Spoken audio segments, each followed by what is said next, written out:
Opportunist indeed. Welcome in, Emerald. Thank you for claiming the second first of the day.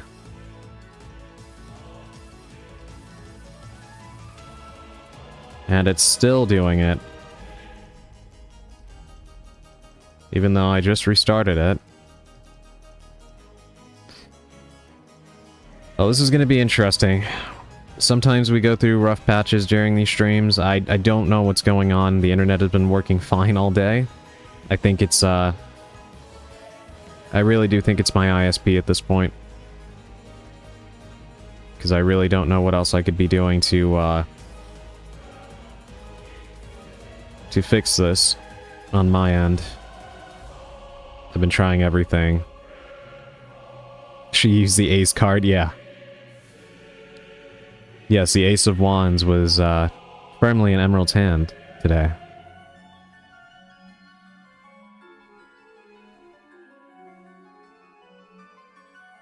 Alrighty, well, we're just gonna have to wing it and hope for the best. I will apologize in advance for any untoward interruptions and stuff like that. Hopefully it's not too bad, but as I say that, it drops to 1 bar.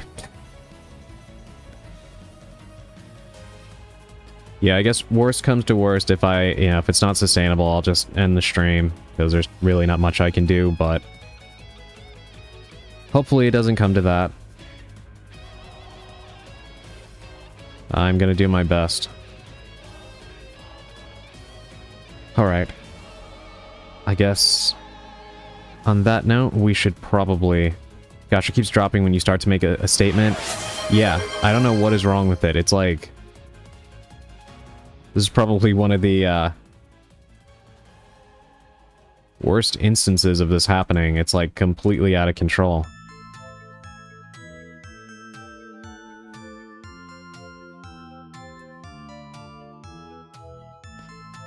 My eyes are like glued to the connection in the corner.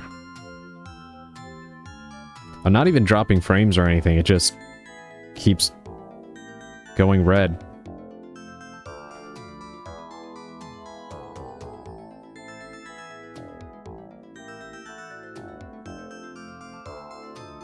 Gotta call an electrician, a priest, and an exorcist.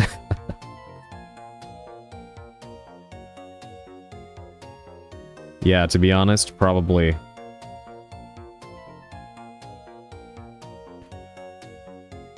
It's actually really annoying because I feel like I can't organize my thoughts to talk with all of you because I'm too busy trying to make sure this thing isn't dropping. I feel like every time I start really getting into the chatting with you all, I look over and it's trying to disconnect.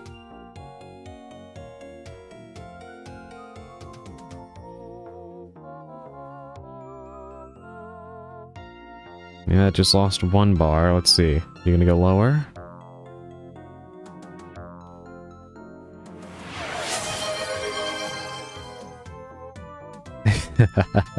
My jacket is yours, Emerald.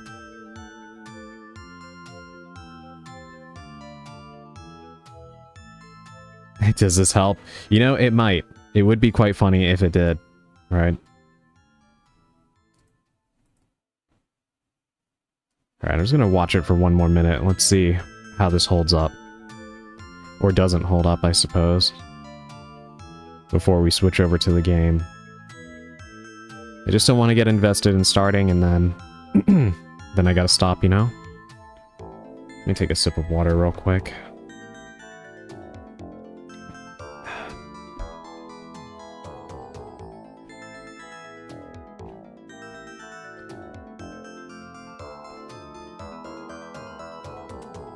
I got the fancy.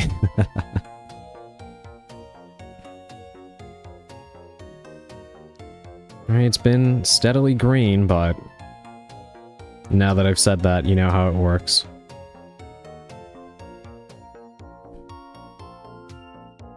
No reason for you to drop, just... Please do not.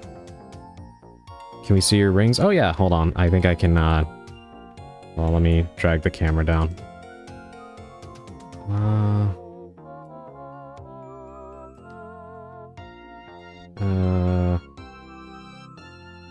Yeah, there we go.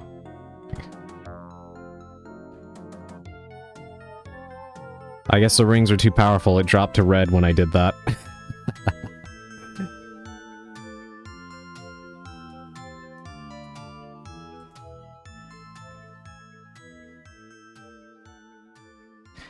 Yeah, next time if I do another outfit, I do want to have more. I actually really do love rings. I do tend to wear quite a few. So, I would like to have even more next time I do an outfit. So we'll see how that goes. I actually did want more than just these, but there was a little bit of a miscommunication with the artist that did the art, and I was like, you know what? It's fine. Next time.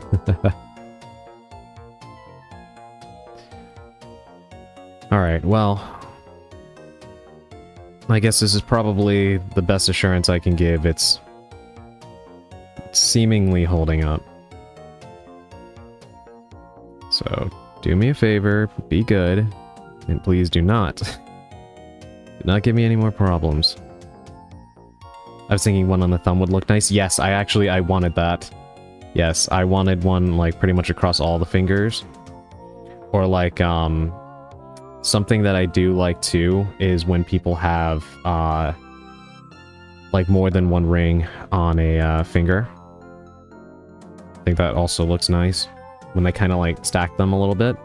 Or the rings that are like long and they kind of extend the length of your finger. I actually have one like that I do like to wear.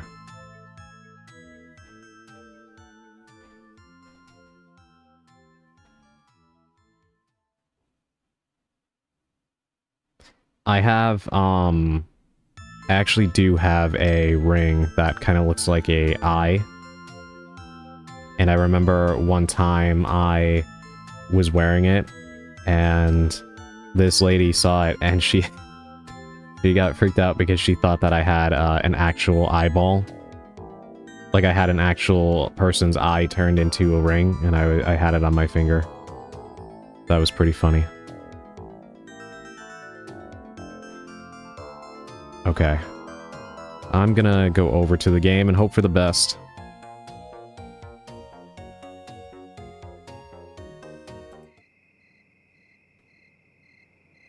Alrighty. Oh, that's cool. I don't think I've seen one of those. Yeah, they're actually pretty nice. If you look them up on, you know, Google or whatever, you can find them. I like how as soon as I switch over to the game, I can see the connection is dropping.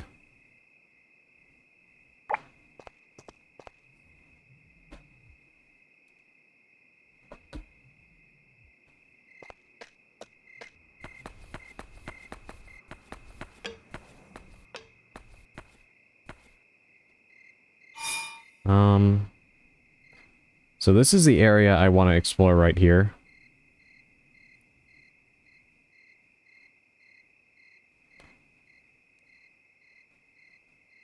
Because it looks like there's some kind of, like, X there that's partially covered in the white. And I do want to try and explore that.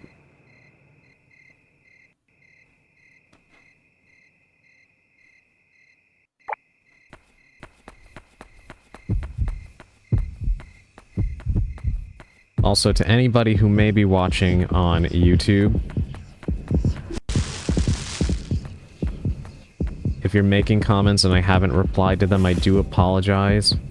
My OBS is giving me a lot of problems, and I may not be able to see your comments if you are watching and you are chatting, so I do apologize for that.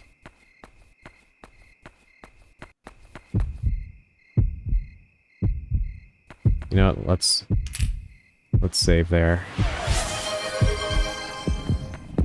Oh my god. Oh, that was close. Thank you for the head pats, Naka. Oh, this is not good. Did you make a blue sky post? The answer to that, Emerald, is no. No, I did not. Thank you for reminding me. Let me do that real quick.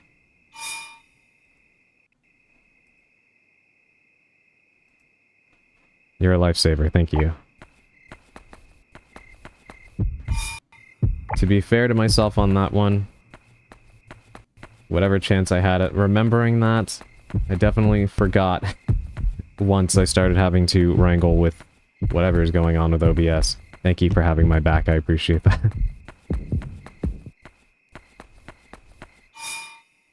Alright, I don't even know if this is going to take me to where I want to go, but...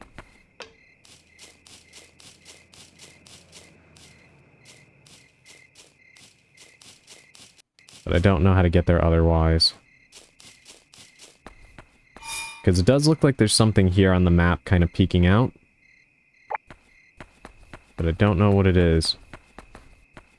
And even though we only did a quick sweep of the map last night, I do think that we kind of checked out most areas. And it's kind of the only one that does seem a little suspect to me. So I can see the tunnel being there.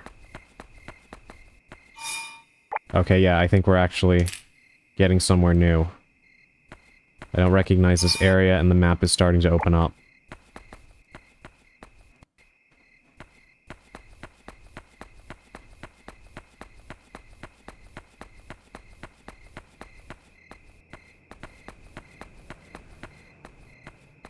It's funny, I'm more paranoid about OBS than I am about anything coming out to attack me in the game right now. I'm totally honest.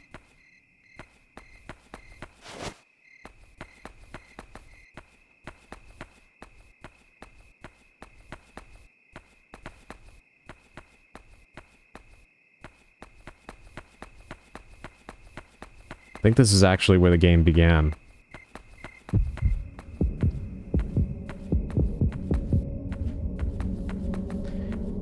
Which, you know, I was thinking when this all started.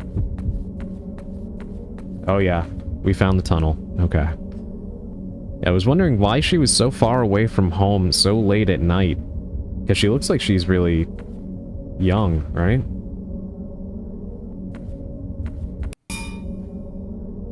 Alright, chat, here we go. Let's find out what's on the other side of the tunnel.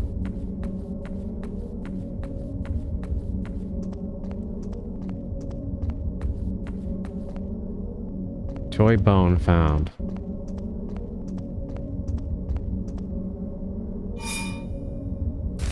Let's see what that does.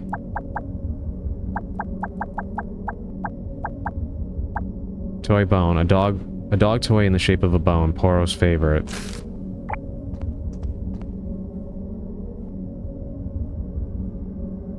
It's so foggy. I shouldn't go in there right now.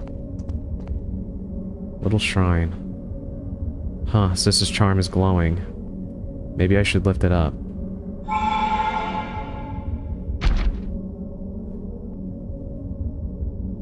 Oh god, this thing is back.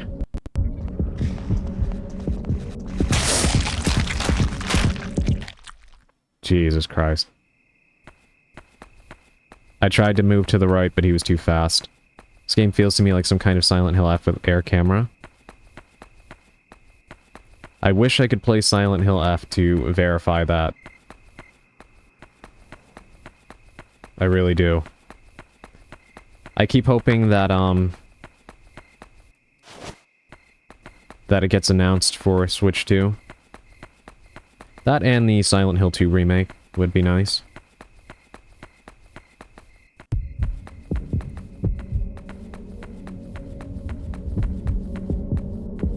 It's just missing the classic fog.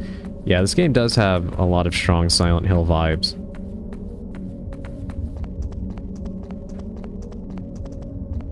Alright, now I know. Move immediately to the right.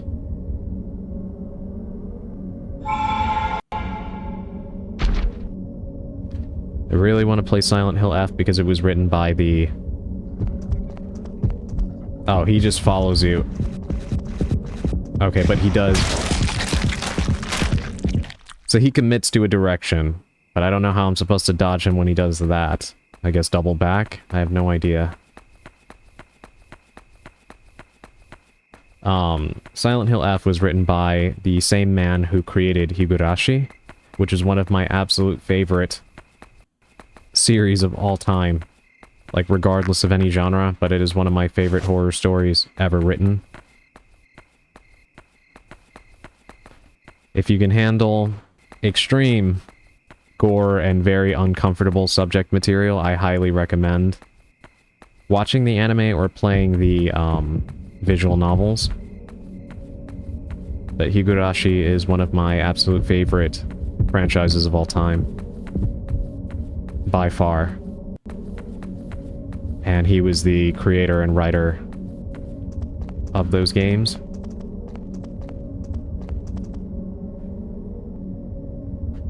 And one thing that I feel makes him such an incredible writer is he worked as a social worker. So he had a lot of experience with children who came through the system who had been living in abusive homes and stuff like that. So a lot of the things that he writes that kind of goes into that territory, he actually had firsthand experience with. So there's a lot of storylines that are written way better than you'll see in a lot of movies with the way that characters react to stuff. Especially like the younger characters.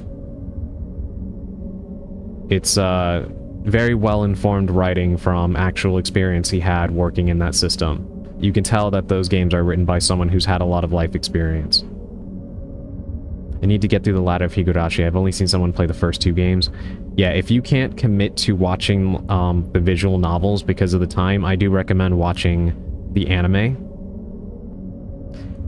I would say watch the original anime first. It's not a perfect adaptation of the games, but it does its job. It's good. I would say watch the original series, the first and second seasons, and you will get the original game. And then they did a series called Higurashi Go, and you're going to want to watch that after. I don't want to spoil why, but I do recommend it. Hey, welcome in, Sushi. How are you liking this game? I'm loving it. I am really, really enjoying it. I've been liking it a lot, actually. How are you doing? Nah, I've always wanted to either watch or read the original. Got it.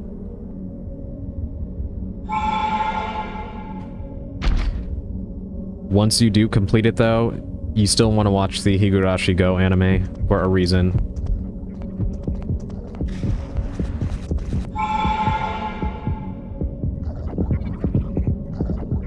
Okay, that's how you get him to go away. Or he'll just break it.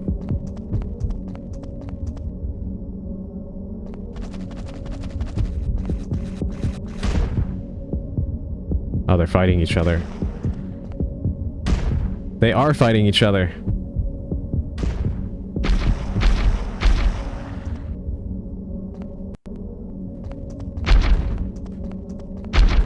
I feel like that moment in, I think it's Godzilla vs. Kong, right? Where he's like, let them fight. I bet on the mouth.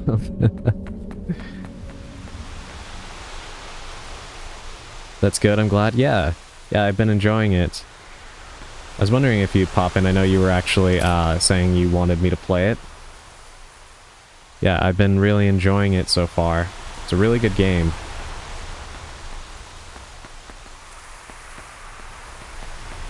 How have you been? I saw you were playing, I think, Fortnite Festival, right? The Rock Band clone.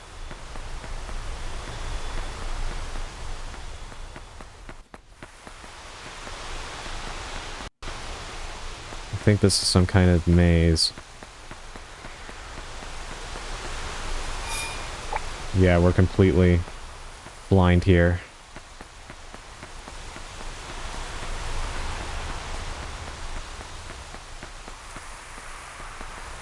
Yeah, Naka, honestly, the mouth would probably win.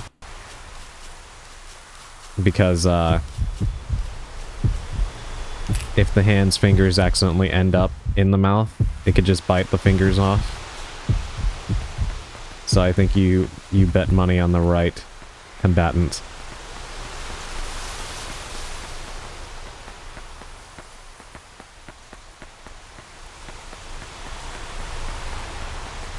I'm glad that I saved up a lot of coins because something happens. At least now we have a checkpoint within the maze itself.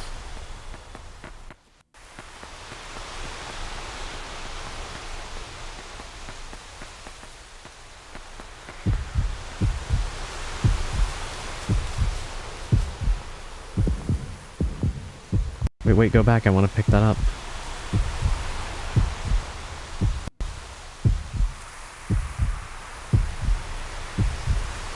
So this is just past here. Okay.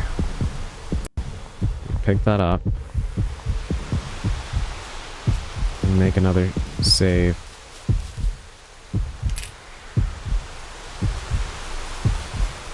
Alright, we might actually be at the end here. Unless they, pull a Mario here and tell us that our princess is in another castle.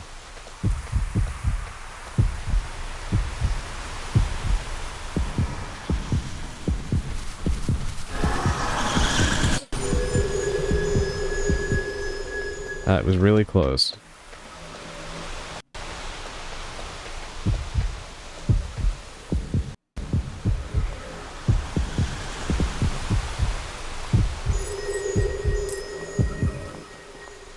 So they're gonna keep doing this to us. We have to keep lighting these in order to protect ourselves from these shadow hands that keep popping out. Well, if they tell you that you're... Oh god. How are you going through the light? Go away. Well, if they tell you that your yokai is in another castle, that might be a thing to celebrate.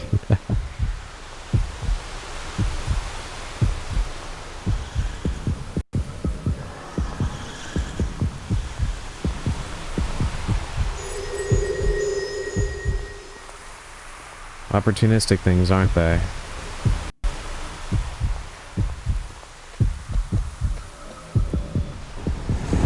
I guess the hand won, actually. I stand corrected.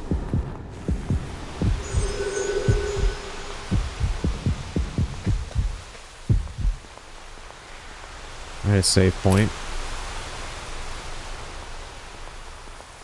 How many coins do I have left? 7? Okay, we're good. We have more than enough to, hopefully keep saving. Thank God we did actually get one there. See, is there one of those shrines off to the corner?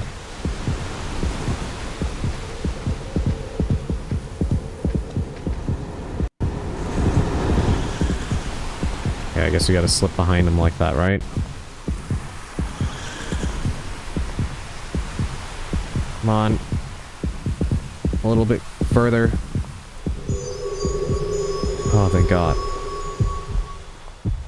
Alright, recover your stamina.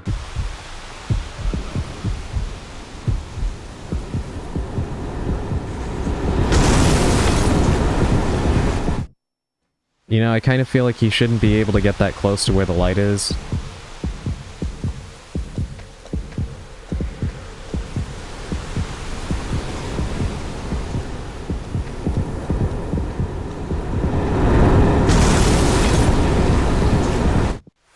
This is a weird little segment.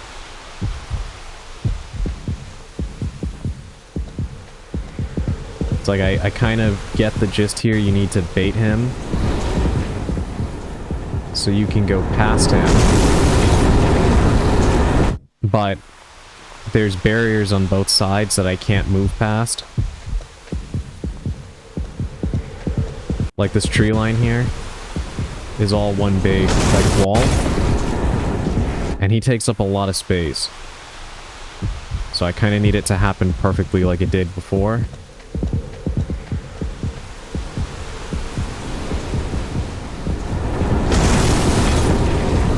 And I can't really easily get around him because she's super slow and he just turns and kills you.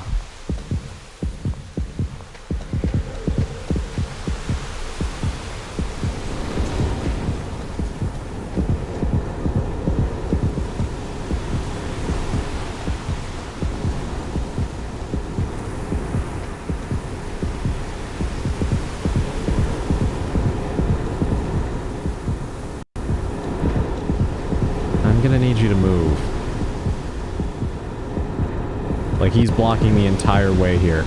There's no way around him.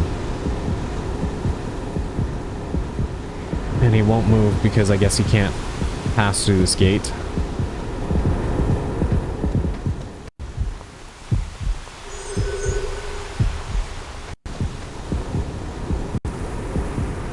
Hey. Hey.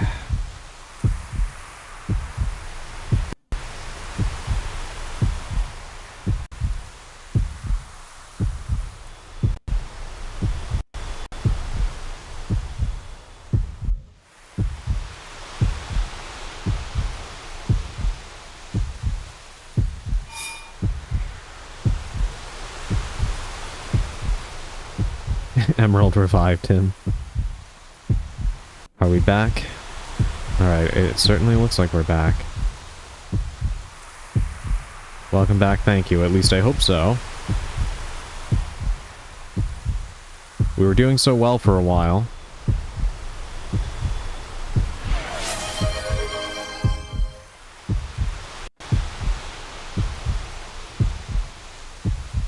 Have a coat of healing.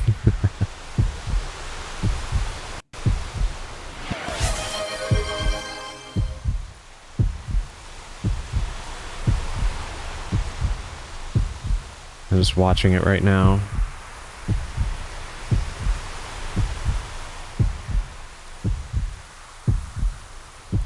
Come on, why do you hate me?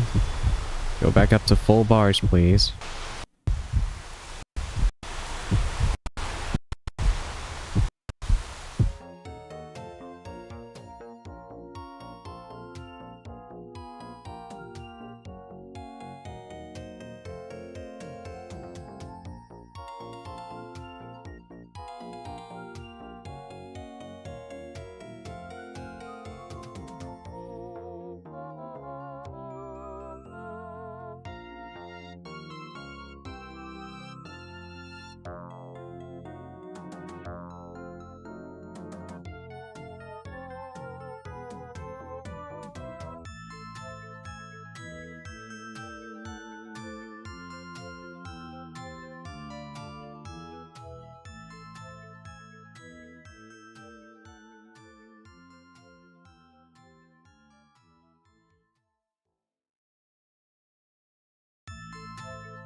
Alright.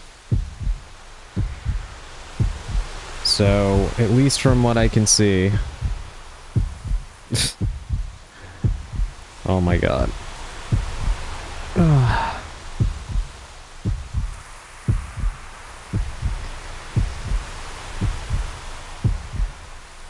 Yeah, it's the entire internet. It's not just OBS. I don't know why this is happening, but seems like there's some kind of weird internet thing going on in general. This is the only one I got.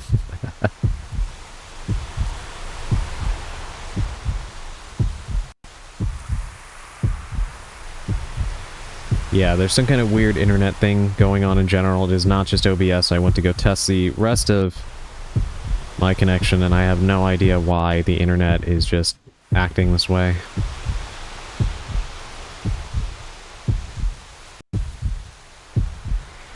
Weather is perfectly fine, so I don't think it's that. I think it is the ISP, after all.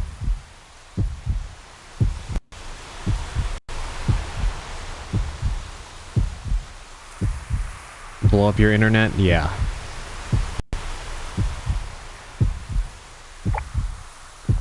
Well, I will try to broadcast as long as I can.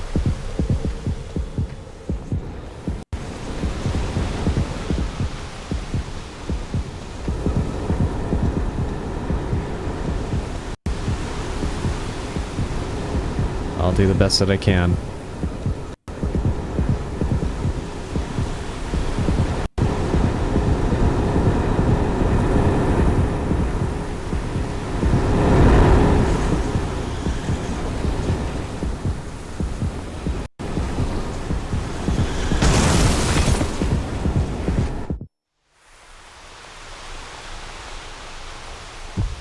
I got further ahead and then I got distracted by the internet dropping and I got killed, so now we're back here, unfortunately.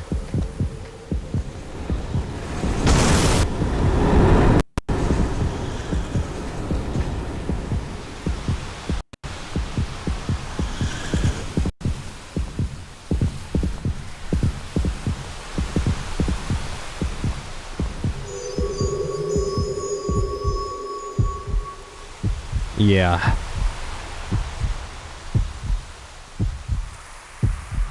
I could definitely use that Necromancer.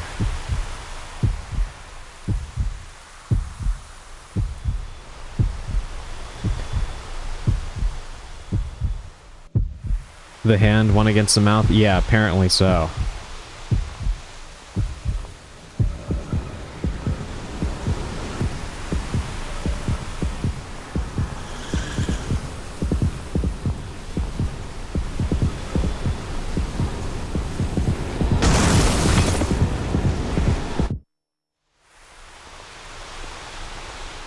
I really wish that she wouldn't forget how to run when she's being chased. Do you think it would be the opposite? You know? With adrenaline and all that, but she seemingly just... her legs turn to jelly, I suppose.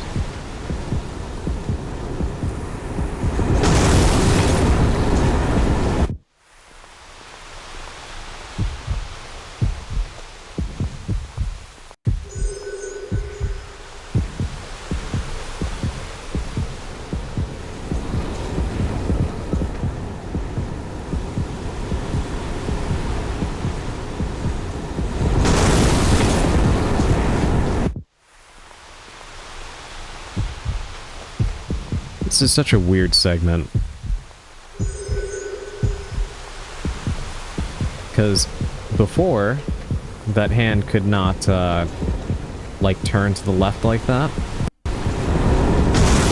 Now, all of a sudden, he has no issues. And I do not know why.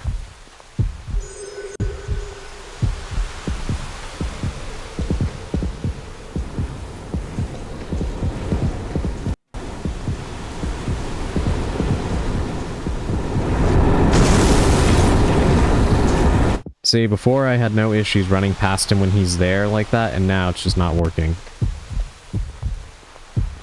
And sections like this in games are very annoying, because they do not really follow any particular rule set. You just kind of have to do shit and hope it works. And I really do not like when things are designed like that.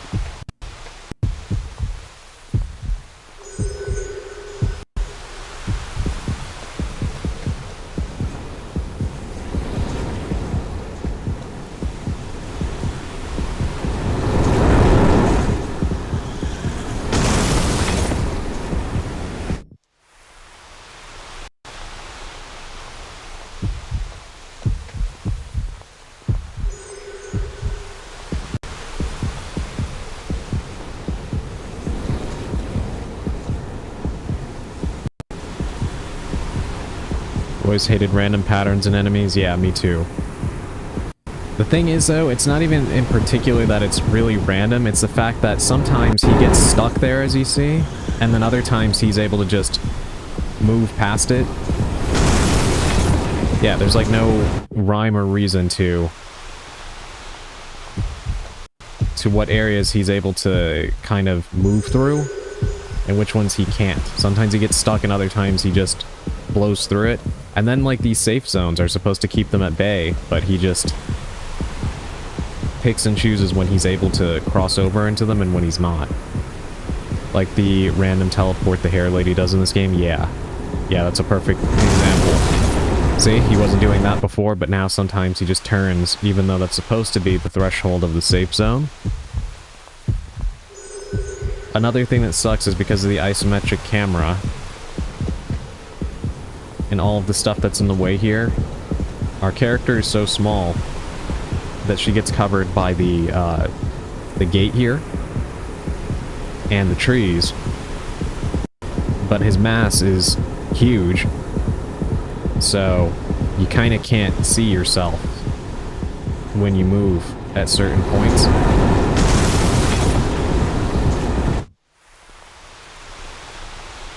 His hitbox is ridiculously large.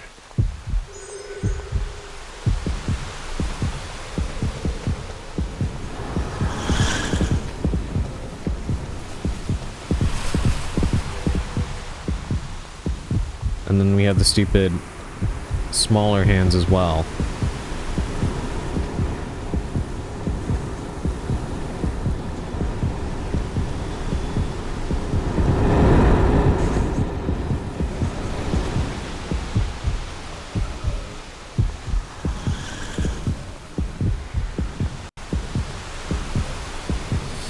Hurry up.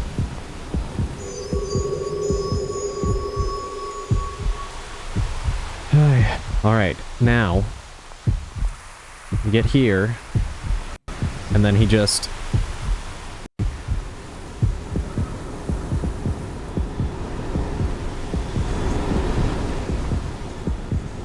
See, look, he's in the safe zone. How's he able to get that far in?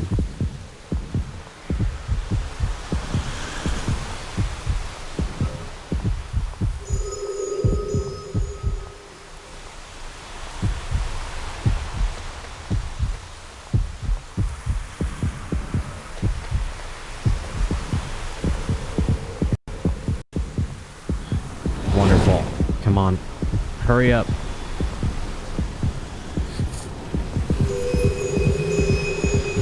Oh my god.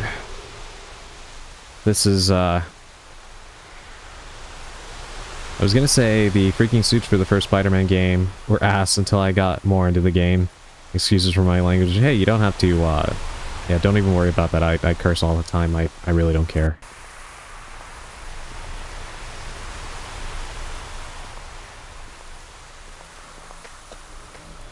As I always say, there's very little that bothers me. I don't really care about cursing or, you know, talking about things like... Wait, do I have to beat him to the punch? Okay, that's what I figured.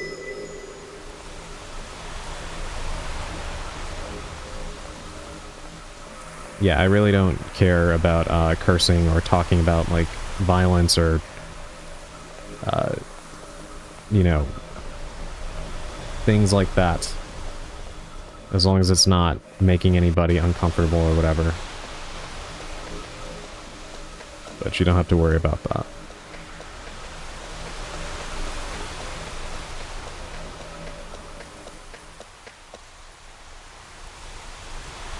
Sis?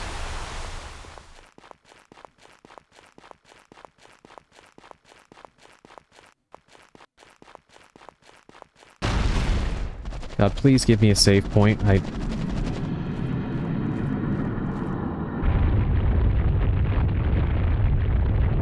Of course there would be two.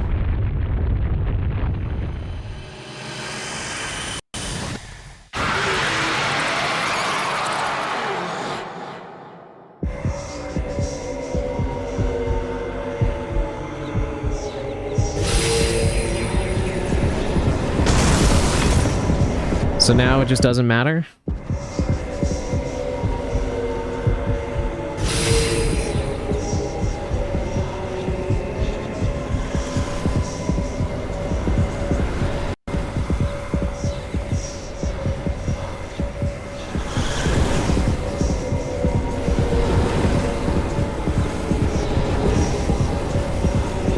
Oh, I hate this. I do not like this one bit.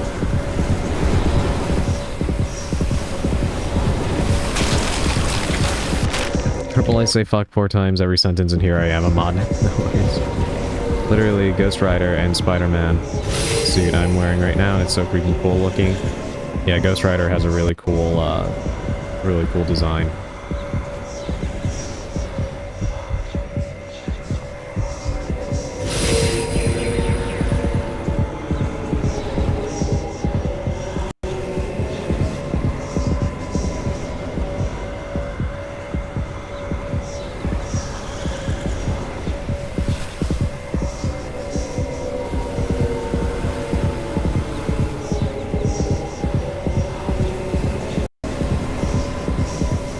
Come on.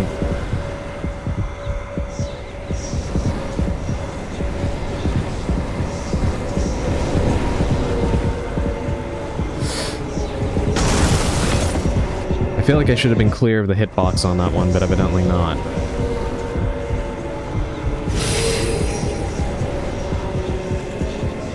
Alright, so I think I'd probably just follow these lines here, right?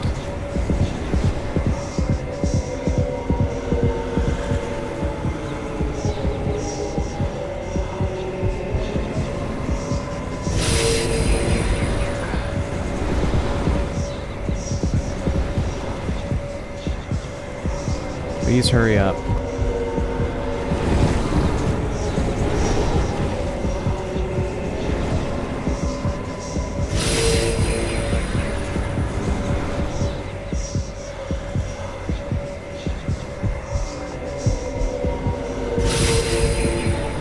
God, how many more?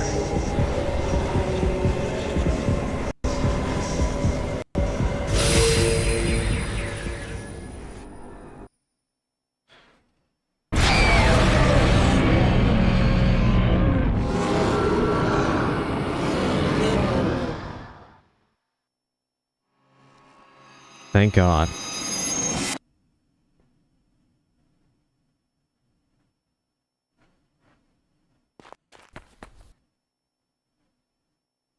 Sis?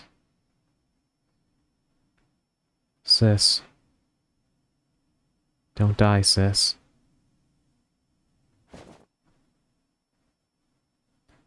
Hmm? Sis, are you okay? I came to look for you. Let's go home. Sis. I was so scared. I was so lonely, sis. Is she even alive? Let's go home together, please.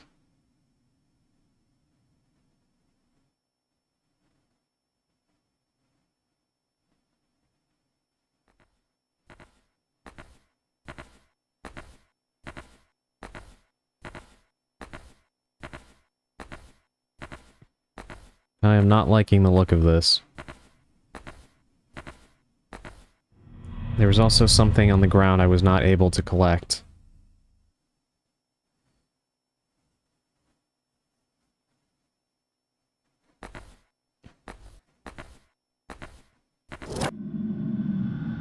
Huh? Yeah, this is not gonna end well. What is this? It feels weird.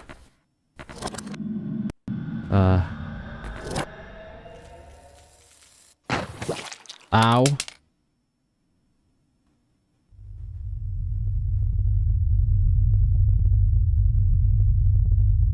It's so dark.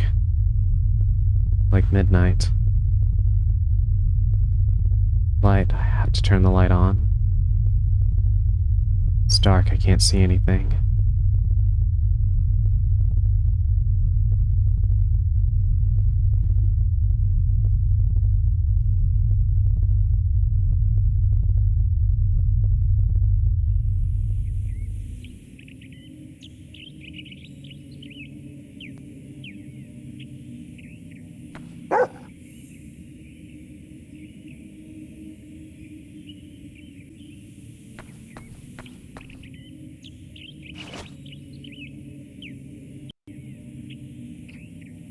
I guess we died, huh?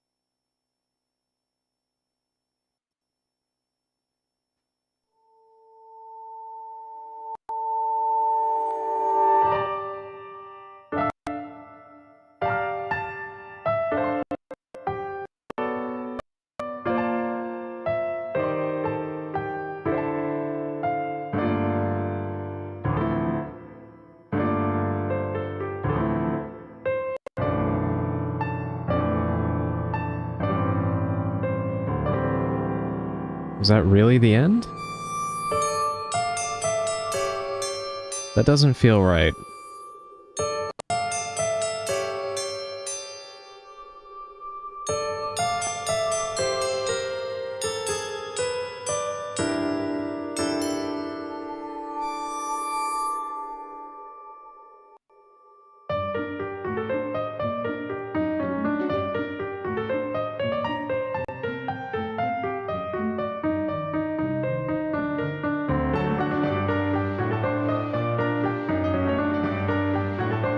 Oh, the music is incredible, but God, is that really how it ends? My eye just popped and it seemed like that was it.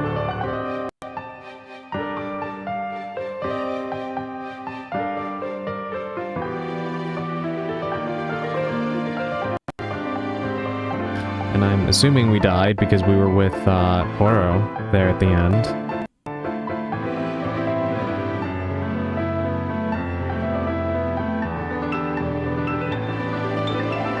But I don't know if this game has multiple endings, maybe, and I just messed something up there.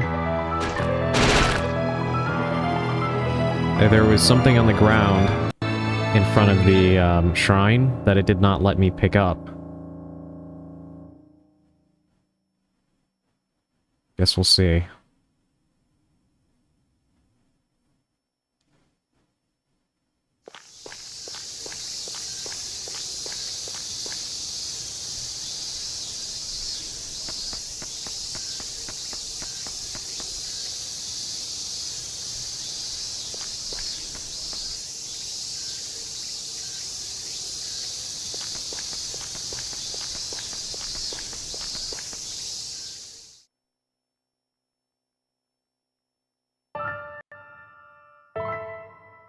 So I guess we did live?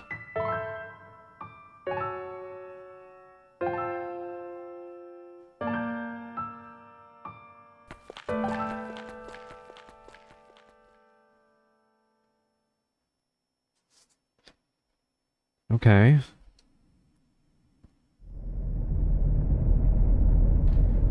Let me reload and see something. Night alone. The night is coming to town. I will come even if Sis isn't here, or it will come even if Sis isn't here, or Poro, or even if I'm not here. The night will come, and the morning will follow, then the night again.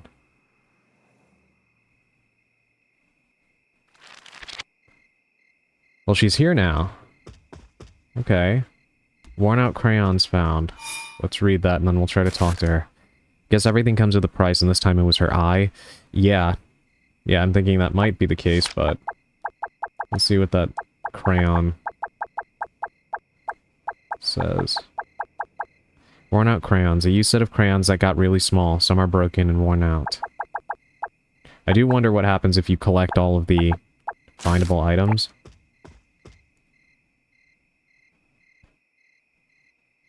Your left eye. Does it hurt? I'm sorry you did that for me. Thanks for helping me.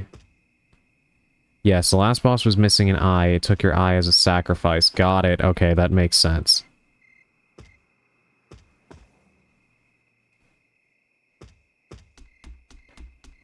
Alright, well, I guess that's the end of the game, perhaps?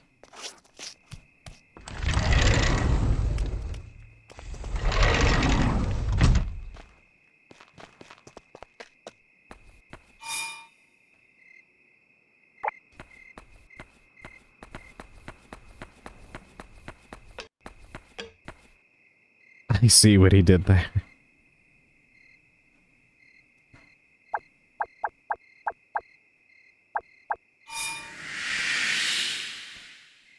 I just want to see if I can go back and pick up what was there at the end.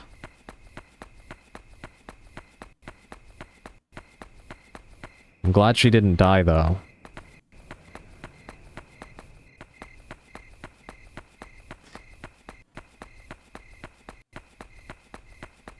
Yeah, I was wondering if that's what it was because of the way that, the final ghost there looked, but...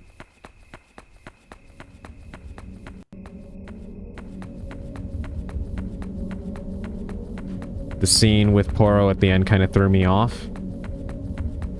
And I thought that we died. But it's interesting because she didn't enter the tunnel. So I figure that was where they went their separate ways, right? He passed on, and we returned to the world of the living.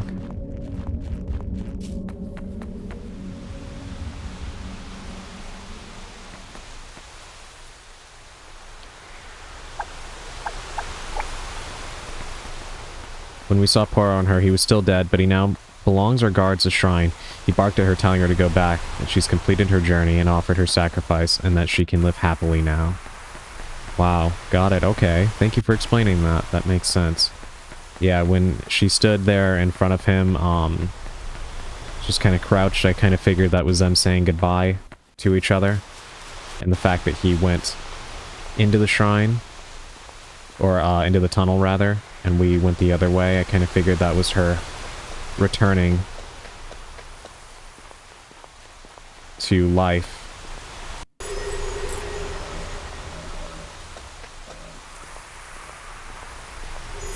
This area seems clear now, which is good. I just want to check and see what that shiny thing on the ground was. But I'm assuming we actually did complete the game, and the only reason why we can still run around now is to collect all of the items that we might have missed.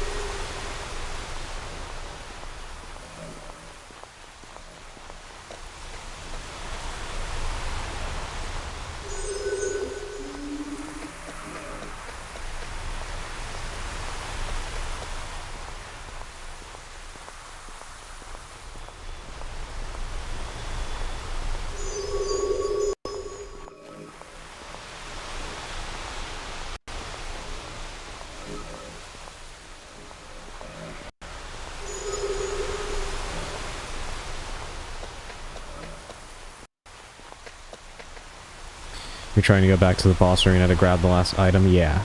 Yeah, I just want to see what that was on the ground. Puzzle piece. Missed that the first time. I was too busy running for my life.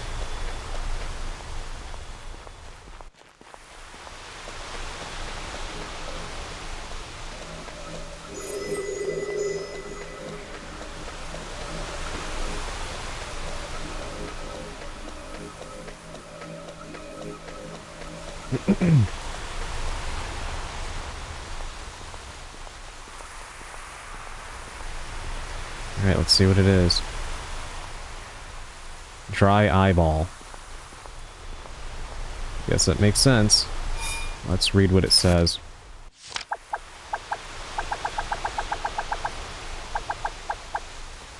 A round and shiny candy ball. It's dry, but it looks like it's alive and staring at me. Your eyeball. No, actually, I don't think it is, because it was there before mine popped. I think mine is, a pile of blood. I think it just burst. Like an olive. But spiritually, it belongs to the shrine ghost now, I presume.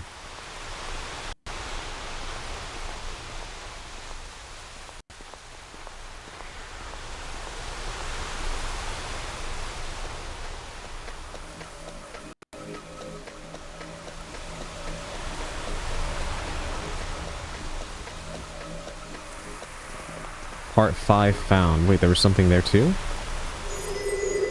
Okay.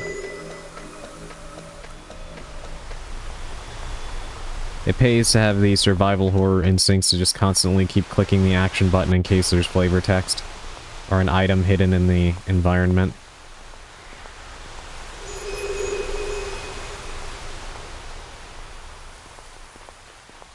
But now I want to see if it actually lets us go home now, because before, if we warped home, we couldn't go back into the house.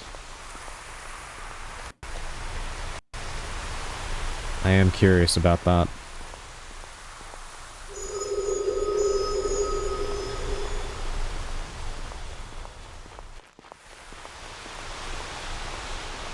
I do wish we didn't have to trek all the way back to a statue in order to, get back, though.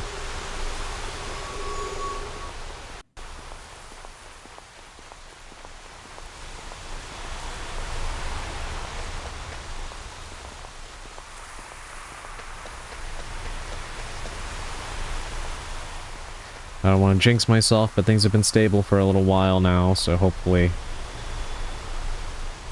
Hopefully things are okay. Alright, let's see if we can go back into the house.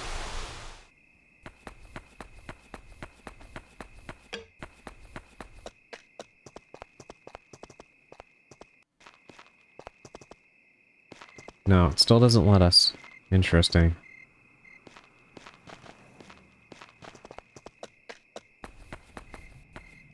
I know you're trying to make me look. I'm not gonna fall for it.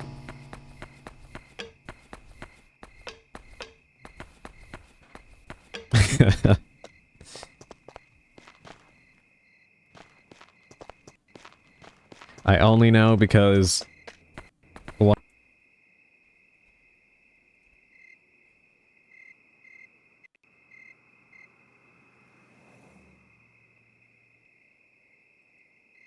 Yeah, the timing. That's what we call a jinx. I think we both baited that one into existence. Pretty much asked for that one.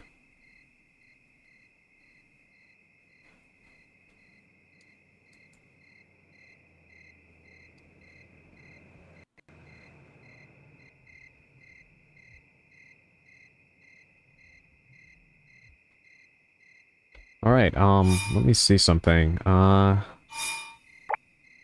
Is there a way to... Oh, you can go home like that. Okay, but it resets the save point. Which is fine. How did I not see this weird-looking... thing? What is that?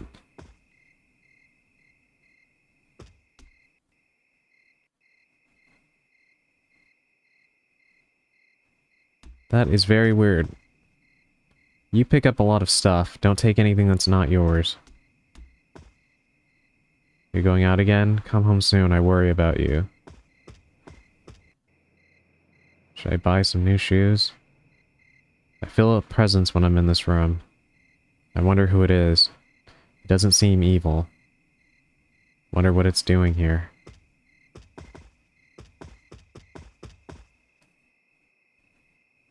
Why does this town have so many spirits?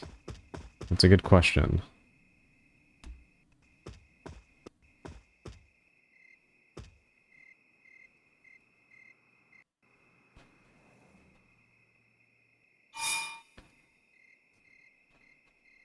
Alright, 1 second, I'll be right back. I just gotta take care of something.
Okay, I'm back.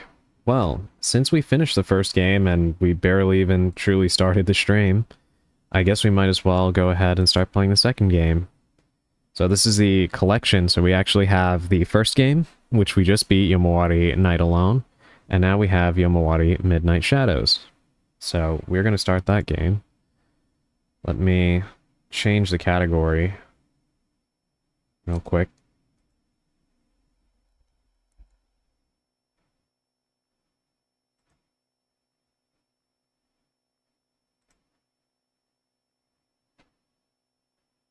Okay. Now we can start it.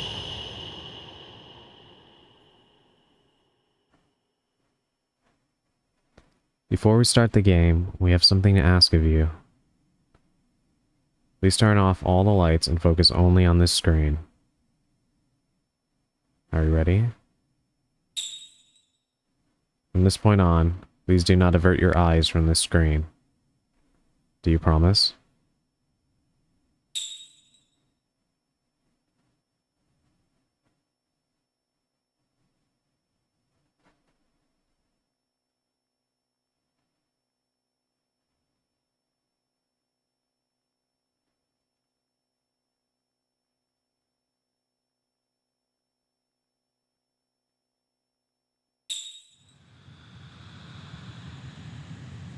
Alright, here we go. The atmosphere already, just from the title screen here, is more oppressive than the first. For a moment there, I thought it was teasing you with the black screen. Yeah, me too. I was expecting like a jump scare or something.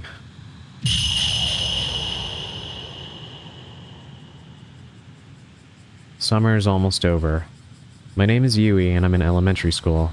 Yesterday, my dog died. It's been hard. I cried a lot. There's a lot of dog death in these games.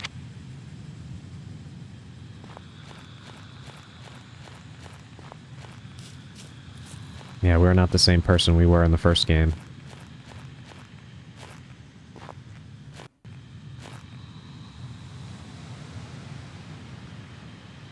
This one's quite depressing, deals with heavier topics. Got it.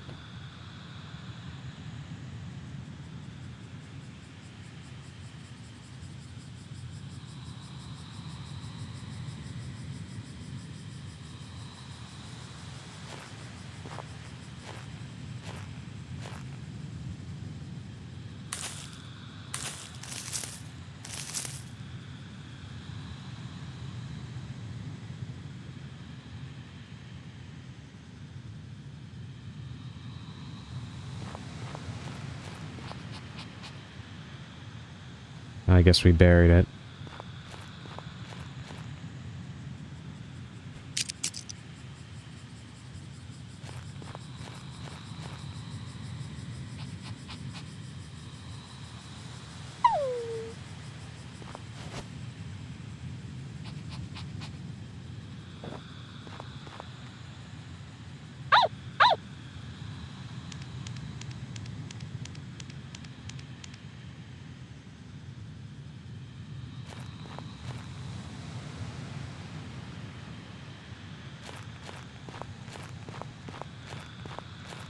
Okay. I am wondering if they're going to use the tutorial to try to traumatize us again. The R button to run. We still have a depressingly slow run speed. Hold the L button to tiptoe. Okay.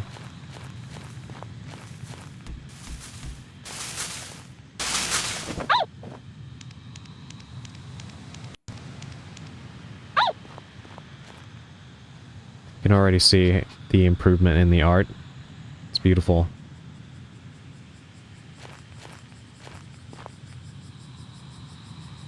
When you see an item you can interact with, the question mark will appear above her head. When you get close enough, the question mark will change to a star icon. While the star is displayed, you can pick it up using the A button.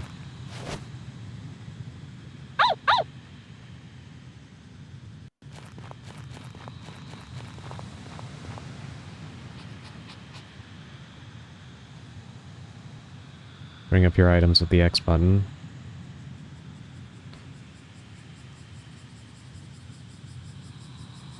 Alright, here we go. This is exactly how the last one started, and it did not end well, so... Press the Y button to use the item.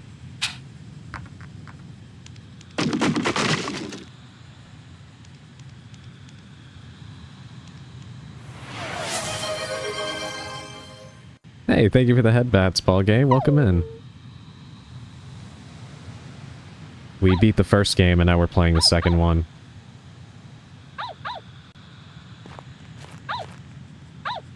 Well, at least our dog did not die this time, but we are separated, so now we need to figure out how to get back across, I guess, to get back to it. For items that you can push, a hand icon will be displayed.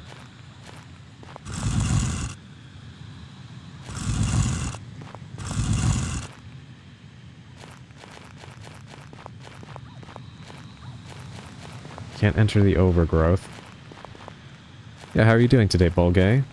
I saw your post about Pragmata. Diana is adorable.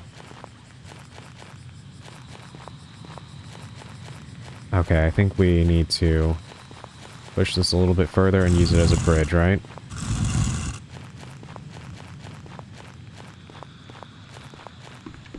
Yeah, I really want to play that game.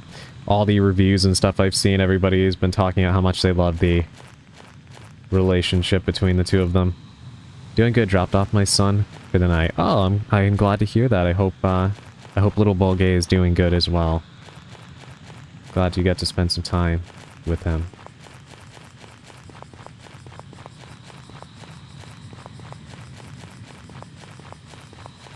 God, look at that art, everyone. That is absolutely gorgeous.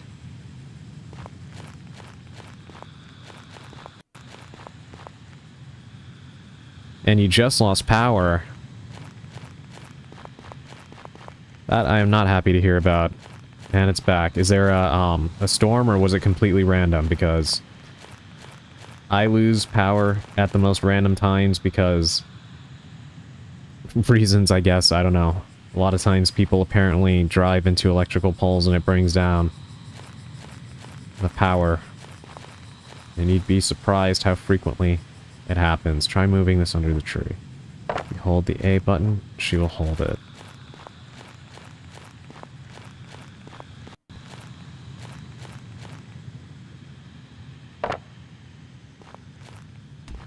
It's raining right now. Our power grid is terrible here. Yeah, I know the feeling. Hopefully it manages to pull through, though.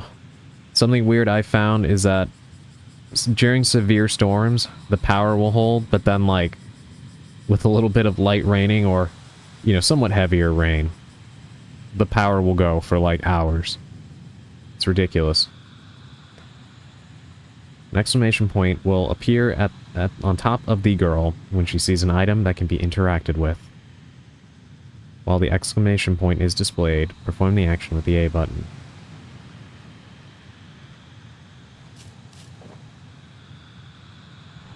Oh my god.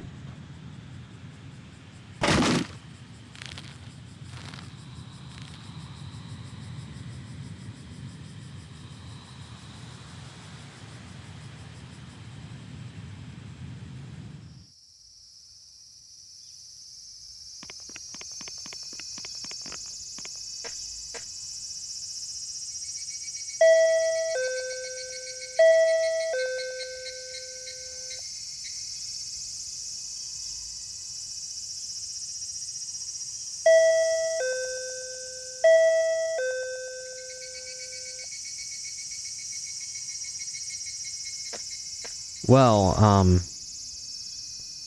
I was not expecting that. I think it was intentional that she separated herself from her dog. I think she actually was the one that kicked the wooden plank down. And I'm assuming this has to be... If we're not a ghost right now, I think we might have gone back in time in the story. Haru, sorry I'm late. Ah, Yui. Sorry, did I scare you? No, it's okay. Anyway. Yeah, let's go. The fireworks are gonna start soon.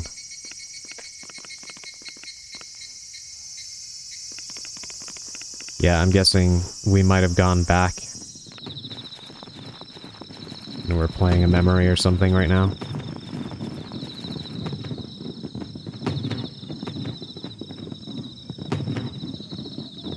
Wow.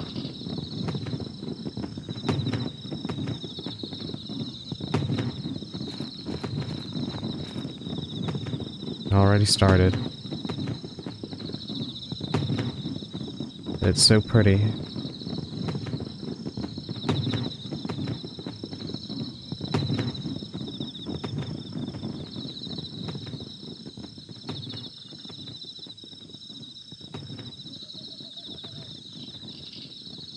This is gonna be the last time we can watch the fireworks together.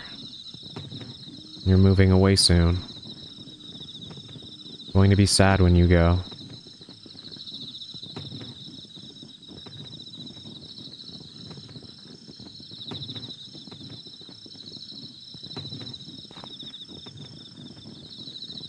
I'm not going to move. I don't want to leave you, no matter what.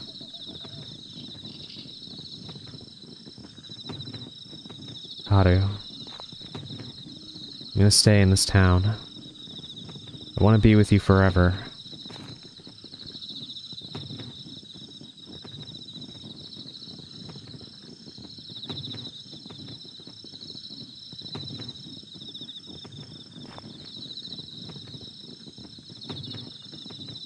Anyway, these fireworks. We made it all the way here. We should watch.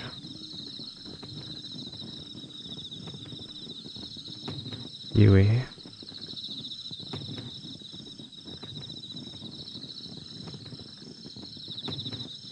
Yeah. Right.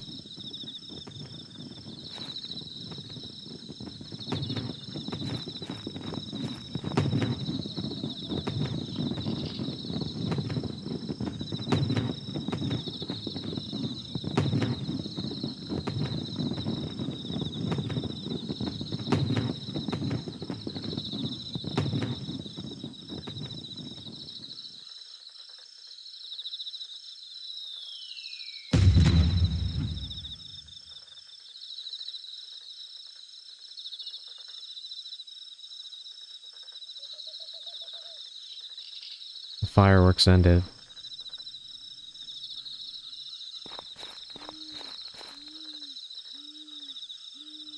Yui? Yeah. Let's go home.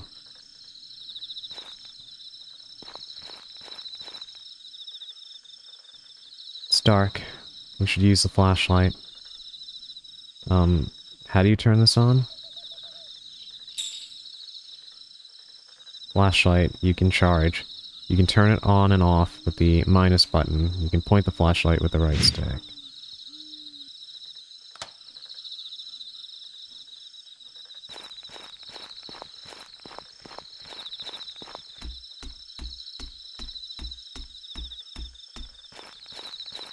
I think it's safe to say that the Yomawari games, definitely know how to... They definitely know how to make an entrance, right?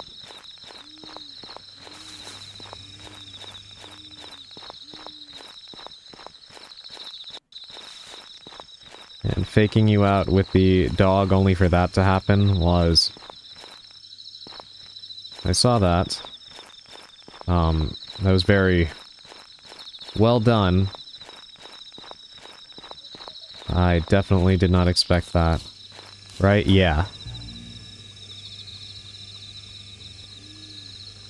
It's kind of scary. Yeah.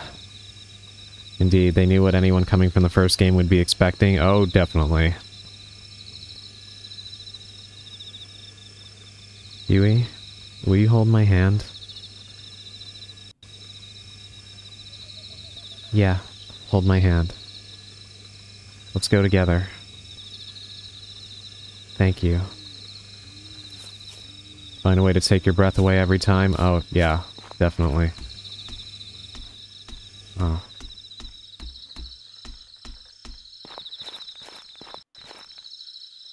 There are words smeared on an old sign. Treasure your life. If you're troubled, please call this number. So, it does definitely seem, as, you know, I guess we could tell by the intro, that this game will be dealing with the subject of suicide. So, you know, for anybody that is troubled by that subject, you know, please be aware of that. Kind of figured that would be the case based on what Morata was saying and also that intro, but, you know, sometimes things like that happen in a narrative and, you know, the rest of the story is not about that subject, but just going off that sign, it seems like it will come up a few more times, so please be aware of that, everybody.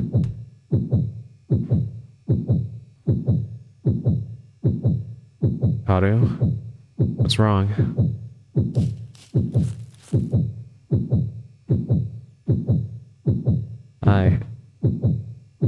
I hear a weird voice.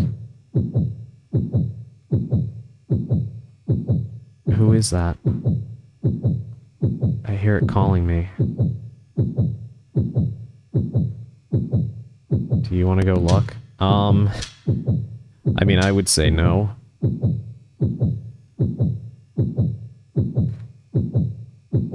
It's interesting that we have choices in the conversations in this one, huh?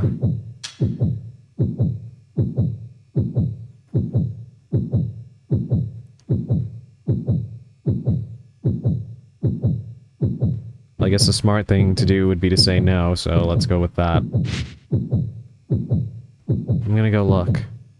Wait here, Yui. How to wait? I have the flashlight. I'll go look. What? Just hide in the bushes. Okay. Okay, so it was the illusion of choice. Though possibly like a subtle tutorial letting you know that there will be choices in this game.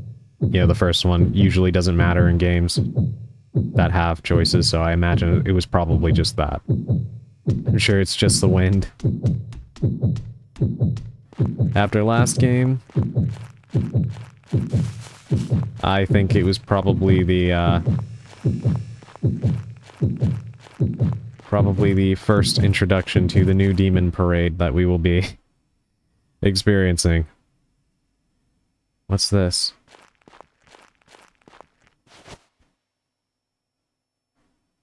Picked up a red leash. What is this?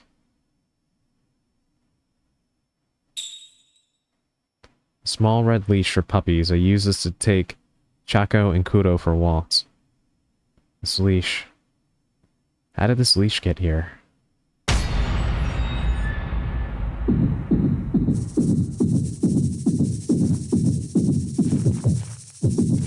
Whoa.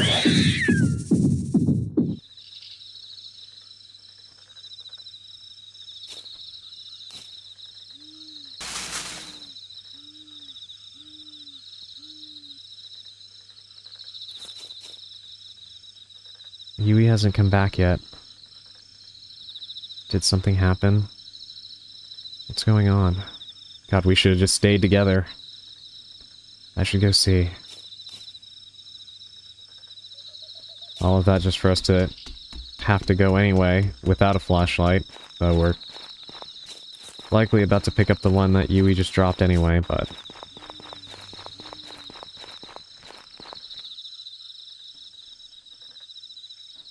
This is...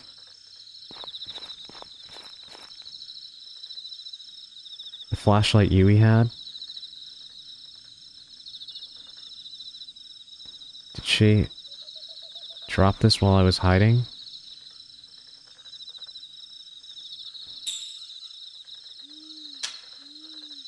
Blue ribbon. It's a ribbon I got from Yui. Mine is sky blue.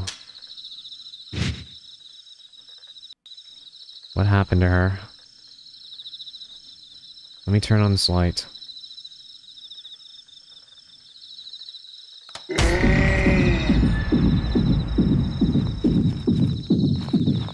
Oh god. So we begin.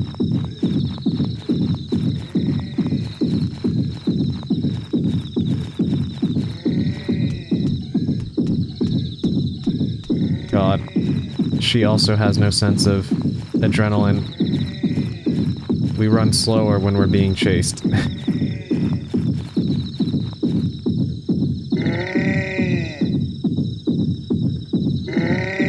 Surrounded.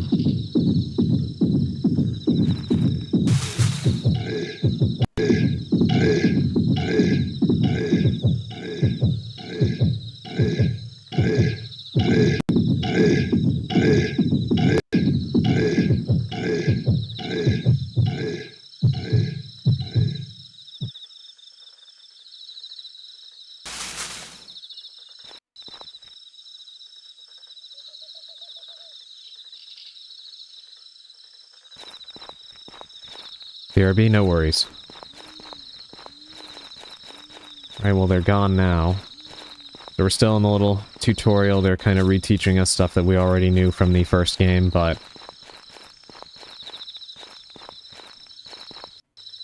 yeah, and here's our first save point. I imagine that's probably a coin behind me, so I can use it. The Jizo statue. I'm going to pray that I find Yui okay.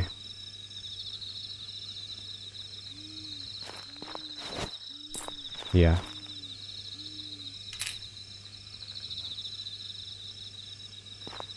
Save has been completed. Interesting that it didn't say quick save, so I actually don't know if the system is a little different in this game. I guess we'll find out.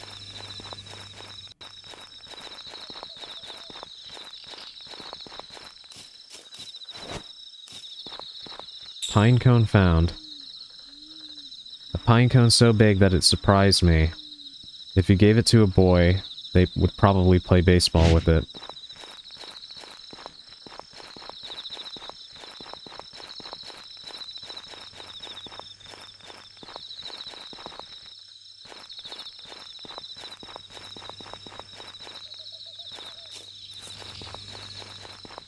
There's something around here. Oh, it's a bush, okay.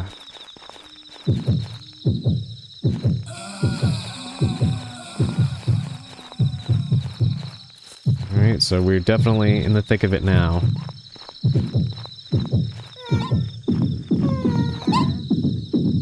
Okay, you're kind of cute.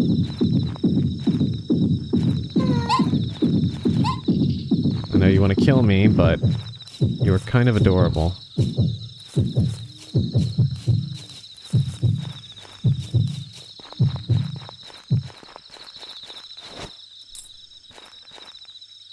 Looks dangerous enough, yeah.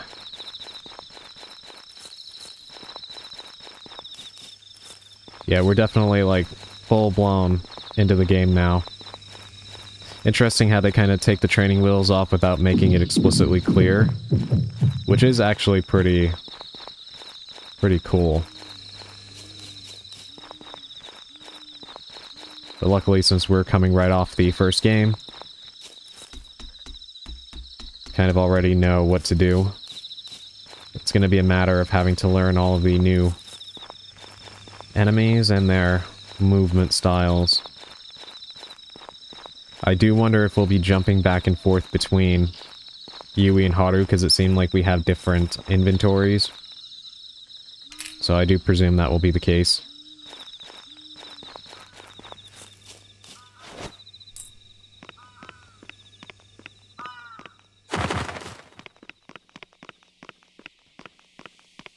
And I'm thinking the intro sequence is likely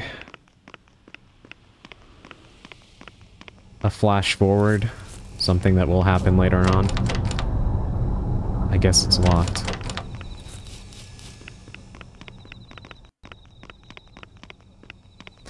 Because unless maybe it was a failed attempt, but it really did not look like it was unsuccessful, you know?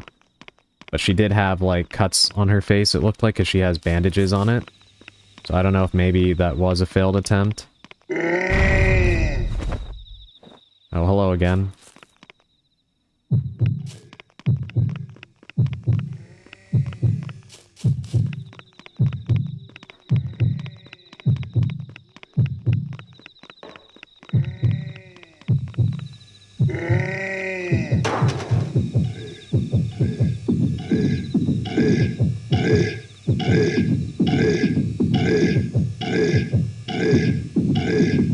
I'm really glad that they don't pay attention to what's in front of them.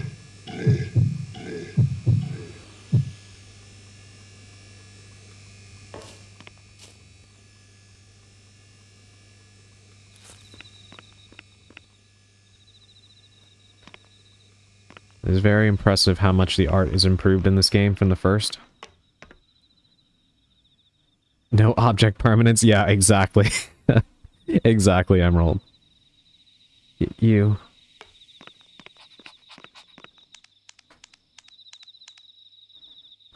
What? What did you leave for me?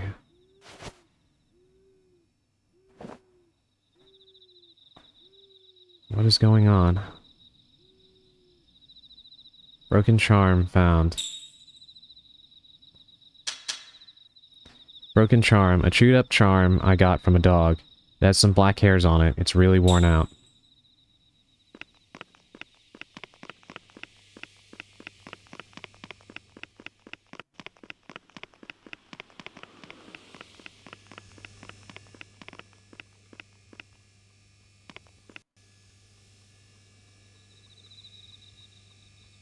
Wonder if Yui went home or something.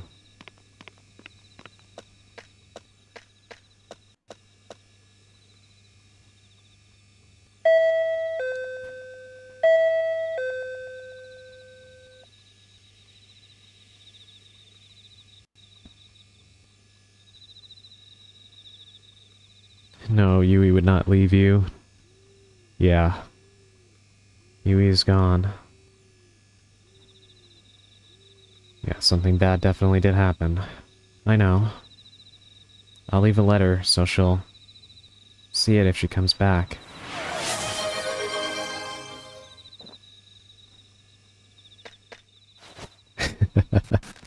My jacket now belongs to you again. I left a letter at Yui's house.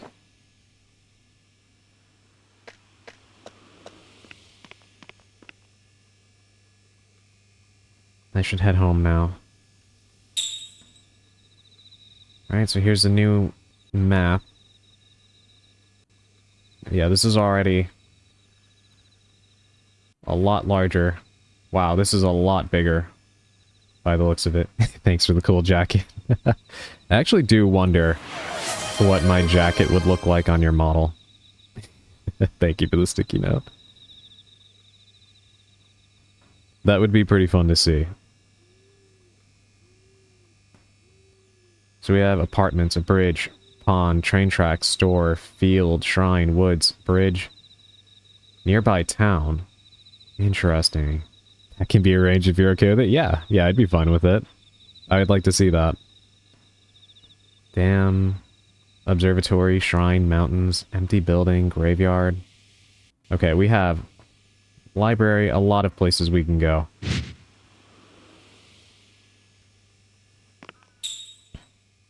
But my house is further down the road.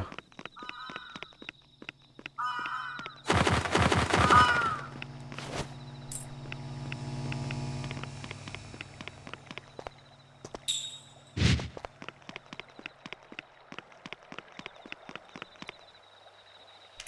make a save. I wonder, can we actually use these to fast travel? It doesn't seem like it, unless they just haven't introduced the mechanic yet.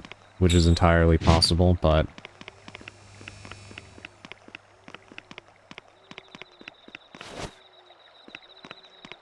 Okay, so we can't progress down that street.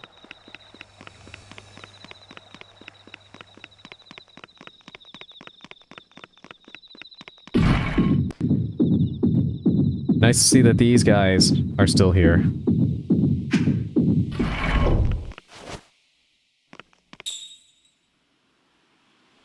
So our home is on the other side. We need to get around that roadblock. I see you.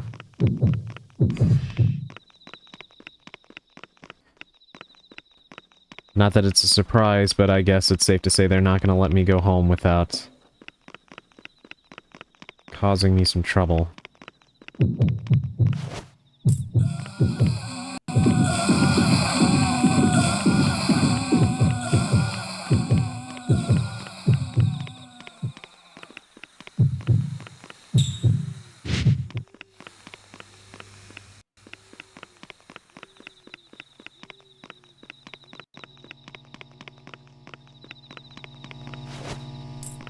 Another coin. It's graffiti. It's some kind of weird face. You know something I find... Oh my god.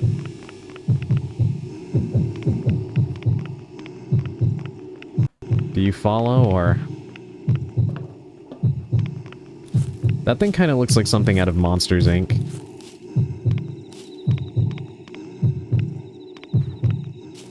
Just a little bit.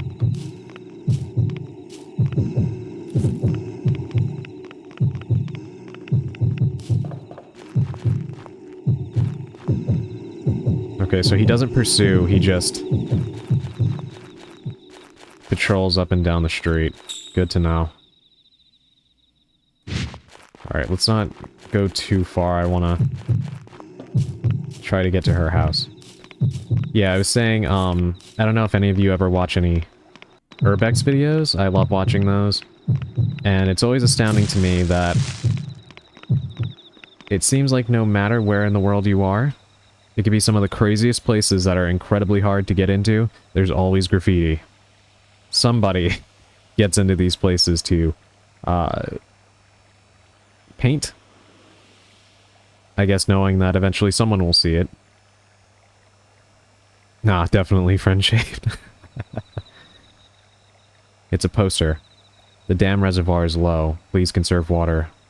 That's what it says. Oh my god. I looked down for 1 second.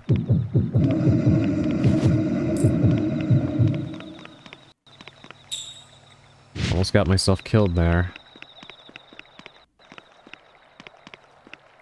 I've seen some on the sides of buildings where you can only possibly reach with scaffolding. Yeah, right? Like, who is doing this? Like, how did they get there? Yeah, it's insane.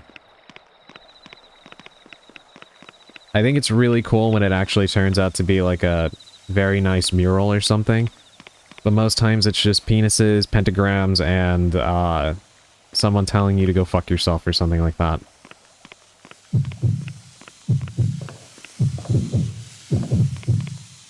Yeah, that is just a... That is quite something there.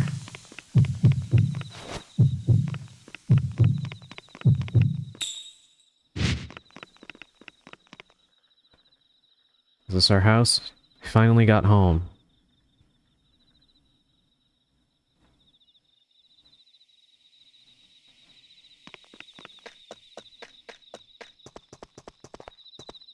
Yeah, I usually don't try to interpret that. Probably for the best. Yui.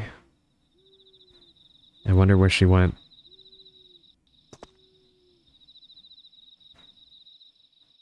I hope I'll be able to see her again. You'll see a lot depending on the train line you take.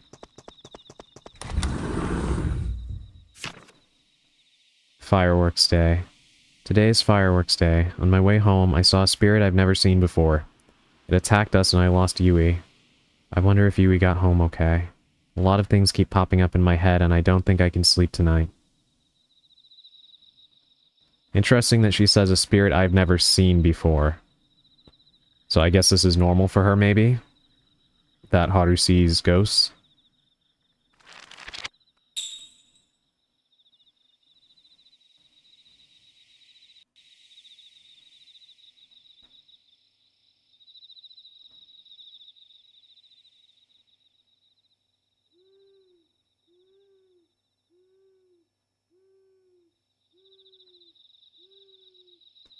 Where am I? I was chased by something on the mountain. And then, what happened?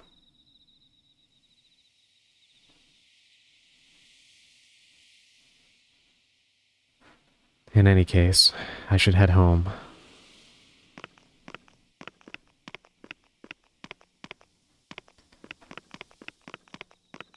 Yeah, you know, I do wonder about the injuries on her face.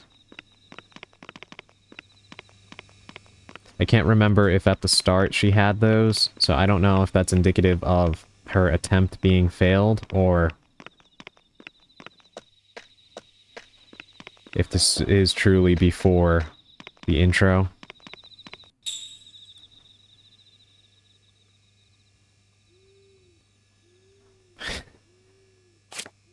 That is cute. I don't have a map right now.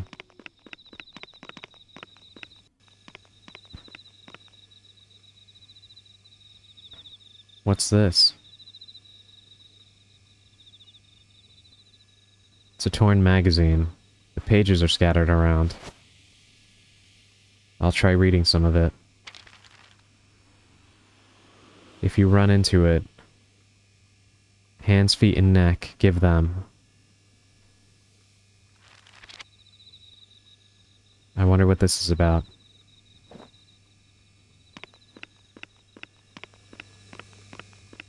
Nothing good, I can tell you that much.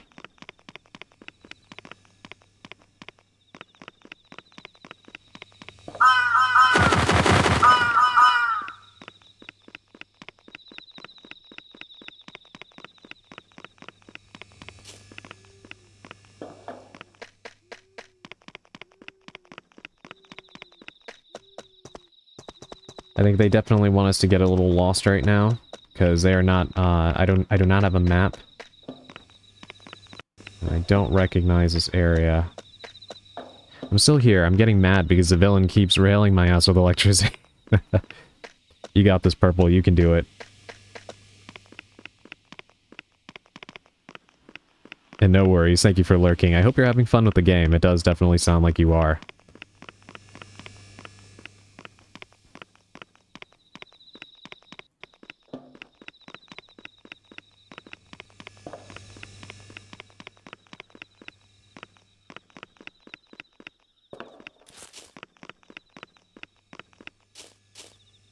There's like a discarded doll there.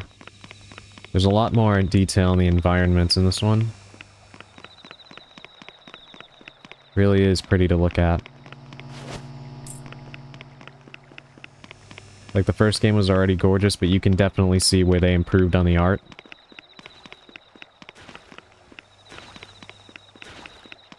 The style is more refined.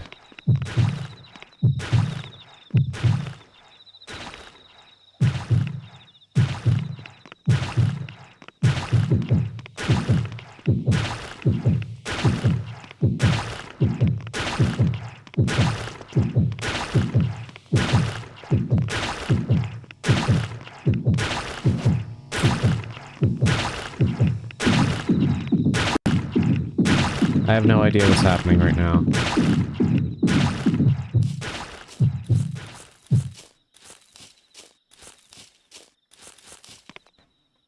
It's a crow. It looks dead. Oh my god. Something, splattered that crow all over the street. That is so splish-splashy, yeah.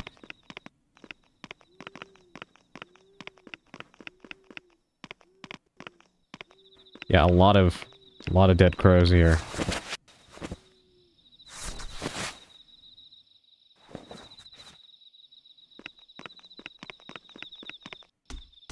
Another smashed crow. Something really does not like crows, apparently. A note? I'll try reading some of it. It's coming closer, help. I can't take it anymore, someone.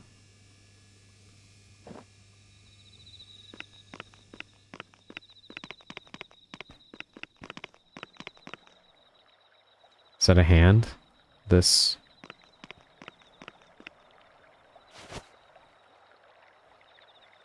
It looks real.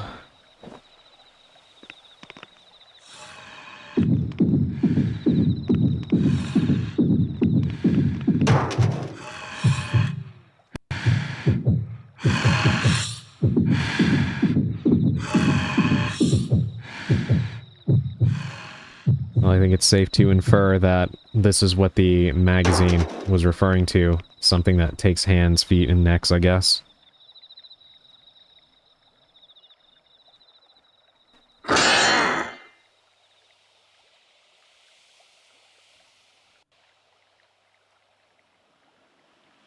Evidently, that one does have object permanence. Now we're back to Haru. I haven't seen Yui since. I wonder if she's not home yet.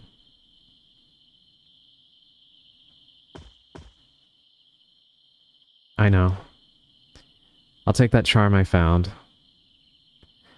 That charm might protect me from the spirits. I don't think it will. I do not think that it will. Let's pick a charm to take. Carry extra pebbles. Ah, okay, so it's like a little upgrade system. Or I guess rather like a perk system, right? Depending on what charm we have, it gives us certain abilities. So the normal ribbon doesn't do anything, so we might as well take the one that lets us take extra pebbles. The charm, in fact, did not protect her from the spirits.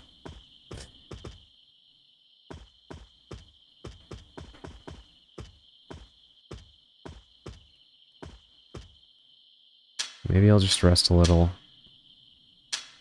No. That's neat. Silent Hill F also does that with charms? Really? God, every time you guys talk about it, you make me want to play it. I hope there's a Nintendo Direct soon, and I hope that that's in it. I have a list of games that I want announced.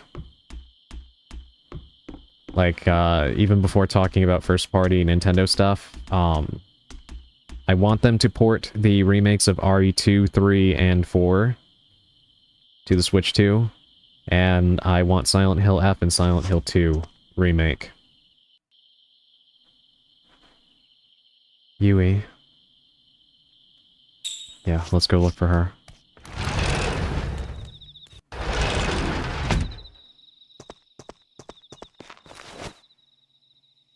Kid's Note 10 found. Looks like it was written by a kid.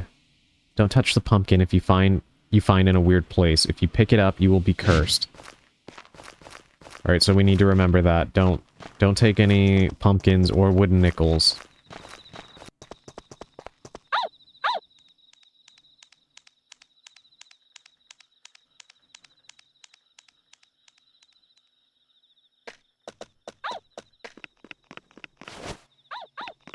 Kid's Note 9 found. It looks like it was written by a kid. There are 3 Tsuchinokos. Be careful not to trip over them while looking for them.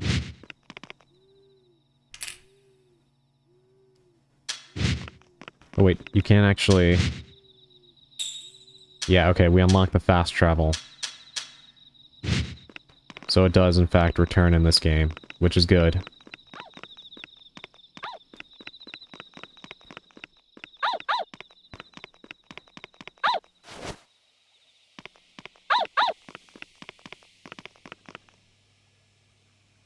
You're Yui's dog.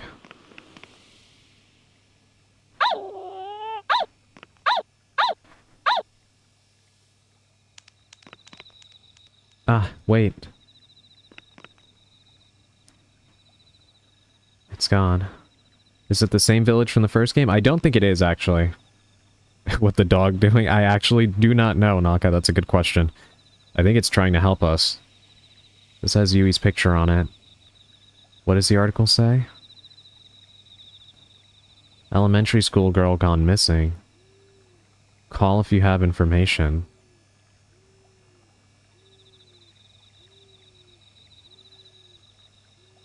Yui is really gone. What is it, boy? Yui is trapped in a well? I understood that reference. I have to find her. I kind of have a feeling I understand what's going on here, but we'll have to wait and see. I don't want to get ahead of myself, but I don't have a good feeling about what's gonna happen in this game. Alright, so we can still hide in bushes. Don't know what that is on the floor there. Probably something that will turn into a horrible monster. Feels like a Silent Hill situation, not to continuously refer to other games. No, I agree. It does feel like something out of Silent Hill. And I do think that maybe... I think we're kind of on the same page here. Whoa! You almost killed me.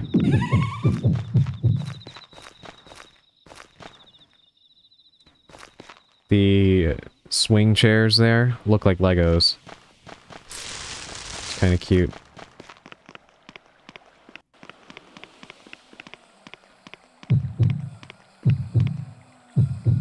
I saw you.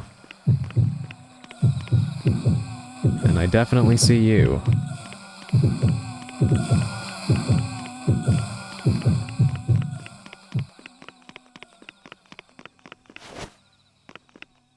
Kids Note 1 found. Let's save first.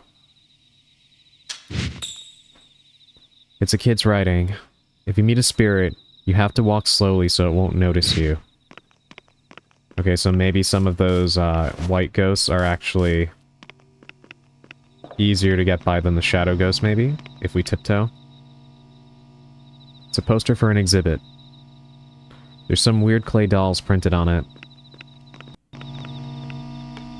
So many rules, I know, right?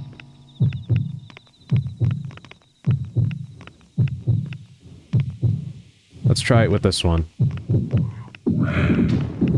Oh, he doesn't give a shit.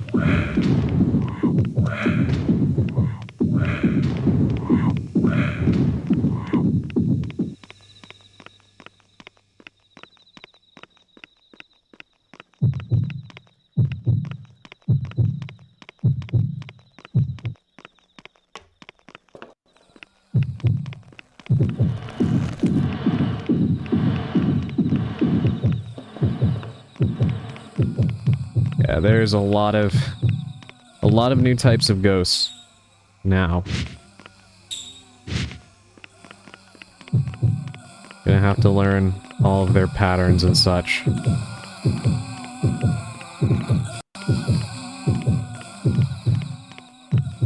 So I walked a little bit slower there around the white one and it seemed like it worked, but I assume that's probably the only ghost it'll work on. Scrap of paper on the ground. This was written in a hurry. I can't read it because of the stain. There's something on the back. Mr. Kotowari. Hands and feet, neck, give. Mr. Kotowari, what does that mean?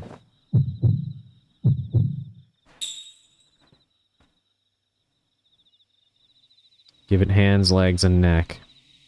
Messy handwriting on a paper that's been cut to pieces. Hey, look at the lucky numbers. Let me take a sip of water.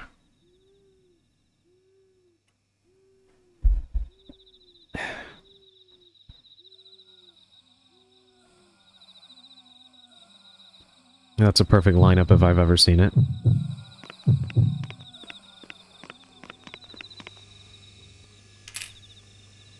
So I think...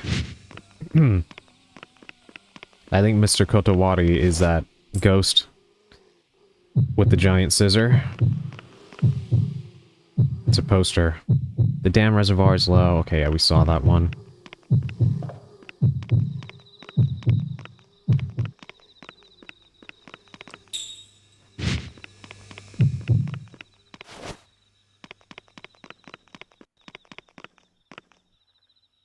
Kotowaru in Japanese is to decline an invitation or so. Interesting. Do you speak Japanese, Emerald? I have been trying to learn for a long time. I years ago, had gotten to a point where I was good enough at it that I could kind of teach some of it a little bit, like very, very basic things. But I unfortunately have not been able to practice in a very long time, so my knowledge has greatly atrophied.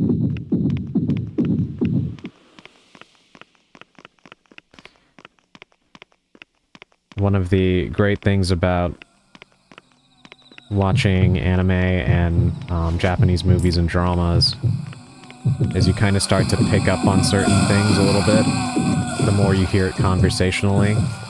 Kind of like what people do when they move to the US or other English-speaking countries and watch a lot of television and stuff like that, and it helps them learn. I still hesitate to say I speak it, but I'm mid-level. I struggle a lot with practice too, so everything atrophied for me too. I see. Did you already know Kotowaru? No, I actually did not. No, believe me, I've pretty much lost all of my knowledge, unfortunately. Which is a shame because, like I said, at one point I was decent enough at it that I could kind of teach some people a little bit of it. But, yeah. I can hear it well, but I can't speak it that well, so it always seems to others that I know less than I do. Got it.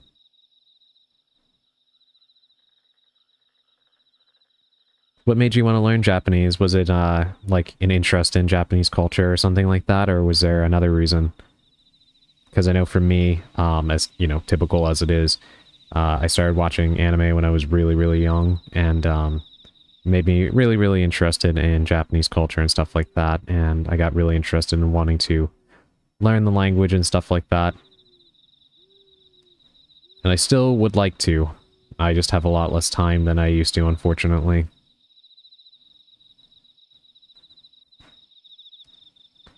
Four-leaf clover. Clover that someone pulled out of the ground.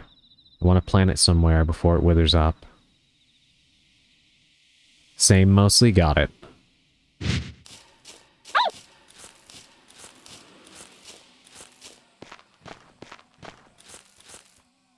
Time is against everyone's side, yeah. That it is. You are... what the hell?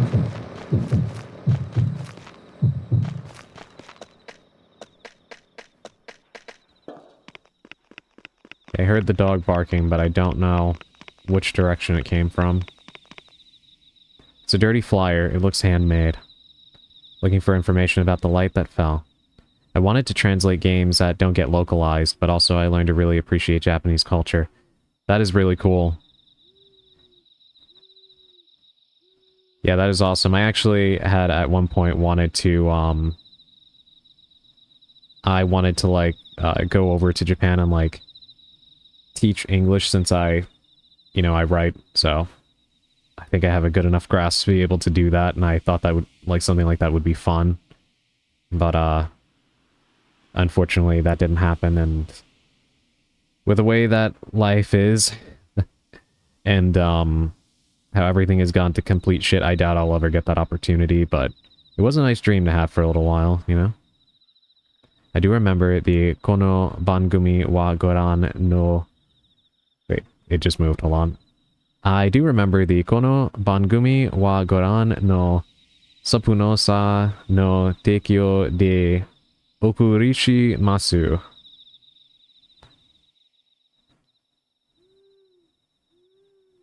My brother keeps telling me if all else fails, I can teach English in Japan. That would be a cool experience to have. I feel like that would be a lot of fun because, like, obviously you'd have to work and everything, but I don't know, I think teaching is pretty fun, and then, you know, on your off days you can just go explore. Go to different restaurants, go visit different, you know, sites, and go learn more about the history and stuff. I feel like that would be such a fun life to live. What Sally posted is what they say when the sponsors for a TV show plays after the opening song. Ah, Yeah, actually, yeah, I know what you mean, yeah.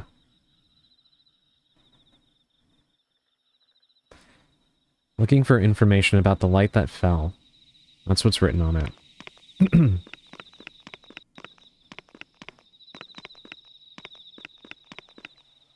Let me take another sip of water.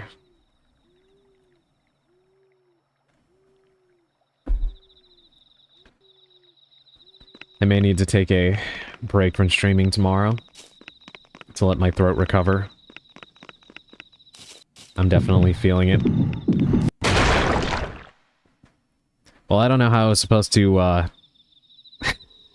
was supposed to dodge that guy. He was moving with a purpose.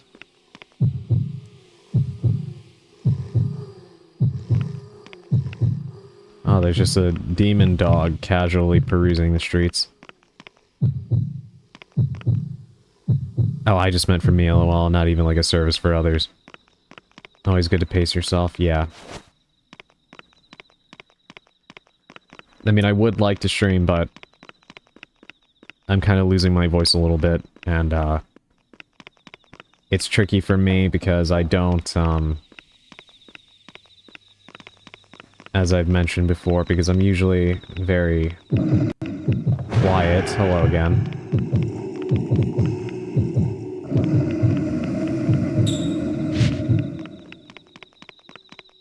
My throat tends to get pretty exhausted from talking very quickly.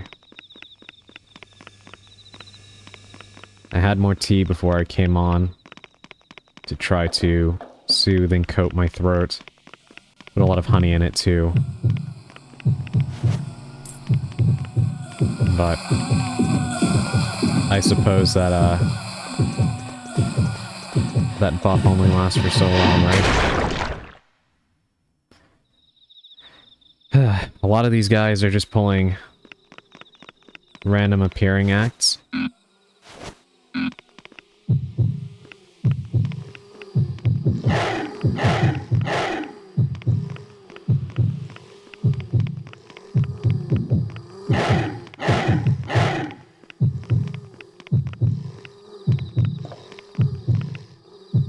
Alright, let's not go that way. Me too. I appreciate that you're still quite eloquent. Thank you. I really appreciate that.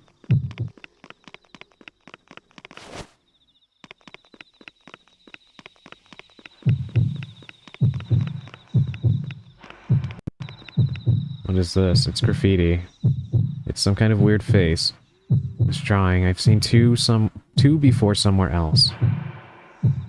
The only thing I don't like with these games is how quick they return you when you die. The game doesn't give you time to sit up with the fact that the girl died. Oh my god. Alright, something big is around here. I hear it, but I can't see it yet. Kids Note 3. It's a kid's writing. If the spirits are too scary and you can't go through, try to find some way around them. I have no idea what the hell I'm even looking at there. Some of these things are so,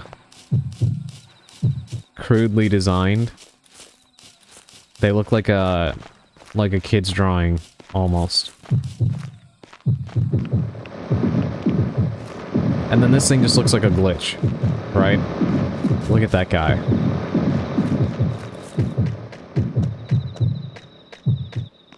And he sounds like a jackhammer. They look like Madoka Magica's witches. Yeah, I actually said that in, the last stream. Yeah, they really do look like the witches from Madoka Magica. Which is another great series. I still have to see Magia Record. I never finished that one. And I am excited for the new Madoka Magica movie that they're doing. I don't think it came out yet, did it? Shaft is one of my favorite animation studios. I really enjoyed Nisekoi and the Monogatari series. Okay. How am I supposed to get past that guy? He's too fast. I have Sisquella Magica as a permanent song in my chill list. Yeah, it does have a pretty good soundtrack.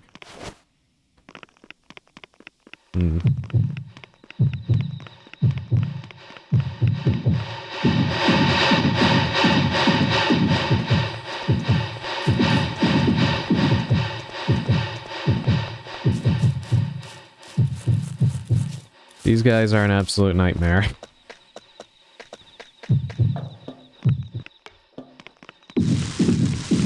Did the trash bag just come to life? Yes, it did.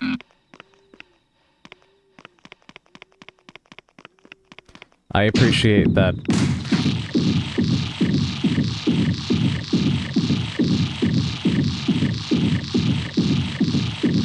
Can you imagine if this is what your everyday life was like? Just seeing these things everywhere happen in front of you and such.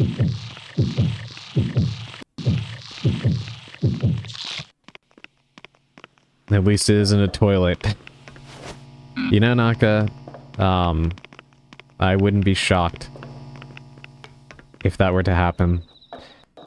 Kind of like the hand in Majora's Mask that comes out of the hotel toilet.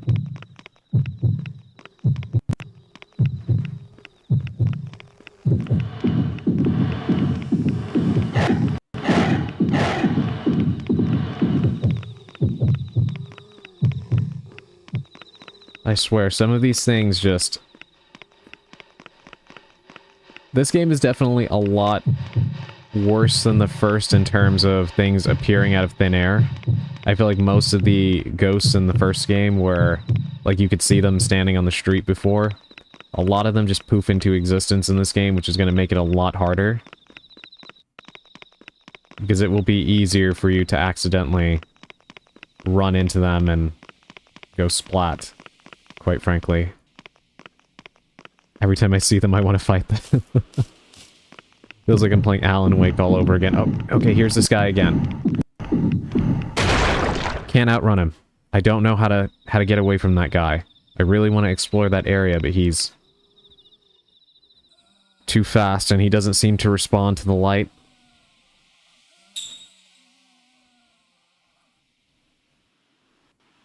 But maybe let's try going a different direction then.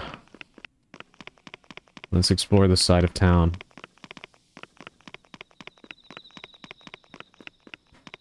She wants blood.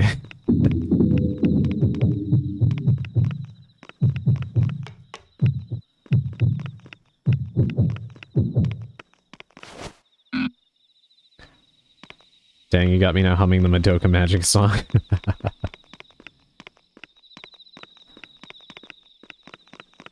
There was a series I watched. I just barely avoided getting killed by the ball there. I'm forgetting the name of the show. But...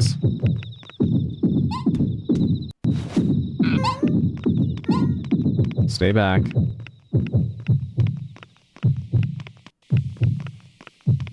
Elfin Lead? No, that show is crazy, yeah. But no, not that one. It's a show about a girl who can see ghosts, but she pretends like she doesn't, so they leave her alone. I'm forgetting the name of it. Supposedly they do actually respond to the flashlight if you want to try again. Really? Okay. Let me see. I know that one? Yeah, I'm forgetting the name of it. Got it. Yes!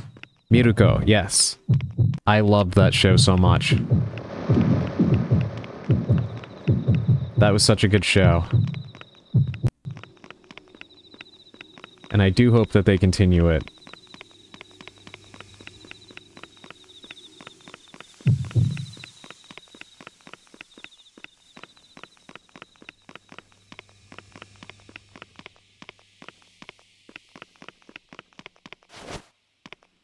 Kids Note 8 found. On the north side of this town, there's a haunted mansion. Everyone who lived there, the rest is ripped. Well, you know me and mansions, so we'll definitely be going there, right?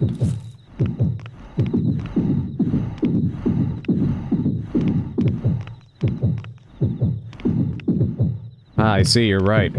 For whatever reason, he wasn't reacting to it before, but...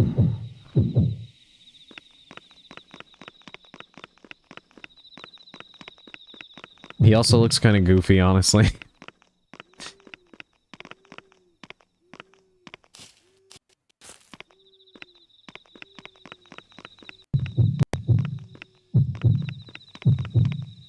What about you? Okay, so you don't give a shit. Got it. Run from you.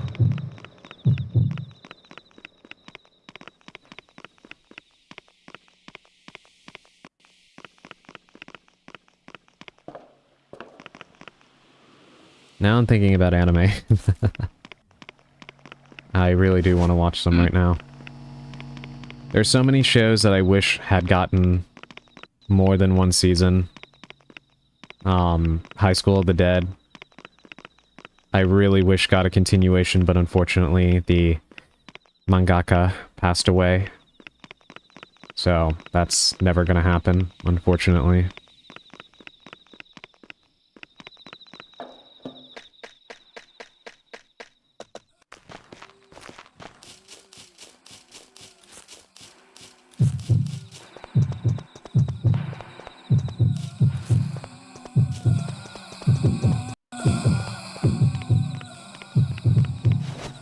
I'm one of those who have fallen in love with Freyren.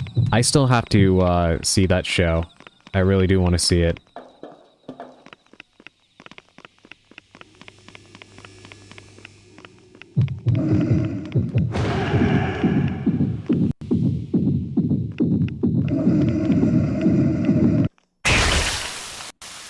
Huh?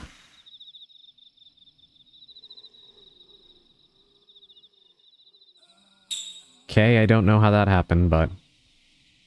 alrighty. So we've searched a lot of this area, right? Let's... it says store here. It says look for Yui in town. Maybe we should try to go across the bridge here.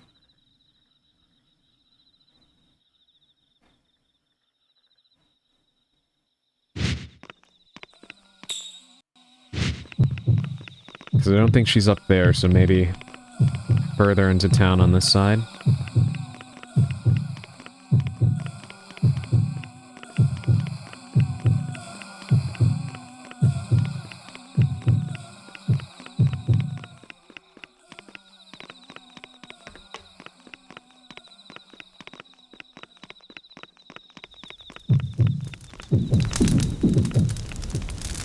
That was just a wheel with a flame inside of it that had a face.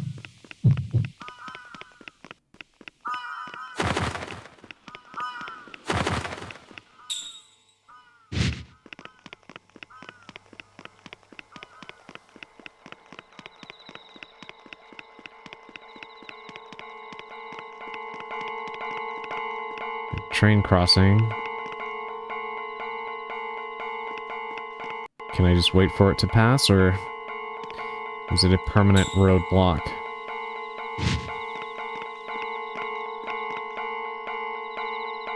Yeah, I guess it's not gonna let us through, huh? Okay. So we need to find another way around. I'm thinking maybe she might be, or... I mean, I don't think we're actually gonna find her, unfortunately, but at least the next story location is probably in that area. We have a roadblock here. Kind of wish they would show up on the map as like an X or something, so I knew not to waste my time there.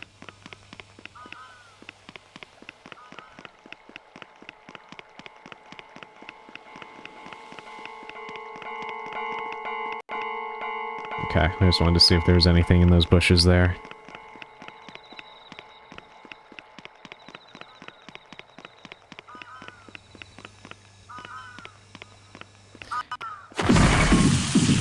Ugh. That flaming tire is apparently based on a yokai. Really? Deflated balloon found. This balloon lost some air. I might be able to blow it up, but it's really dirty, so I'm not going to do that.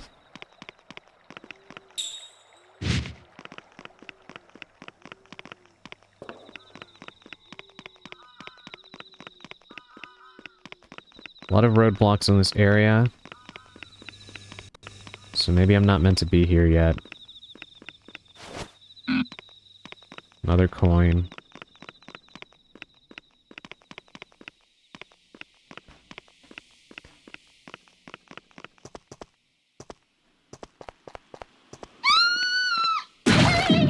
Whoa. You okay?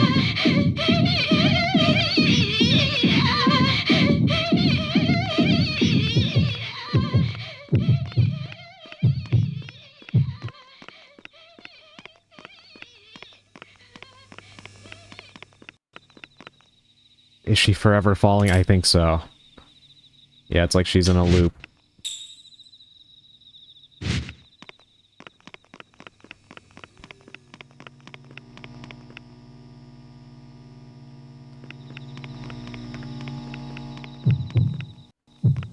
Yeah, so I actually do take a lot of inspiration from...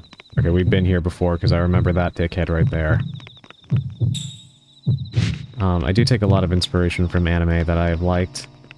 So the intro to my streams and my YouTube videos is highly inspired by Serial Experiments Lane. If you ever watch the intro to that show. And... it's always funny when you swear. I hope it doesn't bother people too much, but I mean, I'm not gonna stop. Quite frankly.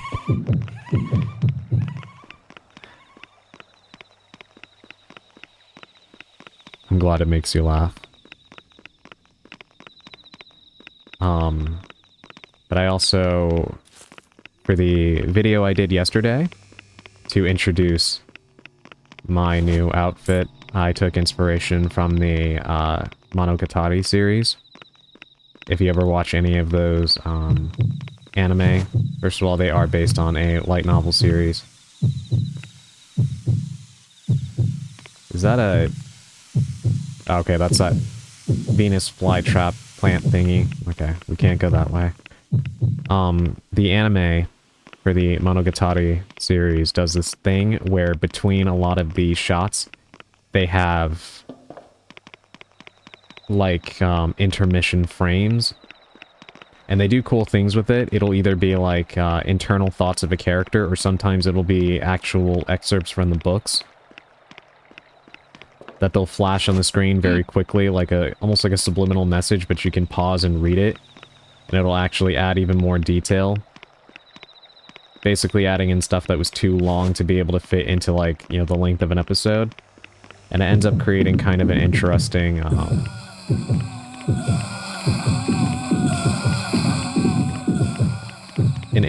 visual flair.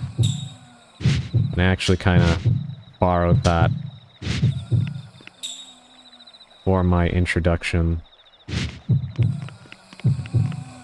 I definitely didn't do it in as stylish of a manner, but...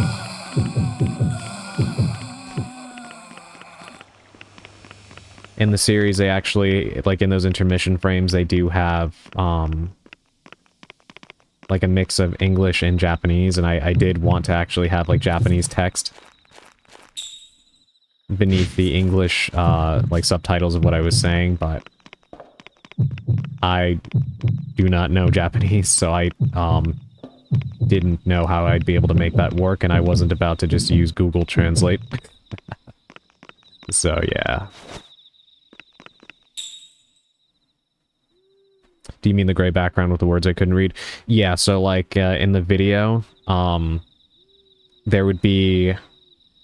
like, you know how I had, like, the different colored frames with the text on it? Yeah, and then I actually did have moments where it would pop up saying, like, footage missing or something like that. I actually did that because I never actually recorded a, like, proper introduction to, like, my lore, like some VTubers do. So when I was referencing, like, how I became a witch, since I didn't actually have any, like, footage or anything to put there, I just thought I would, kind of be cheeky and put a, like, footage missing thing. Stylistic, but also, a meta reference to the fact that I never actually did record a intro video like that. If that makes any sense.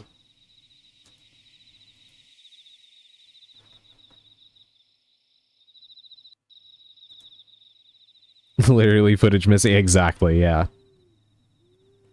A dirty puzzle piece. I wonder what kind of picture it's going to make.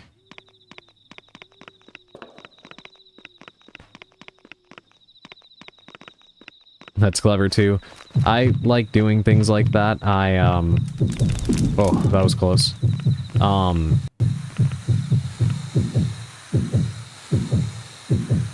Okay, I have no idea what that is, but it is blocking that route, so we can't actually go there. I enjoy filling the things that I create. Wow, that was an especially violent one, wasn't it? I don't know what killed me. I just saw a brief moment of something, because it wasn't that cute little ghost that killed me. But I noticed it too late to react, unfortunately. That one wasn't cute at all. Yeah, that one, it didn't kill me. There was something behind me. I saw, like, a slither of it in the, cone of the flashlight. But I reacted too late to get away from it. Unfortunately. Okay, we have to go all the way back this way again. Yeah, I enjoy filling a lot of the things that I create with little details like that that are almost never noticed. I do that in a lot of my writing as well, or, my poetry and stuff like that.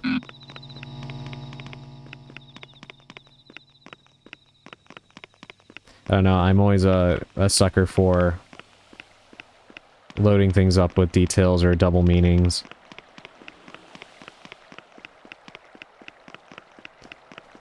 I do appreciate that kind of thing, because whenever I encounter it myself in other people's works, I always find myself kind of like, kind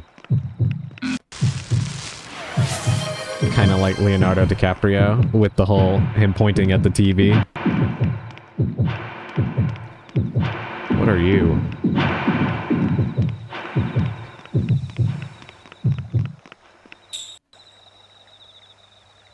That's the fun of art? Yeah. Thank you for the head pats, Naka.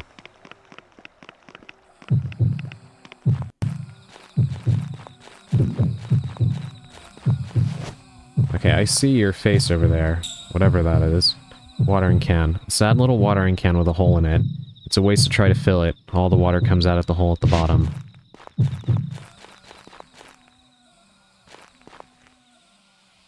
Bunch of boxes this way, and there's a save point over there. Which would be great if I can get to it. That way I don't have to traverse that whole way again. There we go. Look, Mom, I got recognized.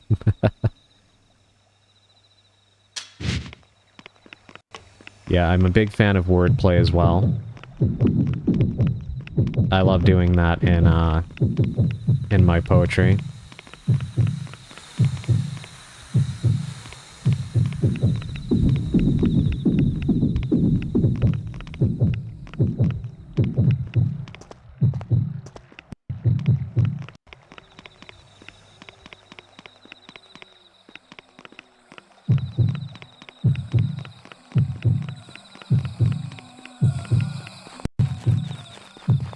There's a great quote that comes to mind with this. I gotta find the source and I'll put it in the Discord. Yeah, please do. There was a, in the Monogatari series, there's a segment where one of the characters, it would take me forever to try to explain exactly what.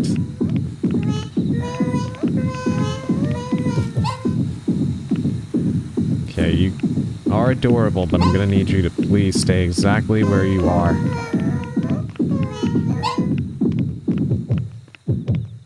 Please don't follow me.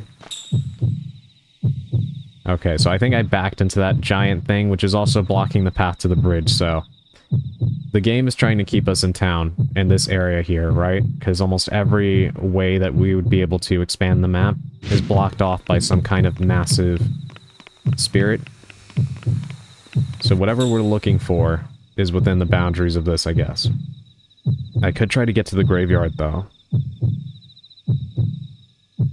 So that's what I'm gonna attempt to do next. But yes, in the Monogatari series, which would take a lot to explain if you don't know what it is. It's a very complicated series, but it is a series that deals with a bunch of monsters and spirits. But, like, within that, it deals with a lot of philosophical stuff and,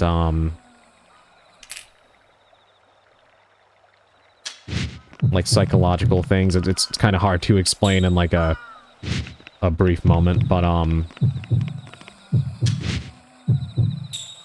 there is a character that ends up kind of becoming possessed, so to speak, by, like, a cat demon spirit thing. And so she ends up talking, like, she transforms a little bit, her whole look changes, and she starts talking, in, like, a very feline manner, so a lot of, like, nyas and nyans and all that stuff. And there's a part where she says, like, a tongue twister. And for the localization, which it doesn't have, like, an English dub, only subtitled,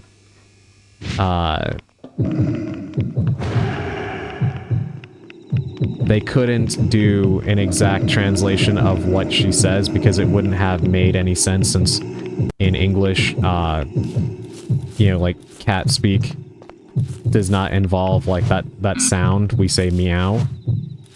So they kind of altered it. Paper Scrap 5, ever since that night, I feel like something is calling me. What is that voice? That's what's written.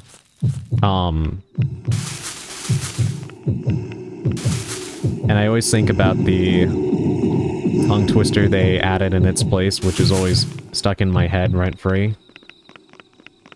Which is... if I recall, off the top of my head, it's, can you imagine an imaginary menagerie manager managing... Can you imagine an imaginary menagerie manager managing an imaginary menagerie? And that is always stuck in my head. It's quite fun to say.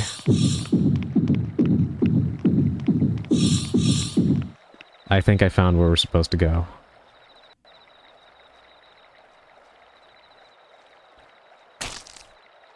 Oh yeah, we found the right place.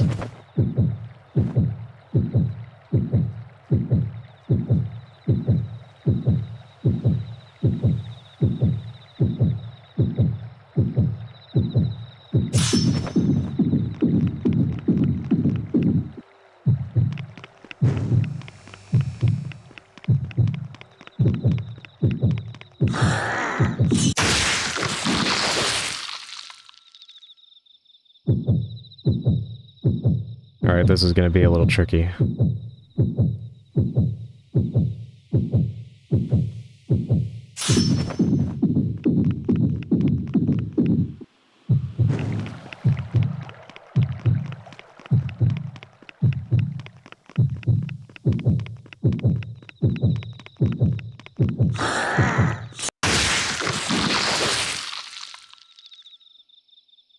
Huh.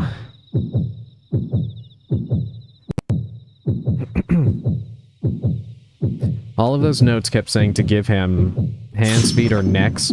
Can I actually... Oh no, it ushers me away from the hand, so I can't try to pick it up and throw it at him.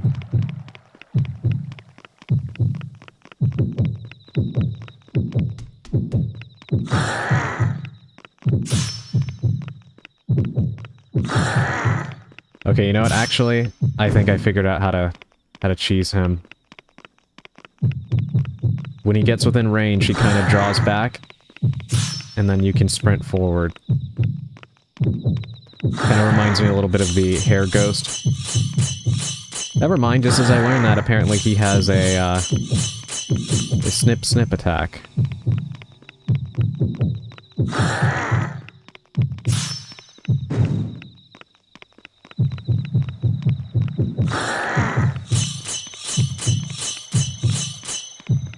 Interesting. This is a very linear route.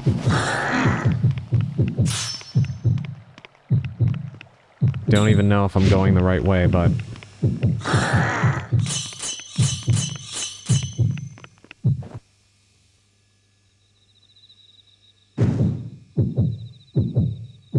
Huh. The doll made him go away? No, actually. No, it didn't.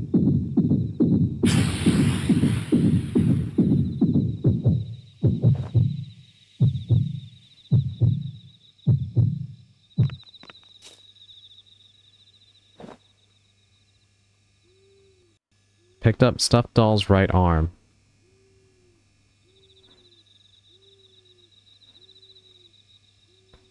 That spirit is gone. I was so scared.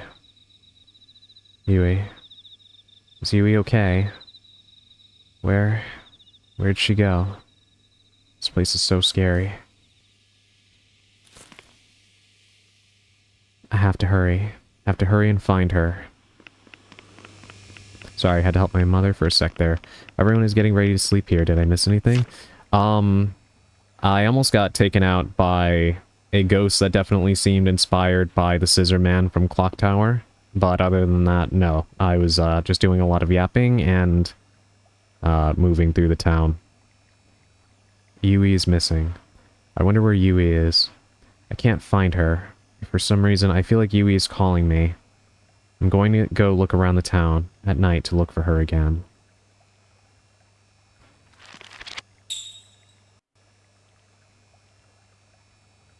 I remember that game, but I have a weird story with it. What, Clock Tower?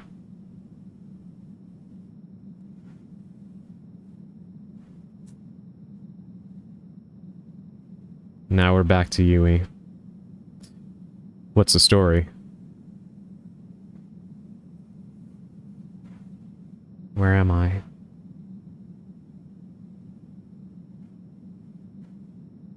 It looks like I'm inside a building. I have to find the exit.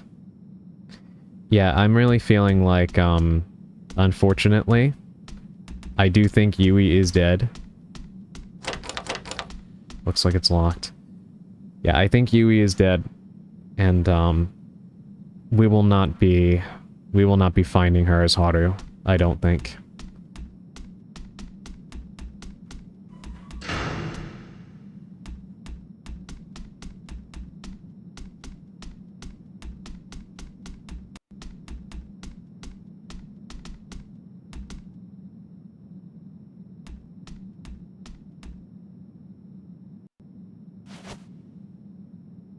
It's a flashlight. It's super dark. I should take this with me.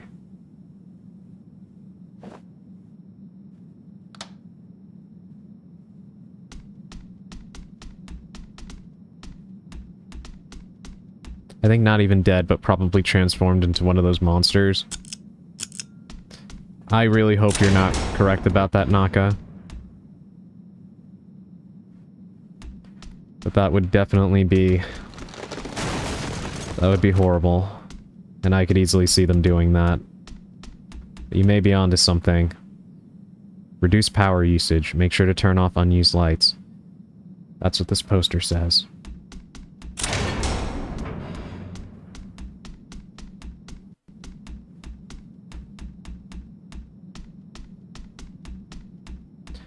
This jar is quite conspicuous. I feel like something is definitely going to pop out of one.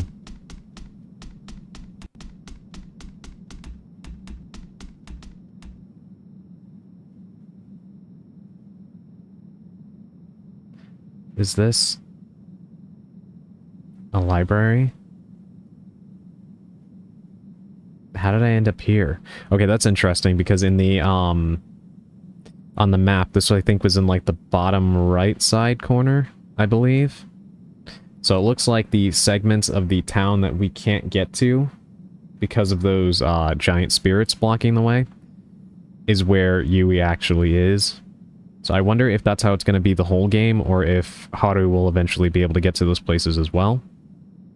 But it seems like we are, like, pretty firmly separated from each other right now. Well, every encounter in that game is randomized except one. There are spots where the Scissor Man can appear, and every time it's going to show up, the game generates a random number. If the number checks, the guy appears. If the number doesn't check, a black cat appears instead. I had such bad or good luck that I only had the black cat appear every single time, so in my case, I played a lone tower. That is insane. Oh my god. So you rolled the dice perfectly, essentially.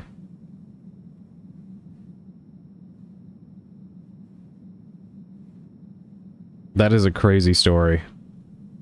It definitely couldn't be me. I'd have the opposite. He'd appear in literally every single room for me.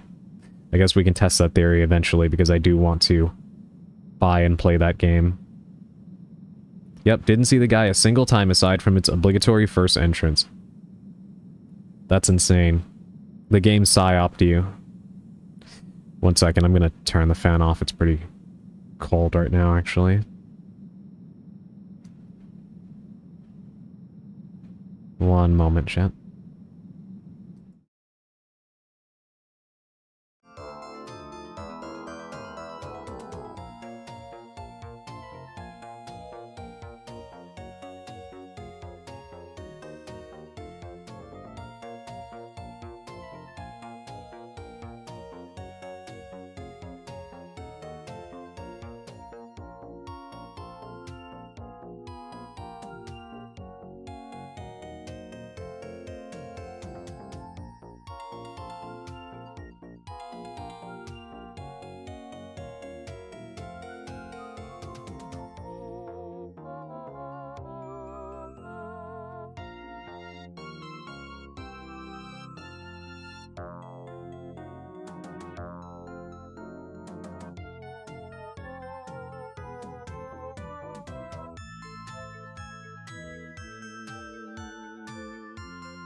Okay, I'm back.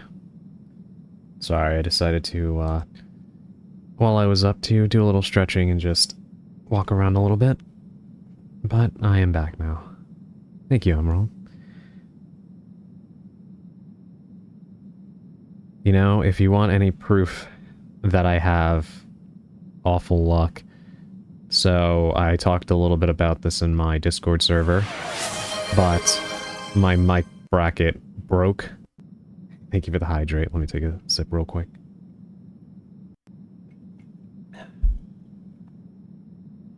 The bracket on my mic that holds the piece where the little mic holder goes, a big piece of it broke off for no reason. So now I really kind of can't disconnect it. So it pretty much just has to stay where it is, which is very annoying. And then on top of that, the same day, one of my pairs of earbuds broke. They just stopped working for some reason. So, yeah, a double whammy, if you will. How did I end up here?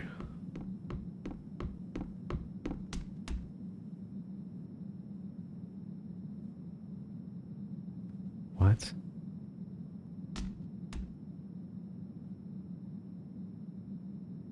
I need to leave. I have to find the exit.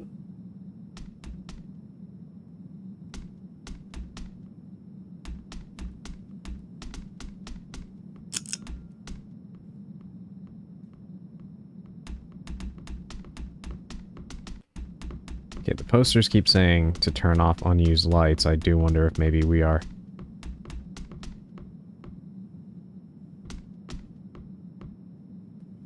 You hear that, right? Listen. There's an extra pair of footsteps.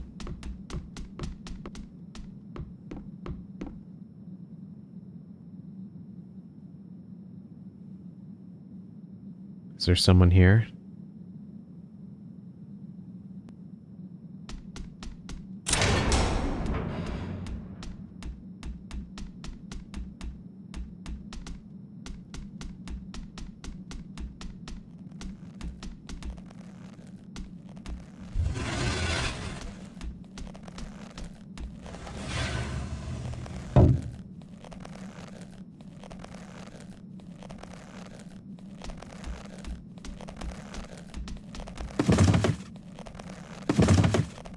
Alright, so we have cover points in here. Not a fan of that sound. I have no idea what it is. Who's there?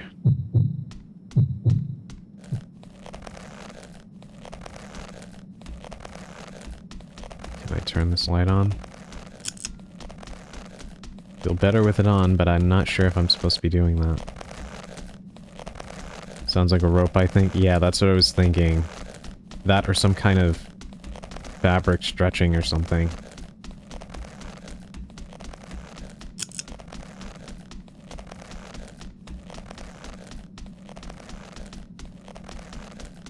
Still weirdly haven't actually found the source yet.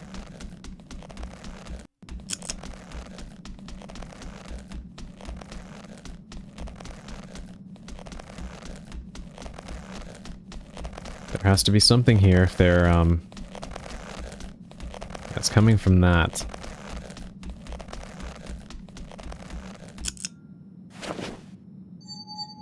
Mirror. Oh, why are we screaming?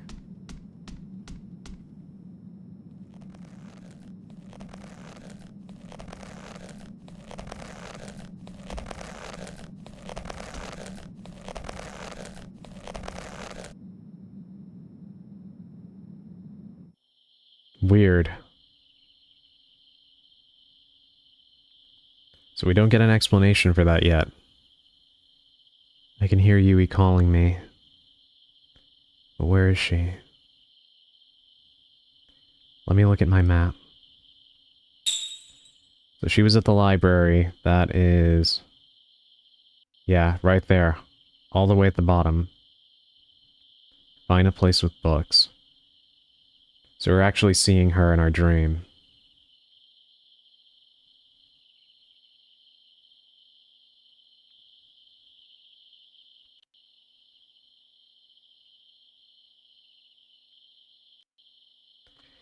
Actually, I don't know if I've talked about this before, but I have had, I don't want to call them prophetic, but I guess prophetic dreams before. To a scary degree of accuracy. It actually did happen to me recently. I have a friend that I haven't talked to in a while, and I had a dream that something happened to them, and I just had this really gnawing feeling to reach out and see how they were doing. And, I decided to do so, and when I did, something had, in fact, happened to them, like, very, very recently. And, even they seemed kind of surprised at how accurate the dream was. It's a weird experience. Sounds like someone crushing and twisting a plastic Coke bottle. That is probably how they recorded the sound. Or at least something along those lines. Sorry to hear about that. Yeah. But it is weird. I don't know, that just made me, think of that. Run a little longer. Okay, yeah, we're gonna go with this one. Stuffed doll's right arm. It's the right arm of the stuffed doll that got cut up by the scissor spirit. The stuffing coming out of it is old and yellow.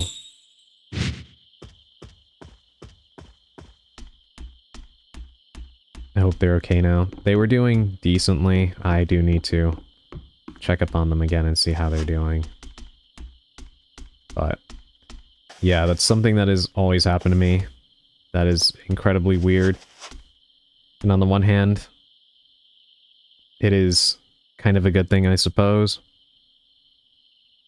You know, I guess to get those messages, if that's what you want to call them. But at the same time, I've had times where I've had dreams like that before. And I have them in like a series. Like I just keep having the same kinds of dreams about bad things happening. And it won't stop until that thing actually happens. And it is incredibly torturous to not know how to stop it. Or if you can.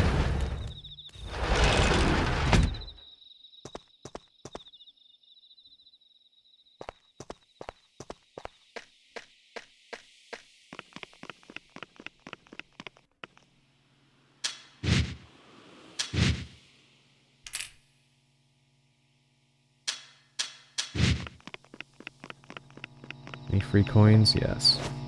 Give me that.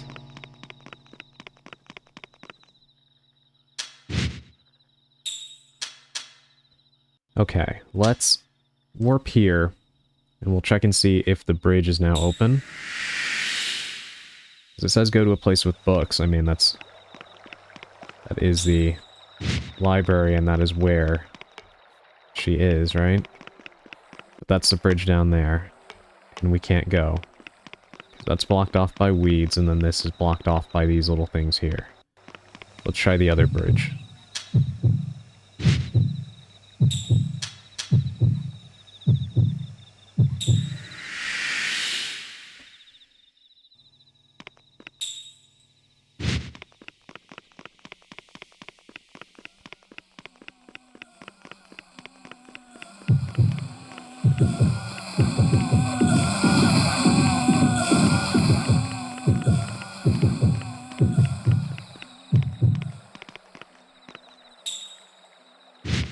Okay, all this crap is in the way. Paper airplane. Huh. Wonder what we do with that.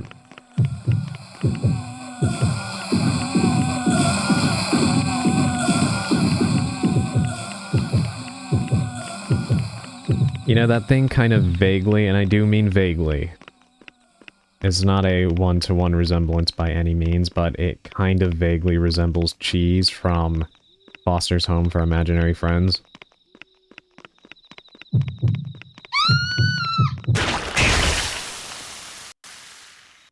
She fell on me.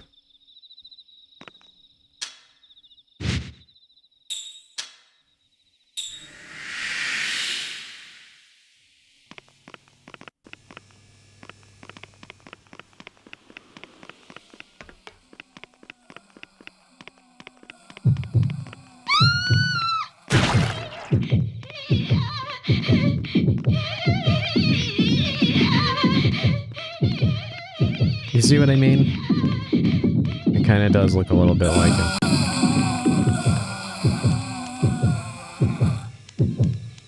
Okay, we're definitely in the right place if we're seeing the dog again. Maybe the train has now crossed.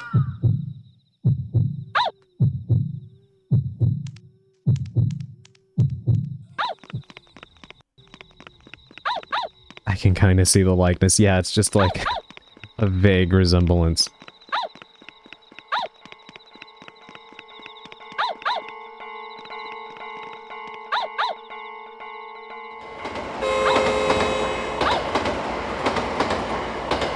Oh, I bet that's our next major ghost, right?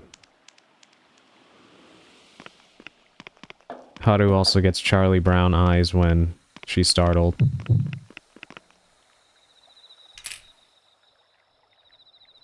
Okay.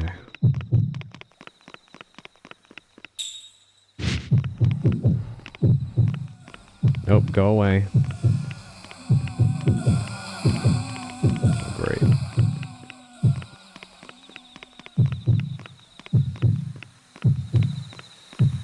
Okay, so the main path. Yeah, we're not going this way. So now we got to do a little bit of exploring.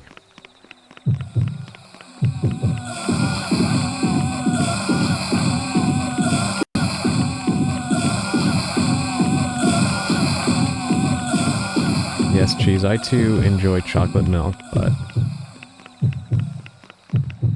I do not want to deal with you right now. Something is there.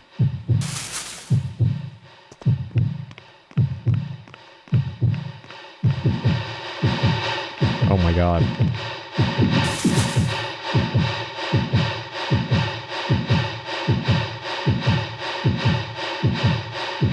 I hope he's not like the light bulb heads in the first game that just camp the bushes and they don't move no matter what you do.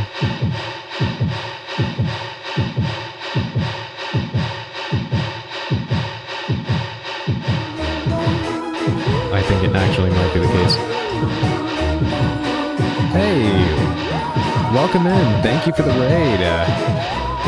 Neo is melted. Oh no, why is Neo melted? Hold on, let me give you a shout out.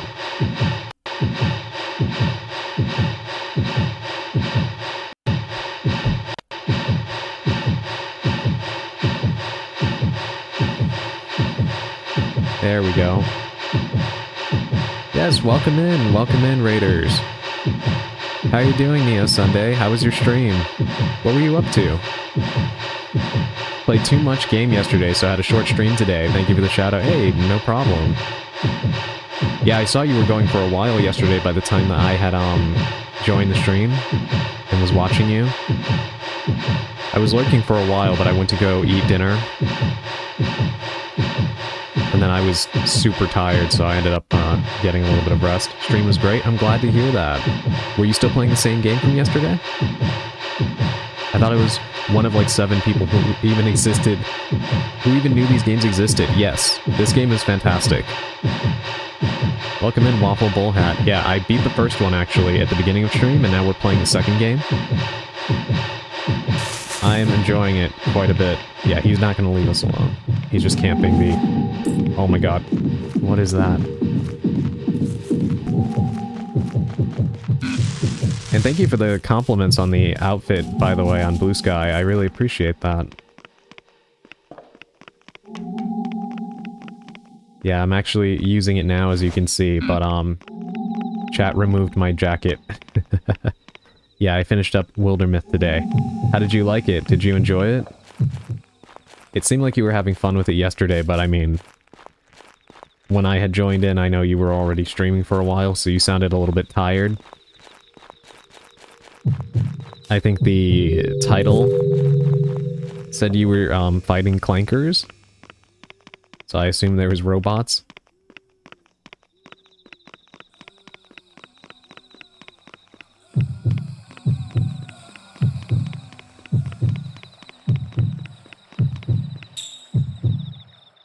I think we went in like one big circle, right? Yeah, this is where he had me trapped before.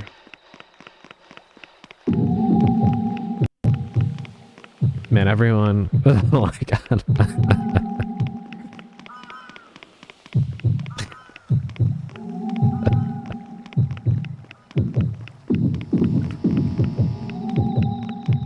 What is this? A garbage bag. I did not miss these guys from the first one. Wilder Myth is a great turn-based party RPG game. Definitely worth playing if you haven't yet. I do love turn-based RPGs, so I'll have to look into that. Whoa, you almost killed me. Yeah, I'll have to look into that. It looked pretty fun. I'm glad you had a good stream, though. I've been enjoying Yomawari, but as you can see, everything is out to get me in this game. So you can't actually fight back in this game, you have to avoid everything you run into. Because if they even so much as touch you, you pretty much end up being exploded on impact. Hey, thank you for the head pats. I wish we could go into one of these stores. It's such a change of pace from the rest of the environment that it kind of offers a little bit of visual comfort, but we can't actually go inside, unfortunately. We're trying to get to that library in the bottom of the map there. Oh god.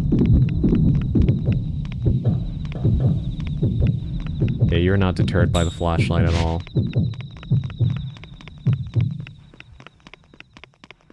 Not one bit. But yes, Raiders, thank you for popping in. Please engage in any post-stream care that you need to. If you need to raid and run, I totally understand. And, oh, actually, how rude of me, I did not introduce myself. I am Adrian Hallowell. I am a Cursed Witch VTuber. And I am playing Yomawari right now. My apologies, I've been so thrown off by all of the, ghosts and demons chasing me that I forgot my manners. I do apologize about that. This heartbeat sound is giving me big Sucker for Love 2 vibes, and I don't know why. I don't think I've played that game. I've seen a lot of, like, videos, on YouTube sometimes recommended to me of it, but I don't think I've actually played it. Paper Scrap 3. It's a note someone left. It says, I can't find it no matter where I look. What should I do? Oh, thank God we found a checkpoint. Alright, that's a big help. Town library. 500 meters ahead. So we're on the right path. I say that, and of course there's a giant plant ghost thing.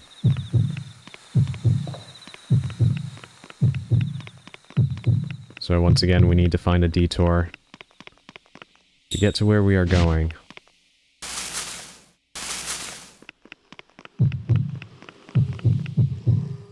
It's graffiti. Some kind of weird face. This drawing, I've seen 3 before somewhere else. Yes, we have.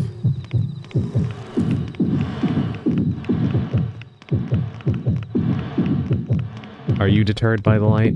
Okay, you might be, actually.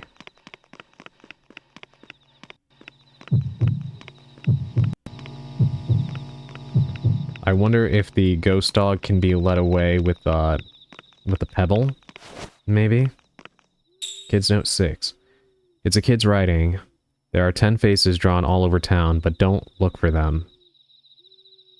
Well, we've already found 3. I wonder if we accidentally die, if we find all of them. It's not like I'm going out of my way to look for them, but they are just kind of there, you know? But yes, everybody, if you don't already follow It's Neo Sunday, please give them a follow. They are another fellow Witch VTuber, and a fellow Charmed fan. So, you know what you have to do. Go and give them a follow, please. They also post videos on YouTube, and they just recently made it to 100 subscribers, which is incredible.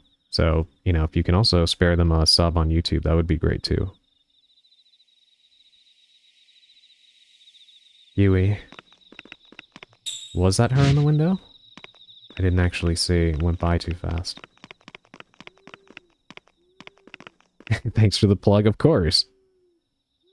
We look out for each other.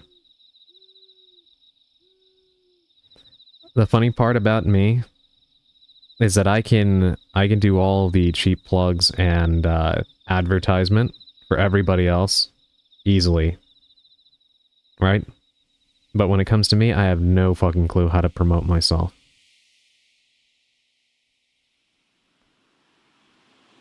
The heartbeat mechanic is pretty nice interface integration though. Yeah, it is quite helpful at knowing when you're close to something.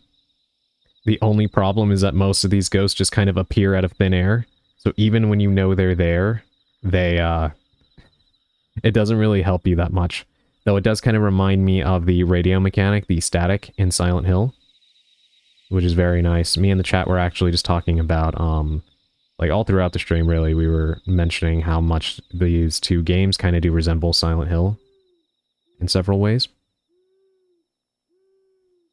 Window is open. Did they forget to close it? Well, I guess that means if we find a way to, like, get a box or something, we can probably climb in from there, right? Ah, here we are. This.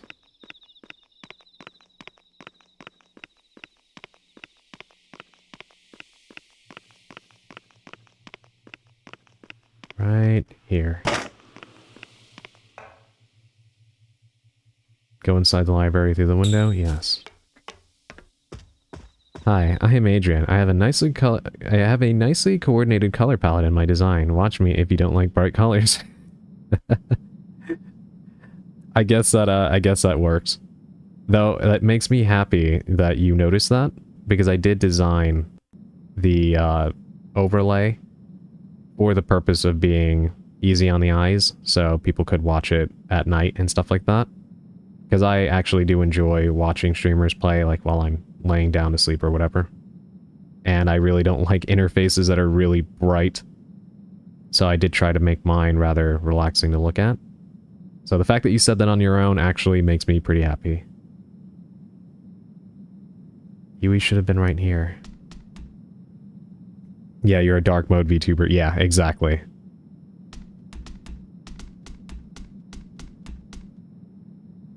There's a poster on the bulletin board. It says, "Please be courteous inside the library. Please be quiet and do not run."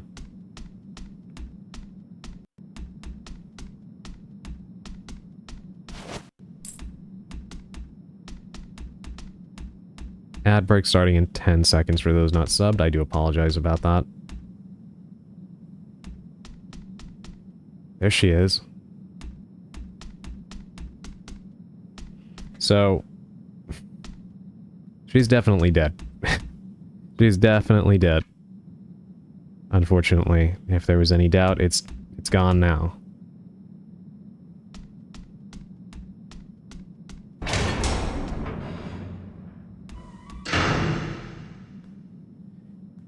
And you know what I'm thinking, right?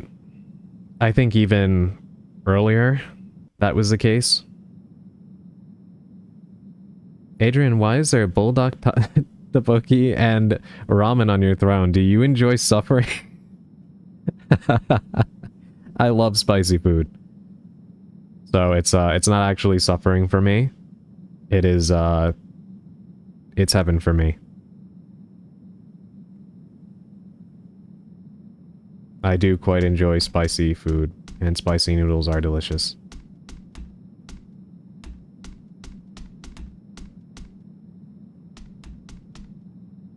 That question just made me... that made me laugh.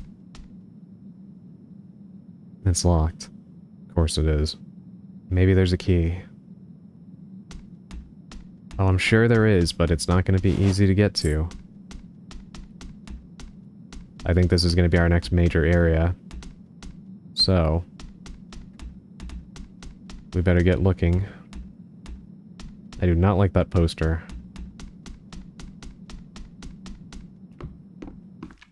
It kind of looks a little bit like the Teeth Man from the Candle Cove sci-fi series.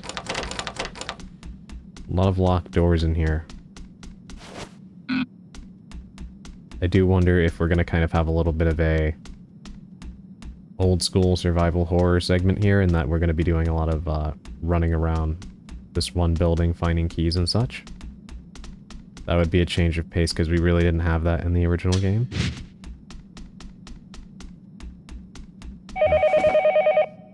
But we did have these phones. And we all know how that went last time. So,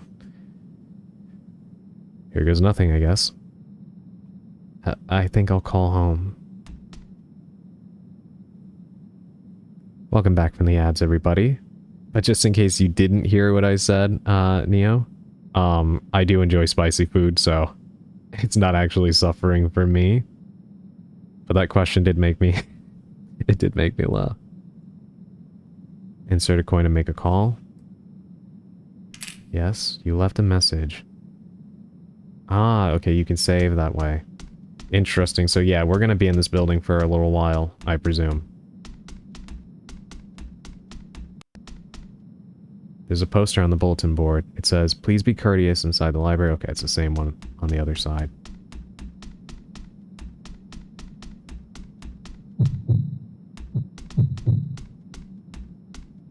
Something is in here with us.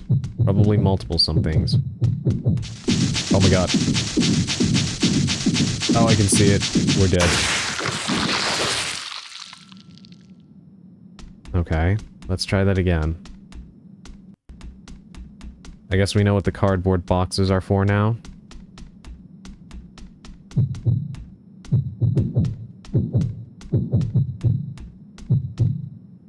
I'm glad you like them. I had the cheese flavor ones and it killed me after one bite. Really?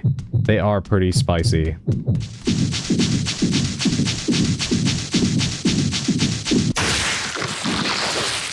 Good grief. Yeah, even for me, they can be kind of spicy. I have a really high tolerance to spice. But I think what doesn't help is because they're noodles and the sauce is so intense that it burns your throat, it burns your tongue and everything like that, but I think the big one is that it stays on your lips. I've noticed that one technique to making it a little bit more tolerable is to actually, like, make the noodles smaller, like crush them up when they're still dry before you make them. And then you can eat it in smaller bites and it's less potent than when you're, like, slurping the noodles or whatever. You know what I mean? It makes it a little bit better. So kind of a technique to try if you ever have them again.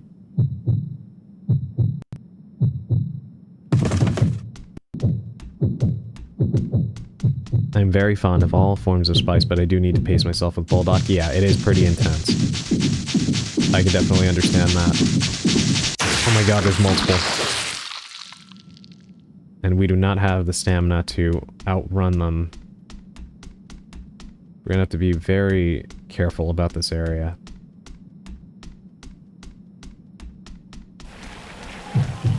Another thing that does kind of help is using a little bit less of the sauce, because you really don't need to use a bunch for it to deliver the flavor, rather than emptying the whole packet. And also you can eat them with, like, crackers to absorb some of the spice.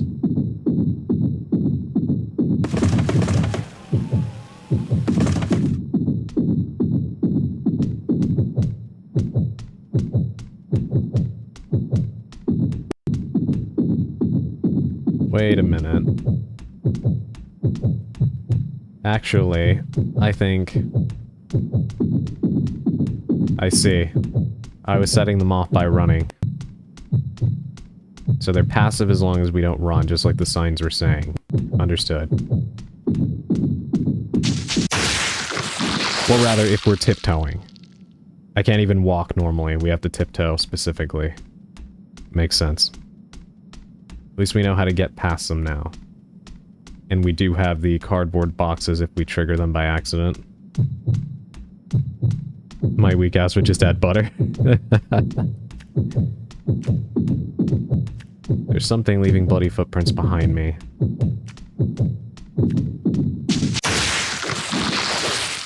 Okay, even tiptoeing, that set them off.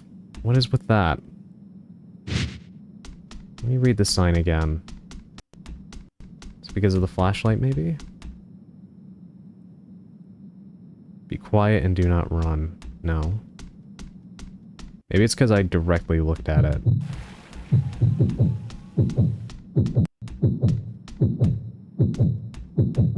Okay, I'm just gonna test something real quick. Yeah, even tiptoeing, it still went after me. Weird. Seemed like it was working for a second, so I don't know what that's about. Maybe you have to stop moving? Let's try that out.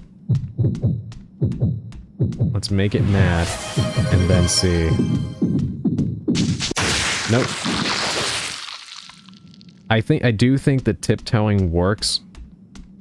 Like, it reduces the, thank you for the head pat, Stonka.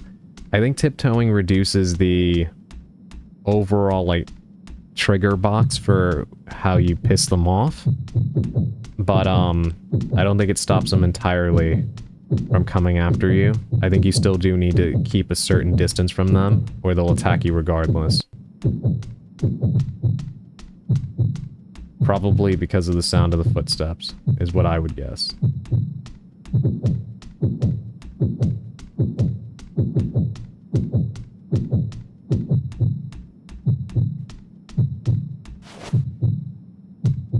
Paper airplane. I have no idea what to use that on. I guess maybe we can try and see if it distracts them too. We have a book here. This is a picture book of fairy tales. It's titled The Couple's Pebble. The cover is a picture of a lot of men carrying a heavy crying rock. Interesting.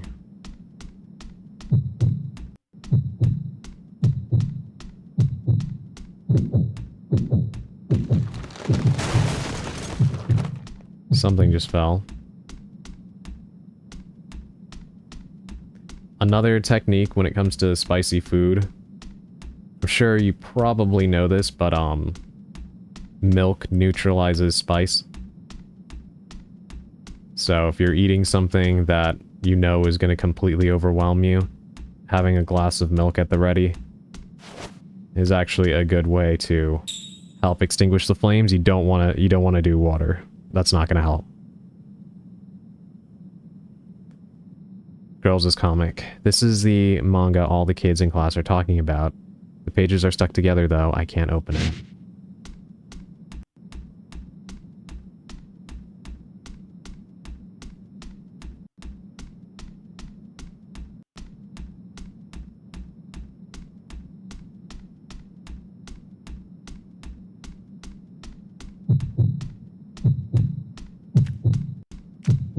Being followed again. Okay, there's one of the librarians there.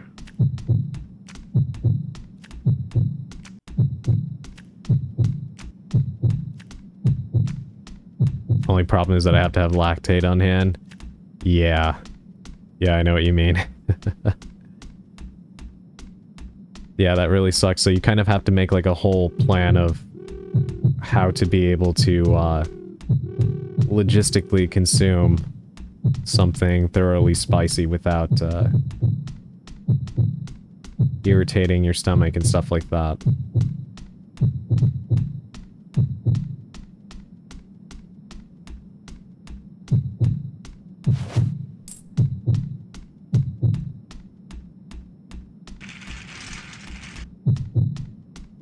Okay, that thing is moving on its own.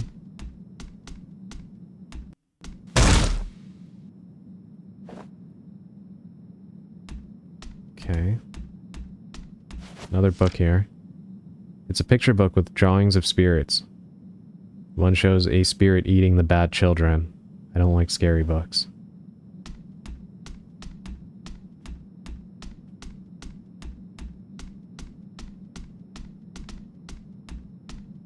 I presume she's not a fan of Goosebumps then.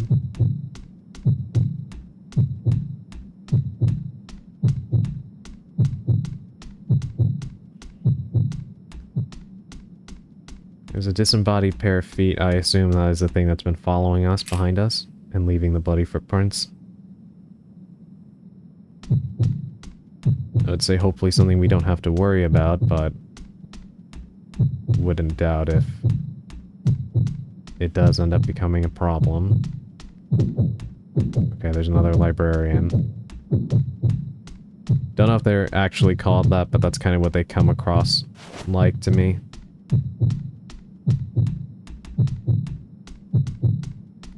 I'm really curious about these paper airplanes, though. I'm gonna try and throw one and see what it does.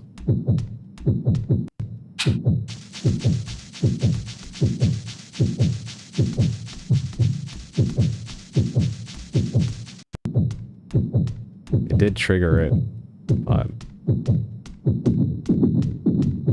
weird.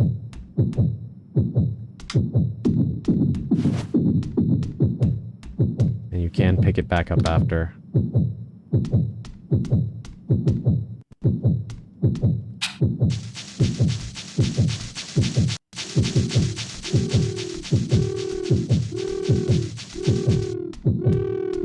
Okay, well, one, it does seem like the paper airplanes work. Two, what is that thing right there?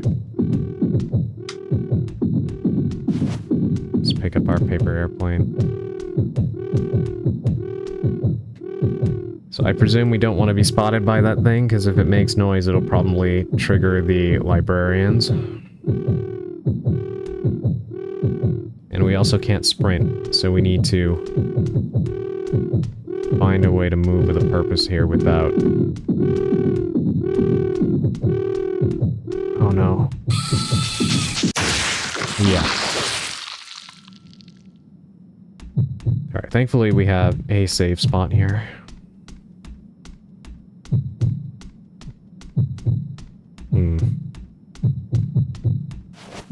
I wonder if I could throw a paper airplane and then sprint for a few seconds to get around that area. But I don't actually know.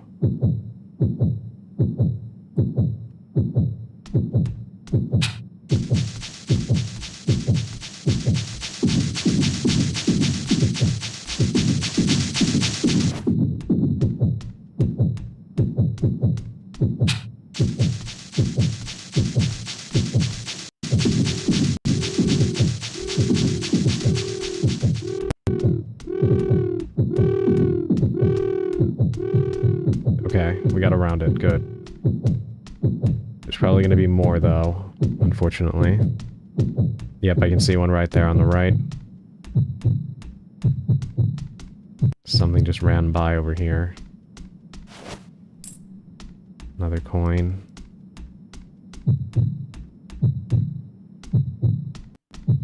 You can do it. Good luck. Thank you, Emerald. Alright, well, we made a save, so that's good. So even if we die here, we made some progress. There's two librarians over there. Another tattletale right there. Two tattletales. And a librarian.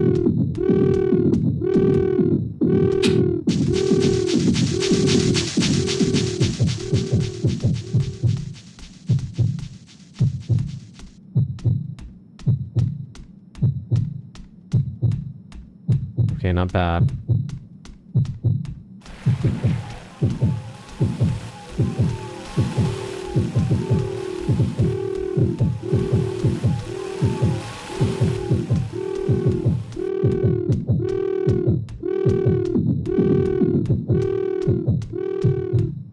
Just gotta get out of the cone. There we go. Sorry, chat, this is a little tense right now.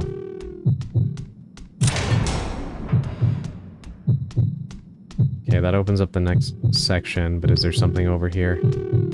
Yes. It's a newspaper story. It's a newspaper story about a really cruel case. Someone kidnapped a person and cut off their foot.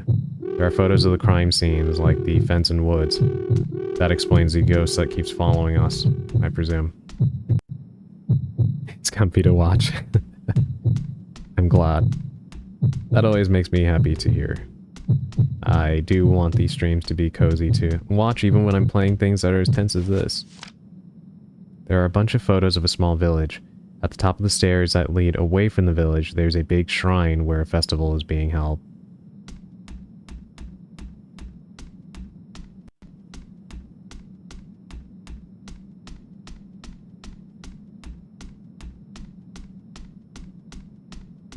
Can I unlock this from the other side?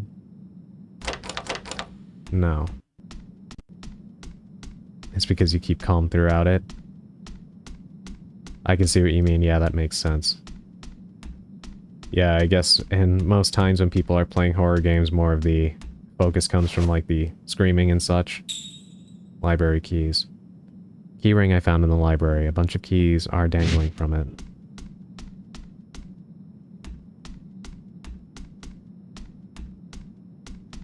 Alright, I think this opens up a shortcut now, right? There's the keys. What does this say? Oh, nothing important, I guess.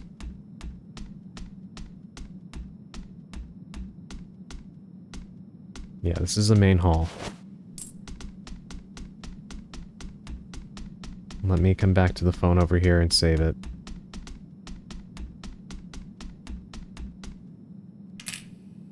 It's not a section I want to repeat, if I can help it.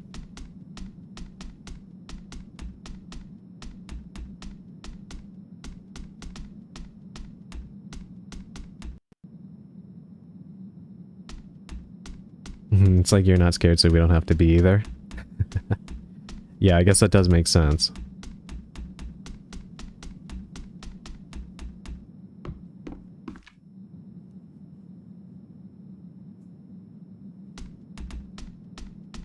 Even for me, it's getting kind of cozy because this is starting to resemble more of a classic survival horror formula right now, with exploring a contained area and doing a little bit of backtracking and item hunting. So it's tapping into that part of my brain right now.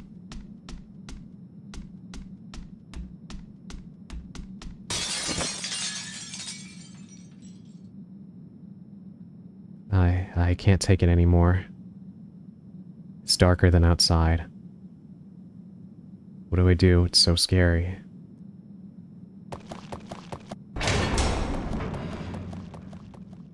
What?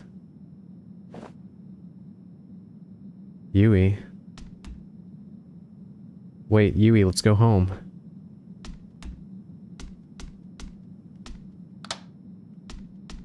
Yeah, I believe that's what Yui heard before. And so I'm guessing the extra pair of footsteps we were hearing was actually Haru's, maybe?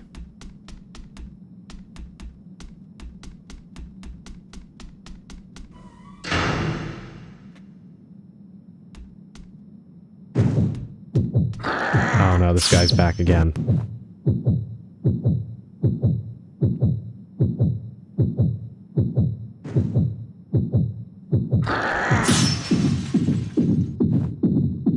Alright, here we go.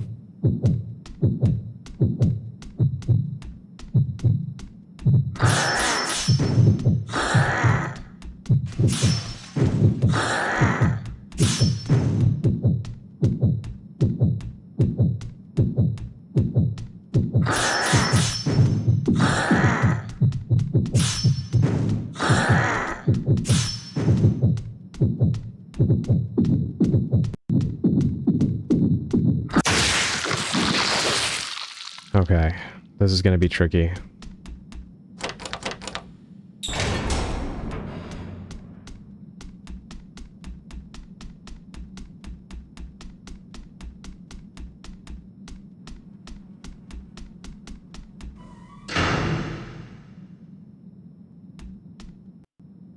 He's able to pretty much come at us from any angle.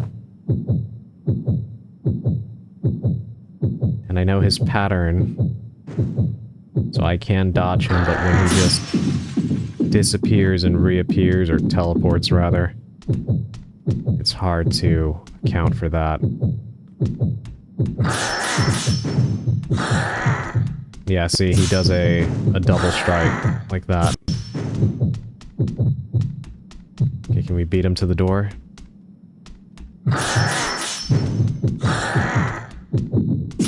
Okay, the door won't open. We need to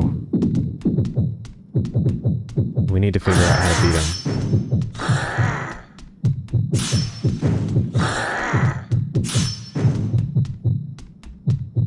Okay, there's got to be something in one of these cases.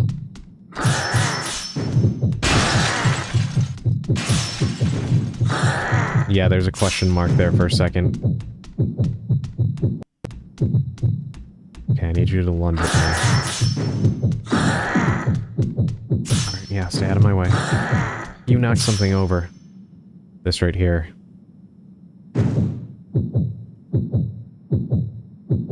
Oh, you don't like it when I carry that, do you?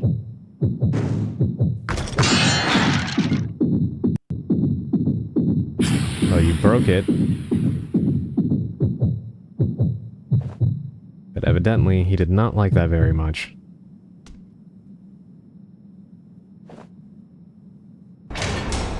Old jade bead found. Small bead called a magatama that came off of a tool or something. It looks like a bunch of shades of green swirled together. I'm guessing that'll be another charm for us to use. That was an interesting little boss battle. I wonder what that thing was. I've seen that statue design before. I presume it must be a like something in Japanese culture, because it's actually one of the demon designs in Shin Megami Tensei and in Persona. So I'm guessing they must have based it off of something.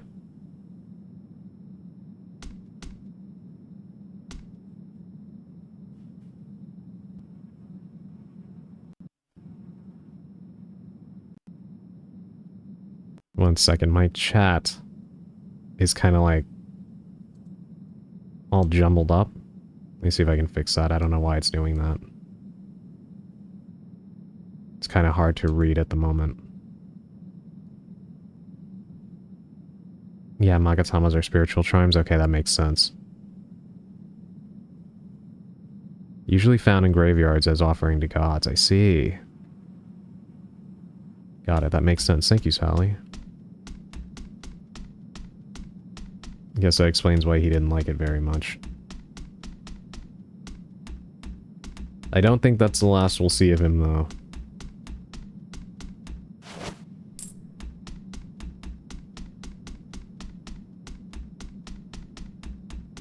He kind of seems like the primary stalker.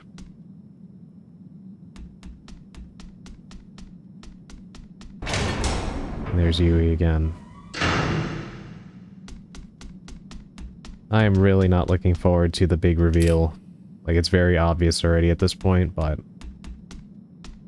I do think that this game is going to tug on our heartstrings, if not rip them right out of our chest.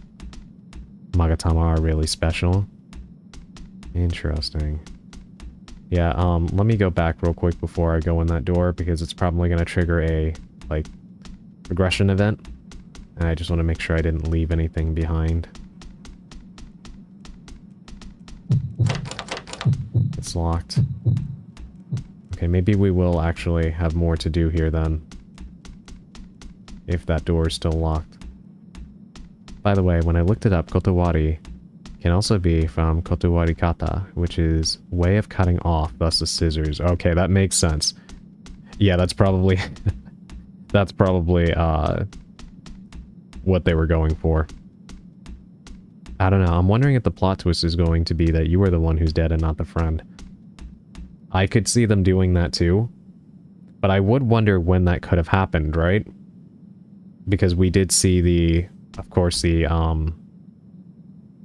attempt on her own life at the beginning. And we still don't really know because we're without the context of if that was successful or not.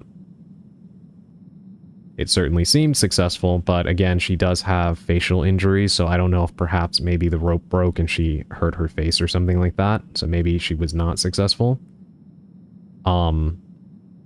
But as far as Haru goes, we haven't really seen a moment where her life would have been evidently in danger. Because she did hide in the bushes initially, before everything went to shit. But I don't know. That would be an interesting twist if it turned out to be the case. I'd definitely be curious about when it could have happened, though.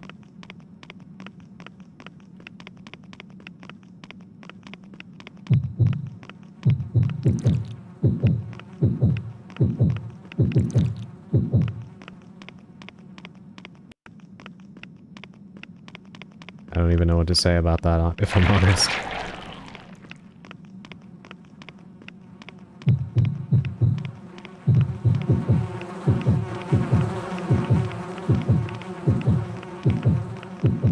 You were disgusting.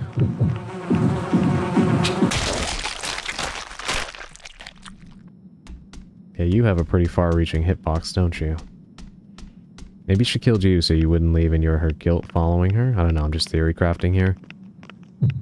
I don't know. It's... I feel like we need to see a little bit more before we can come up with a plausible theory right now, because the only one we can really work with is, you know, like Occam's razor, right? The simplest answer is the correct one, which would be that we're alive and Yui is dead. But I can see them doing a twist, I just don't really know how we would explain said twist quite yet. Which could be because they're withholding information from us, right? We are kind of a little bit confused on the timeline of everything. And surely that's what they want, right? So, I can see there being some, shenanigans going on with regards to, God, this thing is annoying and loud in my ear. Okay, I would like to explore the rest of the room, please, before we progress.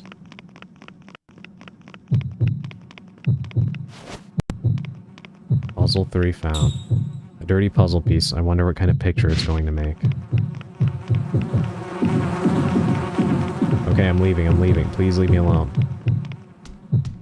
God, that is the worst feeling when you have a bug flying directly at your ear and you hear it, like, whiz by.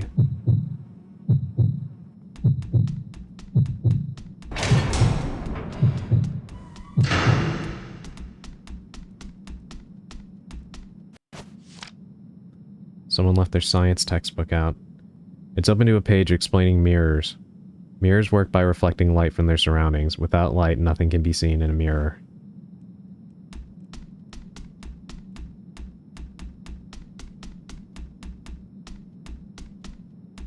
This is where we were before.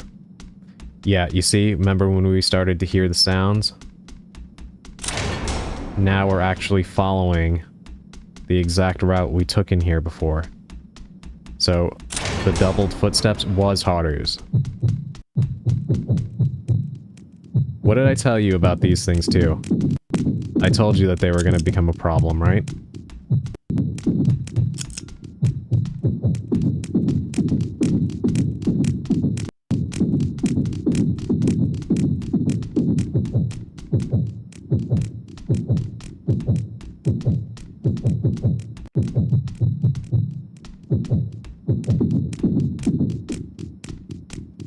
How do I get you to stop?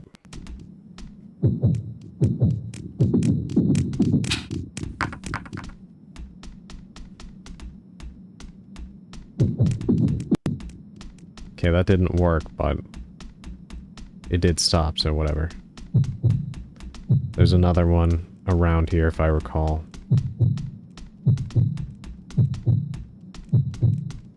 Yep, there it is. If we can just outpace it, then we don't really need to worry about it.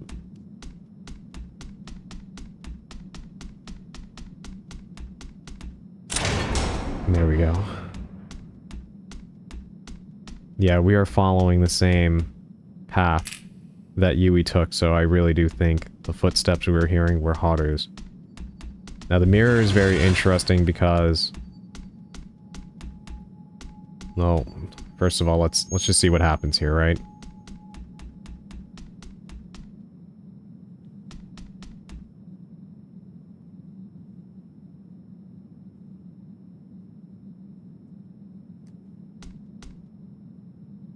Something is gonna pop out. Otherwise we wouldn't have all of these cover points. A mirror?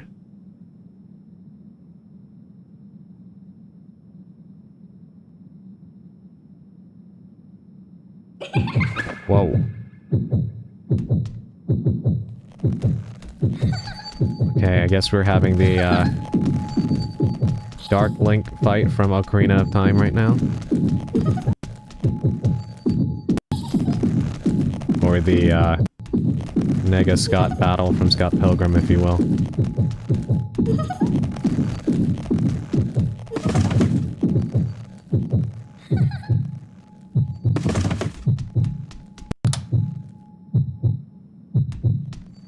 I'm thinking maybe if we turn off the lights, we can get her to go away.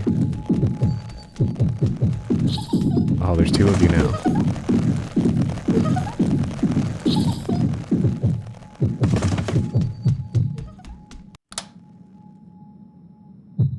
Yeah, I think shutting all of these off is what we're gonna want to do right now. I'd considered including a Magatama in my design, actually. Really? How would they have fit in?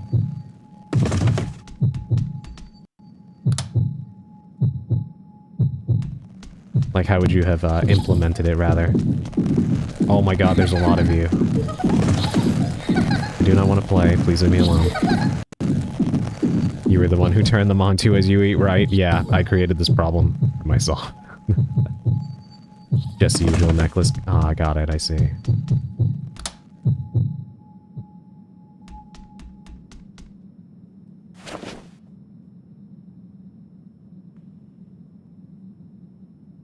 And we covered it back up.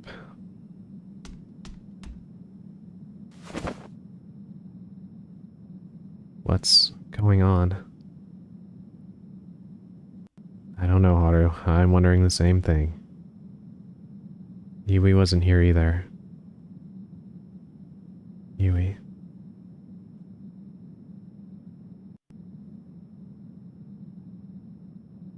I have to look for her. The Magatama is also a sacred object that many people use in fashion and stuff now. I'd liken it to a cross. Really? Hold on. Let me look this up real quick. I want to make sure I'm thinking of the right thing. Magatama. Ah, okay, I see, I see. Yeah, I was confused because I was looking at, can I find... Because the statue that it broke looked like, God,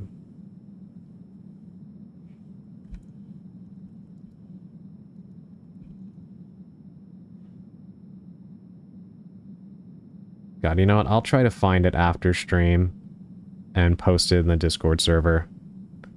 Oh, wait, here it is. Hold on. Yeah, what are you? What are you?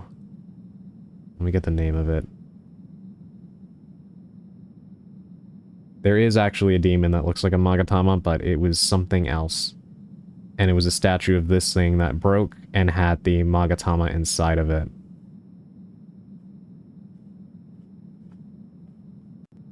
I'm just trying to get the name of the demon so I can actually look it up, because then I'm sure it'll tell me what they base the design off of, so I actually have the proper name instead of just pointing you towards a persona. So 1 second, I'm having to go through the entire freaking decks here of demons.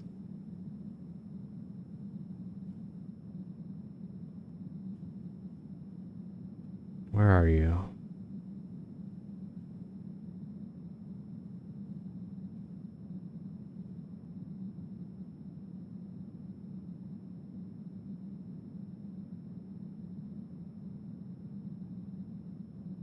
I just saw you. You were literally right there. The heck is it? Okay, here it is. Arahabaki. Habaki. What did they base you off of?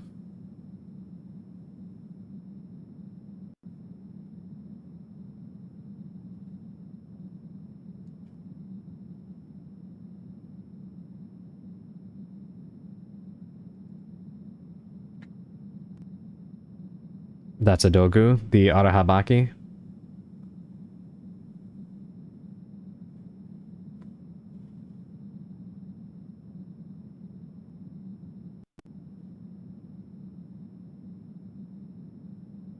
Yeah, dogu figurines, okay. The dogu figurines are on which both the description of Arahabaki in Sugaru Sotu Sangunshi and his Megami Tensei design are based on actually aren't connected to this deity and date back to the Neolithic Jolman culture. Their purpose remains uncertain, though religious and autotropaic functions are often ascribed to them by researchers. Interesting, okay. Let me just double check. Yeah. Yep, you were right. Dogu. Yes, that is what, that was a statue that, that the Scissor Man broke. There were 3 Magatama personas in SMT. One was red and angry. I think the other is blue and relaxed, and the other I don't remember is the third one. Yeah. Yeah, you're right. There are also 3 Pokemon based on Dogus. Interesting. They base the SMT enemies on a lot of stuff like that, so linking just the demon isn't that far off.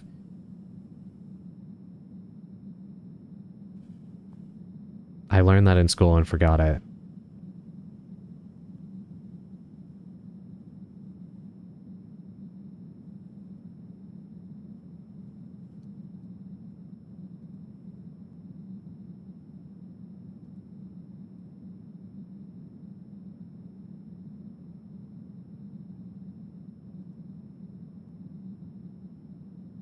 Sorry about the sidetrack. Thank you for indulging my curiosity for a second. Oh my god, it's already 10:47? Alright, I think we're probably at the end here.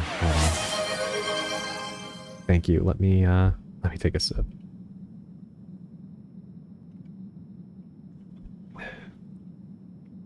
I have to look for her. Yeah, I think we're done with this segment, right? Now I think we return home, yeah. Night Town. In the night town, everything is weird. I should know this town, but for some reason, I don't know where I'm walking. I think I'm alone, but I can hear footsteps right behind me. Even the wind is scaring me.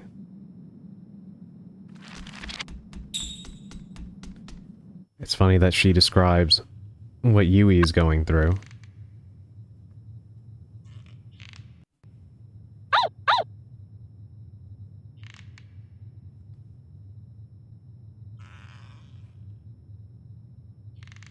Where is this?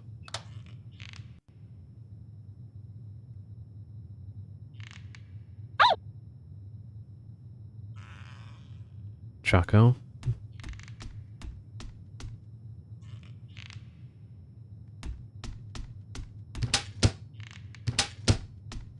We can hide in there, but I'm assuming that'll probably be something that we will encounter primarily as Haru. And more phones too, except rotary phones over there I can see. We're definitely going to be coming here. In fact, I think this is the mansion that was described before. And once again, you know me and mansions. For all the occulty stuff in SMT, I should really play and finish one sometime. They're fun games. I have Shin Megami Tensei 5. I don't know, maybe I could play that on stream sometime. I just don't know how satisfying it would be to watch because, again, it is a long RPG. I know Bolgay said he'd be up for watching me play RPGs and such, but I don't know. Could be something I play every once in a while or something. Or maybe, like, do a lot of the grinding offline and just try to play through mostly the like, story events and stuff. I don't know. I didn't know you didn't finish that one. Yeah, I actually didn't finish it because I had a lot of stuff going on. I mean, I always have a lot of stuff going on. But I had gotten maybe 25% through it, and then they announced Shin Megami Tensei Vengeance, which is kind of like the superior release for SMT5. So it kind of pissed me off a little bit because apparently the stuff they added in Vengeance, they cut, like, basically it was stuff that wasn't done in development for the vanilla version. I also didn't finish it, and then they came out with the upgraded ones, and I don't feel like... Yeah, you, okay, so you know. Yeah. So it kind of upset me a little bit because I do want to see the extra stuff that's in Vengeance, but the battle system is incredibly addicting. You do not want to put it down once you start playing. It is so satisfying to play. And I love the Nahobino's design.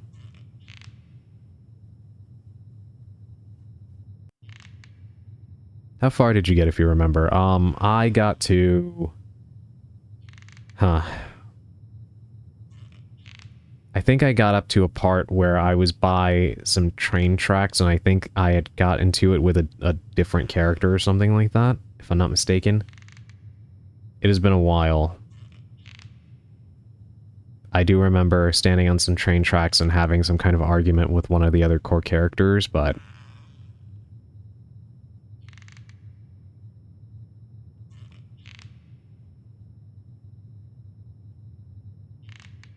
but it has been a while.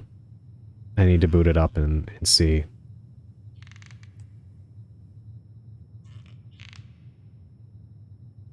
Might she have gotten farther than me? I doubt it. I might be misremembering. We'll see.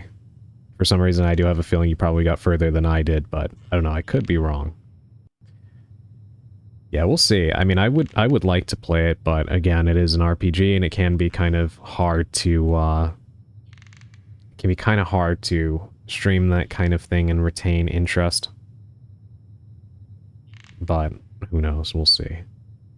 I only remember going back to the school and getting mad at the story. What made you mad? Not that the story was bad, but the topic was what made me... Oh, okay, okay. Interesting. I wonder what that was.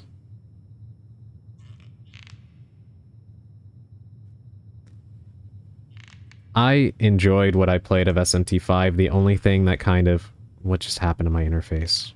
Why did it do that? The only thing that disappointed me a little bit about SMT5 is that you can tell that they took a lot of inspiration from Shin Megami Tensei Nocturne, aka SMT3. And the reason that kind of bothered me is sometimes what these franchises will do is they will take games that are like the most favorited in a franchise, and then they will try to kind of imitate it, and it'll be to the detriment of its own originality. So Nocturne is a game that a lot of people that play Shin Megami Tensei kind of put on a pedestal, and I have not played Nocturne, but I've watched a good amount of it. I do think it looks like a good game, but the thing that I did not like about Nocturne also kind of is the thing I don't like about SMT5, which is it trades a more linear, cohesive story in for, like, more exploration of a destroyed environment, which is fine. I mean, like, apocalyptic stuff is the bread and butter of Shin Megami Tensei, right?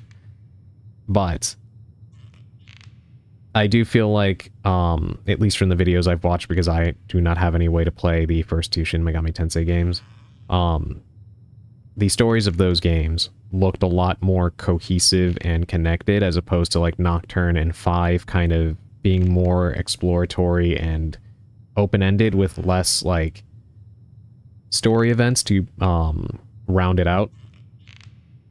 And I'm never really a fan of when games do that, because, like, yes, the exploration and stuff is fun, but you don't really have, like... To me, I need some sort of reason to want to continue to move forward, and I need the story to be present. But I am a person that does enjoy that. Like, not all games need to have story, but there's a difference between playing something like the Mario games where you really don't need a plot, you know, because the gameplay is tight and it's just, you know, joyous to play. And then an RPG where I'm going to be hooked into this for many, many hours. So, you know, to me, RPG and story is synonymous. I need that. I can't just be dungeon crawling. Because the gameplay might be sublime, but I kind of need to feel like there's a reason why I'm doing all of this stuff. You know what I mean? I was supposed to explore in Nocturne. I didn't even want to walk around because everything could kill you. Yeah. It's kind of like the same thing with SMT5. Which, another thing about 5 that I kind of don't like is that they went for a desert apocalyptic environment, which it's nice to look at, but I always find that deserts in games are some of the worst environments to explore, because there's nothing but sand everywhere. Like, I know that's an obvious statement to make, but like, for instance, I know a lot of people complain about underwater settings in games, but you can make that interesting. BioShock is a perfect example of that, right? But I don't think I've ever played a game in which I felt like the developers made a desert environment even interesting. Even like Uncharted 3 had segments that I just felt didn't work very well, which is a very different kind of game, but I'm bringing that up to say, like, the first 2 Uncharted games have great settings and stuff, but Uncharted 3 just didn't really work in the desert segments that well compared to a lot of the segments in 1 and 2.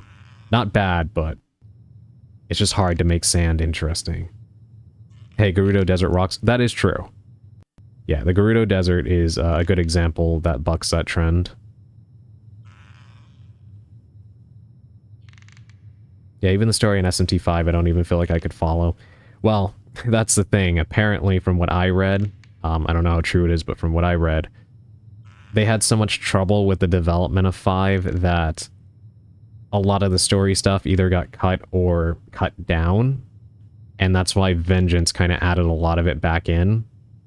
But even then, apparently it still has kind of like a sparse storyline, which again, is also reminiscent of Nocturne, which is something I'm not a fan of.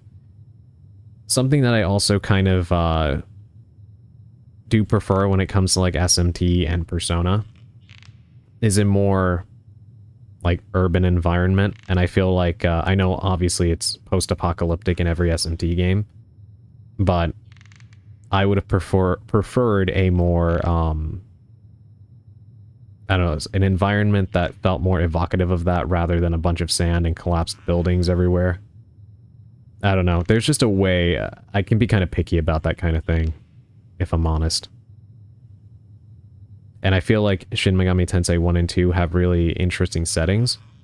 So replacing like those environments with just a lot of sand was kind of a bummer to me. Again, not a game killer, but definitely not the most interesting setting for me. Is an SMT story always like be good, bad, or neutral? Get an ending like that, or at least the first one was like that. I'm a super fan of Persona, but I haven't played any SMT. Yeah, so Shin Megami Tensei involves a lot of like religious overtones. Heaven versus hell, or neutrality. That kind of thing.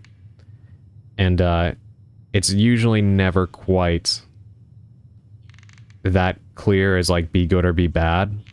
Because in some games, to my understanding, like you would think like heaven would be the positive forces and such, but in some of the games, they portray, they do tend to portray like the law forces, which is basically just heaven, as a little bit more evil than hell's forces.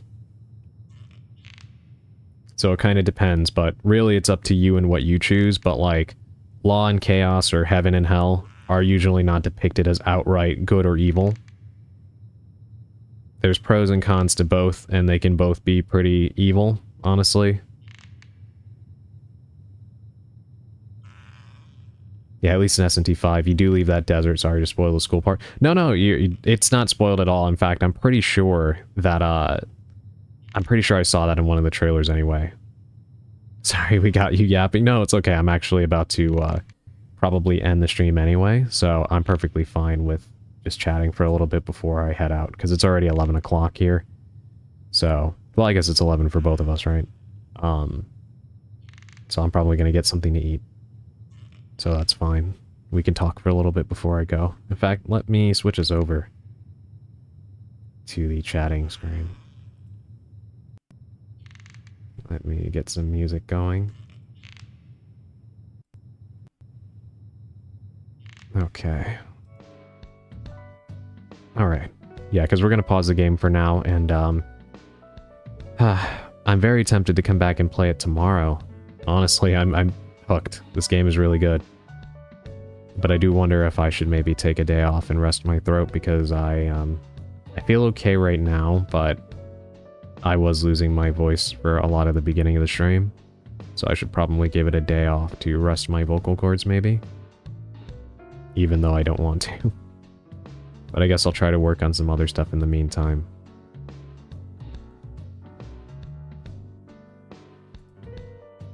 I do want to play SMT if, because apparently Persona comes from there. Yes, it does. Yes, it actually is. There's a whole timeline, actually, you can find that explains the timeline of like where the universe split and stuff like that. And yes, the events of Shin Megami Tensei If does directly create the Persona subseries. That is actually one reason why it's kind of annoying that some people I'd like just don't care about Shin Megami Tensei, because Persona would not exist without it. Persona is actually a spin-off. And a canonical one at that. Yeah, talking about the drawbacks still makes me want to go back and play. Yeah. Yeah, me too. I do want to finish it. I also have Tokyo Mirage Sessions, which is the Shin Megami Tensei and Fire Emblem crossover game they did, which I was really enjoying. I haven't finished it yet, but I got pretty far into it and I was loving it. I know a lot of people were disappointed because they had an idea of what a Fire Emblem and Shin Megami Tensei game would look like, and nobody expected, like, idol culture stuff coming into play. And while I can kind of understand that, I don't know, I like it. It's fun. I don't mind, you know, the bright colors and the overtones and stuff. I do like it. So it didn't bother me.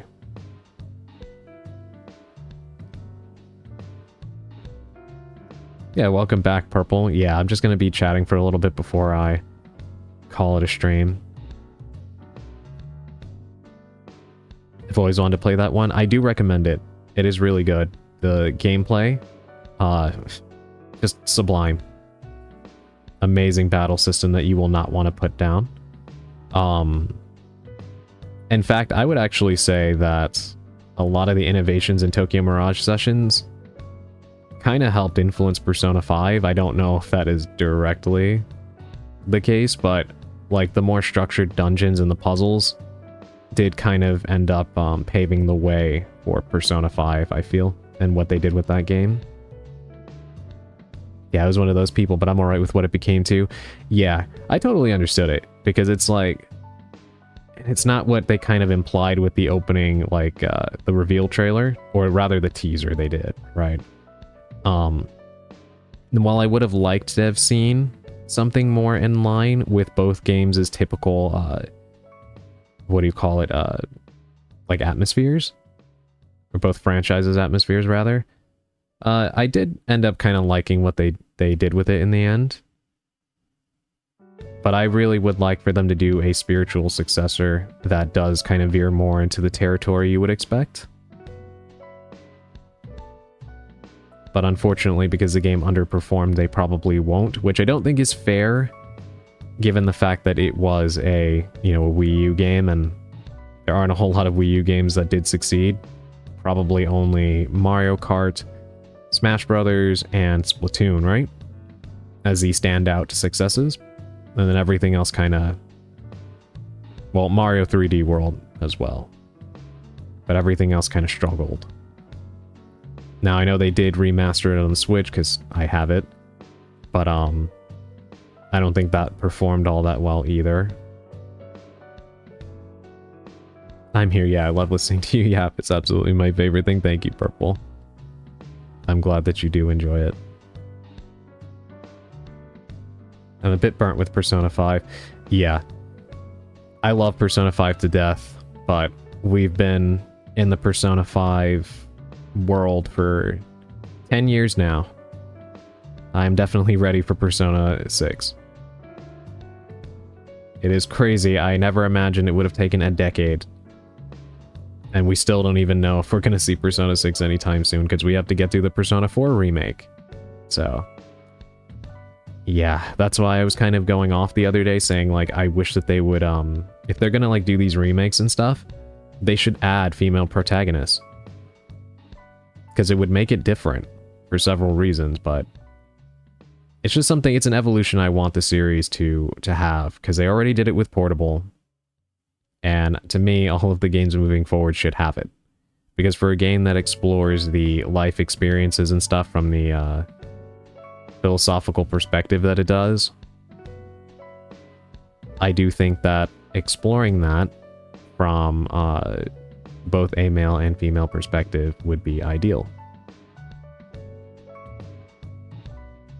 Can guarantee if they tried to release another, it would probably pop off. Yeah, I agree. The concept is money. It really is. I do think that they just had a perfect storm of bad luck, which was one, that the concept was conceived on Wii U, which was not a successful console, so it didn't stand a chance. Two, people didn't like the saturine appearance. Hey, welcome in, Callisto. Thank you for the raid. Thank you. Welcome, everybody. Hold on, let me give you a shout out. Did it work? Okay, you were able to do that, but let me see. Yeah, for whatever reason, that one doesn't like do the one that I prefer. Hold on. Yeah. I don't know why it does that. I miss you. I miss you too, Callisto. I can't wait for our... Yes, I was going to say that. I can't wait for our collab on Friday. That is going to be so much fun. I miss Lethal Company so much. I saw you were playing Super Battle Golf yesterday, and I was jealous because I wanted to... I wanted to play it again. I've been looking for an excuse to play it again. It's actually going to come to the Switch 2 in the summer, and I'm very excited about that because I will pick it up there if it has crossplay, so I can play it without having to worry about my computer potentially melting to my table. Chat, follow Adrian. I love my witches. Yes, chat, follow Callisto.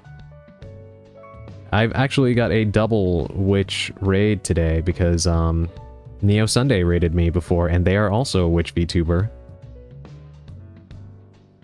So, yes, this is the double witch raid day, it seems. Let's go, yeah. How'd your stream go? What were you playing? I think I saw you were playing Pico Park or something like that? Is that what you were playing? If I'm not mistaken. We played Pico 2. Oh, okay. How was it? And welcome in, Raiders, by the way. Let me make sure I don't make this mistake again. I am Adrian Hallowell. I am a Cursed Witch VTuber. And, yes, if you have to raid and run, I totally understand that. Please do all of your post-stream care. We will be ending shortly anyway. I was just talking with chat for a little bit. I have infinite patience, but some people get a little frustrated. Oh, I see. Oh, you know, I'm not sure if you had saw, but I actually have a brand new outfit.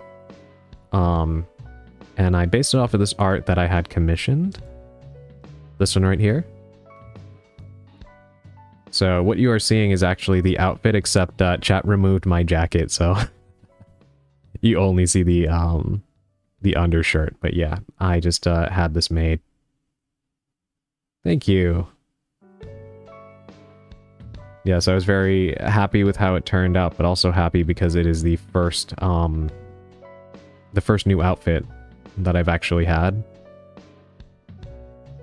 I've worn other things, but they're like texture recolorings from Booth rather than like an actual custom-made outfit.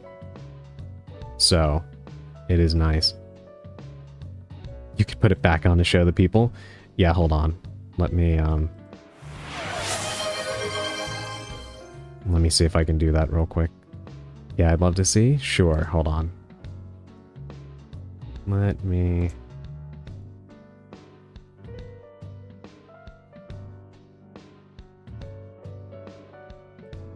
There we go.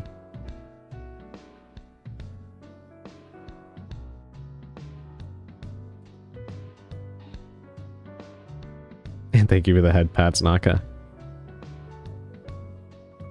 Thank you. Yeah, I really, really like the way it came out. I was telling chat I kind of took a little bit of inspiration from Gomez Addams from the Addams Family. Because I do love that series. And it did fit the look I was going for. But with some different touches. I added some rings, and the undershirt is an idea that I had.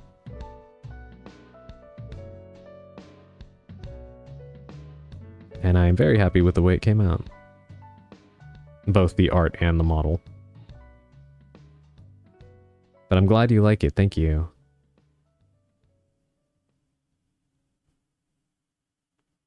Yes, I am so excited for Friday. I cannot wait to play Lethal Company with you and Mari and Sushi. That is going to be a good time.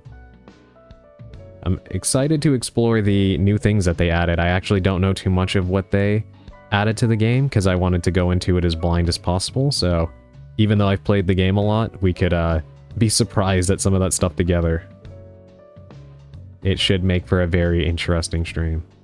I've never played, so please protect me. I will do my best. I will do my best. I don't know how much experience Sushi has playing it, but I know Mari played it with me and Mist last time, so hopefully between me and Mari, we can keep you safe. Yeah, we did a stream back in December, right before Christmas, where we played it. And it was such a good time. I actually still have clips on my channel of when we played it.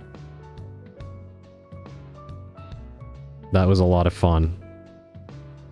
I think you're going to enjoy it, though. It is a good mix of horror and comedy. The comedy is more situational than anything. But sometimes it's hard to, sometimes it's hard to be afraid when you're being chased by some of the kinds of monsters that do appear in the game. And it can be quite funny. Every situation I'm in is a comedy. Well, you are very funny. So yes, I do think that you'll have a good time with it. And knowing the way that you and Mari banter, I'm sure that it will be very entertaining and comedic. Should have been adjusted. That could make for a fun alternate outfit for you. If you commission other different ones. That could be kind of fun.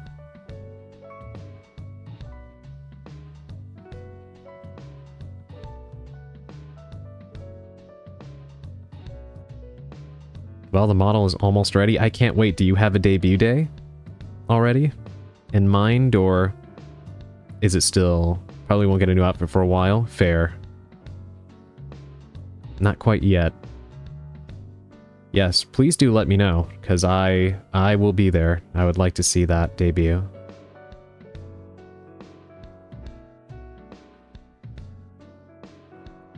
Ah, sorry about the ad break, everybody. I can't snooze them anymore.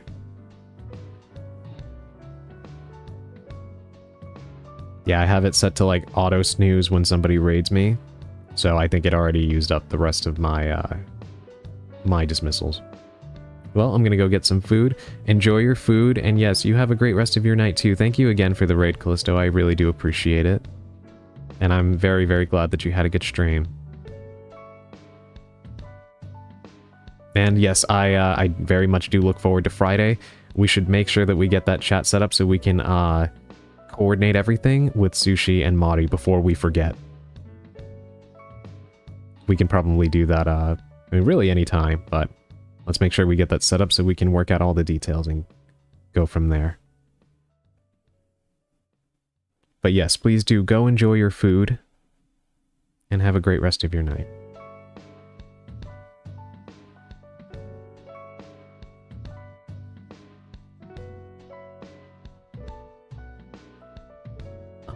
Let me think.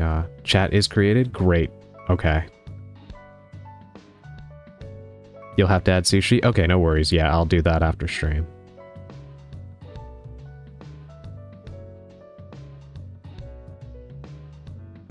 Yeah, that way we can all keep in touch with each other and make sure that we have everything all ironed out for Friday. But yes, thank you for doing that. I do appreciate it. I was going to say something that I completely forgot.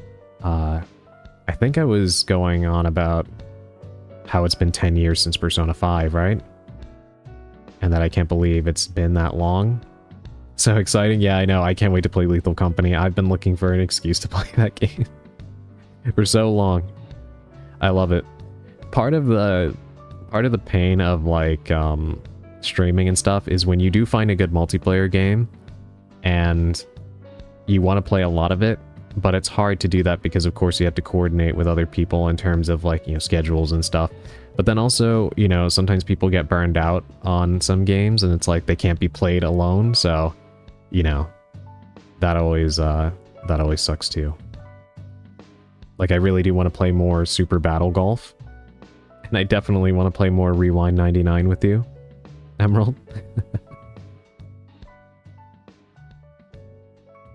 So yeah, it's always kind of complicated when you get those multiplayer games that are more enjoyable with friends rather than, you know, randoms, or some games where you actually can't even play with randoms. So yeah, great that you rounded up a group for Lethal Company. Yeah. Yeah, I can't wait for it. I am hoping that my computer will be good. Supposedly the update, the latest one that they did for Lethal Company is supposedly also good for like performance optimization. So I am hoping that my PC is good with it. I have played it before on stream. My big concern is mainly you know, with how my internet has been lately, that I'll be able to participate without it going absolutely apeshit. But we'll see. We'll see how it goes. Hopefully it behaves itself.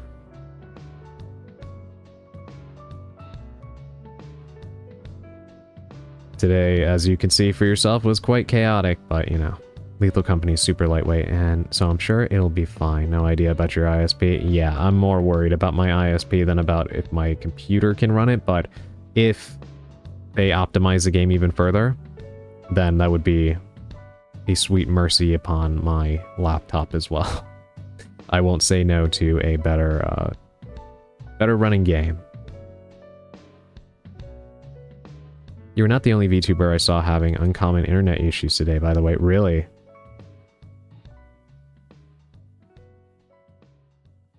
I guess, I would say I'm glad I'm not the only one, but I don't wish these kinds of annoying issues upon other streamers. Except the shitty ones. The bad people. They can have all the internet issues. In fact, they can have all the internet issues and take it away from the rest of us. It would probably be better for the world. That I'm okay with.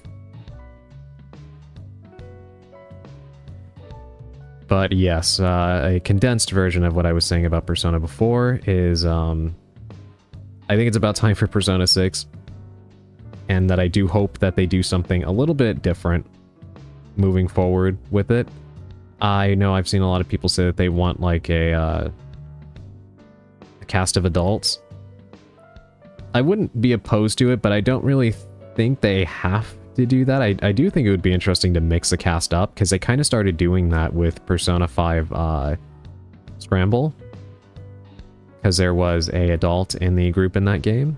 And I think even in Persona 5, the Phantom X, or whatever it's called, that mobile game, actually has some adult characters too. In fact, I think there's like a grandma character, which is very interesting as a Persona user. So if they mix and matched the cast like that and kind of explored like the different like the philosophical subjects from different stages of life. I mean, they already do that with like the social links and confidants, but like within the main party, I think that would be great. The main thing I do want is just a male and female protagonist option, or at least have it worked into the story. I think it's long overdue, and I really don't think they have a reason for not including it when all of their main competition, both as far as Western and Japanese RPGs go, have implemented this, right? Pokemon has it, Fire Emblem has it, Cyberpunk had it, The Elder Scrolls has it, Fallout has it, Baldur's Gate 3 has it. It's just Persona, Shin Megami Tensei, and Metaphor that's kind of conspicuous by their absence, right? Though with Metaphor, I know that you have more of a designated, like, actual character, so it doesn't really bother me much there. But when you go with a character that's kind of just meant to be somewhat of a blank slate to a degree, I do think you should always have the option. I haven't played any Persona, so I definitely like a female protagonist option. Yeah, it would be great. In Japan, if I'm not mistaken, there was a report that came out where I think the fan base for Persona is actually slightly more female than male in numbers. So it is kind of a disservice that they are not playing to that part of their audience. Like, I'm not one of those people that thinks that you have to play a game and, like, always directly align with the character you're playing. Funnily enough, when I do have a choice, I usually will play female main characters in games, just because I find it more interesting. I don't know. Maybe because it's a different experience from my actual life, you know? I find it more fun. But with something like Persona, where so much of the plot is centered around, like, the drama of life and putting it in a philosophical context, it feels like a disservice to not explore the, you know, lived experience of, you know, a woman or a girl, I guess, if we're talking about, you know, high school boys and girls and such. But yeah, it definitely feels like they're missing out. Not even just from the perspective, like any perspective you want to look at it from, right? Narratively, financially, because you are losing out on potential sales in that regard. I have seen, and I actually do know, some women who have said that they don't want to play those games because they don't feel like they're represented. So you're losing money from that audience right there, right? And even from a creative perspective, I do think it would help them to keep the story fresh, to explore things from a different perspective. You know? I play male characters sometimes, even with a female option available too. Yeah, I don't know. I've always just found that more interesting, personally. I guess maybe because, you know, the majority of games, or at least especially back then, were so male-focused, that playing as a female character is just really fun. Especially when you can make your own character. I always do like coming up with different designs and stuff. Like, I'm a big fan of the Saints Row games, and for Saints Row 3 and 4, I came up with like a canonical character, and I came up with like her whole backstory and everything, and that was pretty fun. That's why I was also kind of sad when they rebooted it, and then the reboot of Saints Row was not good, because I enjoyed carrying over the character I made from 3 to 4, and then they did that side game, Gat Out of Hell, and if you had save data on your, at the time, Xbox 360, from Saints Row 4, the story in that game is that the boss character, which is your protagonist, gets kidnapped and taken to hell. It's a long story. Saints Row is a crazy series. But if you had save data from Saints Row 4, they would actually take your character design and use it in the game. So it was kind of cool that even though you were playing as a different character in Gat Out of Hell, you could actually see your character during cutscenes being kidnapped. Because the whole story was that your character gets kidnapped by the devil, and he's trying to marry you off to his daughter or something like that. So it was kind of funny to see my character in that situation as we tried to rescue her. So yeah, that's I do love when games let you make your own character and stuff like that. Especially when they actually put effort into the character creator. I remember when I tried to play Oblivion for the first time, and I don't really see how you can make a character in those games without them turning into abominations. Same thing with the Souls games. Very ugly character creators. I don't really see how it's possible to make good-looking characters on those at all. I struggled with Fallout 3 as well, but I kind of had something I was happy with, I guess. As close to happy as I can be with the way that the characters in the game look.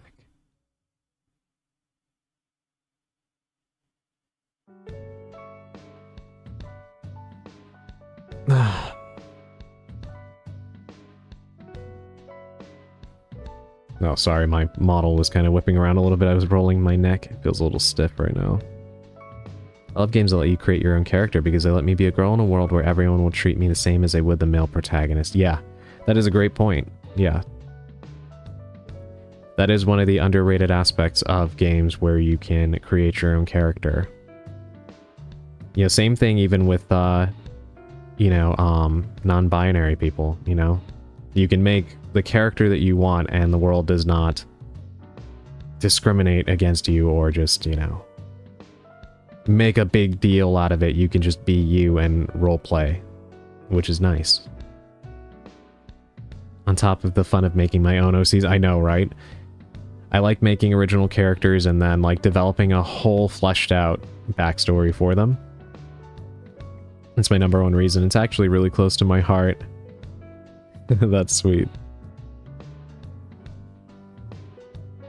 Yeah, I enjoy doing that too. I mean, I guess it's probably obvious with the whole writer thing, but yeah, it is fun to develop your own characters. I have a whole swath of original characters, like not all attached to like video games in particular, but like ones that I've just designed.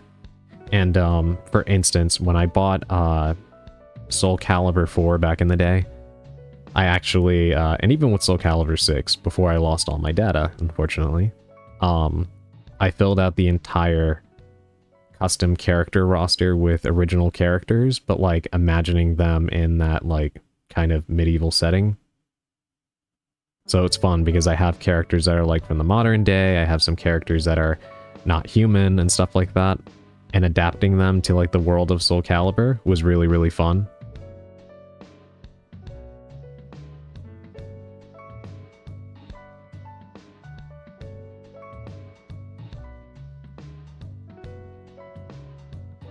I actually had a character I made specifically for Soul Calibur that I wanted to write a book about, but never got around to it. I wrote like one chapter of it, but other things I was working on kind of took precedence over that.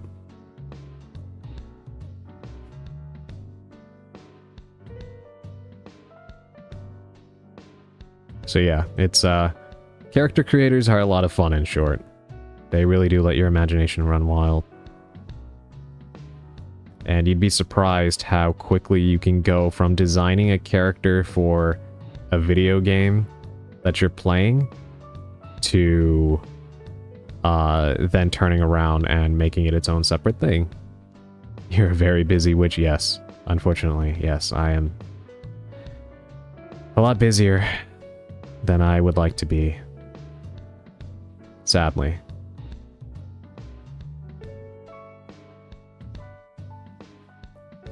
But yes, I guess I should probably start getting out of here. It's already 11:30.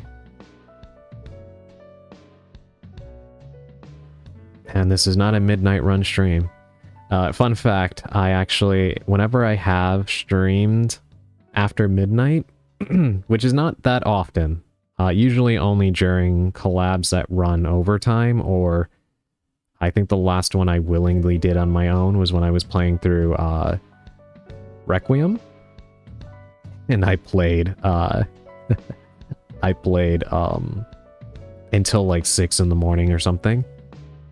And I call it, I called the streams a midnight run, which I actually got from Toonami, because they used to have a thing called Toonami the Midnight Run, which I did enjoy watching. That wasn't too long ago. Yeah, I played from like, I think I started around 8 something at night or whatever, and then ran until like 6 something in the morning. I did it like 2 nights in a row, and I was exhausted, but it was worth it because the game was incredible. Aren't male witches called warlocks? They can be, but that is a common misconception. Witches is a universal term, but a lot of media will try to differentiate the two by designating male witches warlocks. But actually, witches are witches. I used to think the same thing too for a little bit, but yeah, actually they are considered one and the same. They don't differentiate by gender.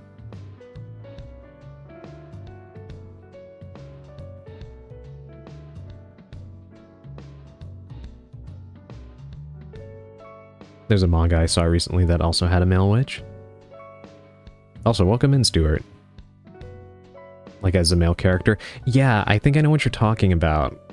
I saw something like that too. I forget what it's called though. But I might know what you're referring to. AM witch. Witch. I saw you were streaming earlier. How did that go for you? I didn't get a chance to see what you were doing because I was trying to hurry up and put all my stuff together to start my stream. But I did see you were online.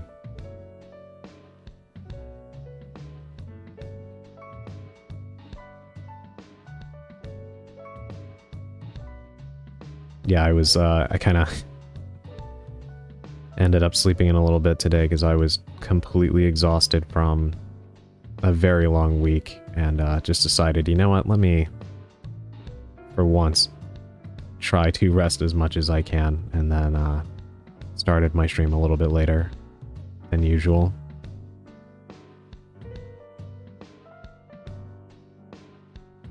No, see, that's like when, for male nurses, they get called nurses, but I feel like that's an unnecessary designation. Yeah. I asked the question, can you tell if you're freaky based on your blood test results? That's an interesting question. So when you say blood test results, do you mean like a full blood panel, or do you mean like, you know, type A, type B, type O, type AB, like that kind of thing?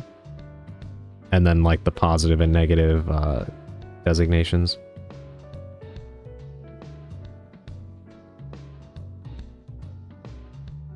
I'm interested to see how in-depth you took this question.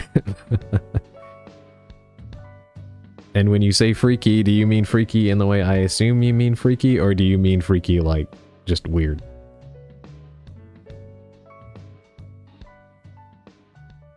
Full panel, like when they're testing for hip. Ah, got it. Okay.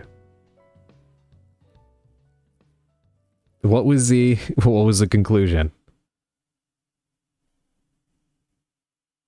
I'm O positive, so I can take almost whatever you want to give me. Interesting phrasing there, Sally.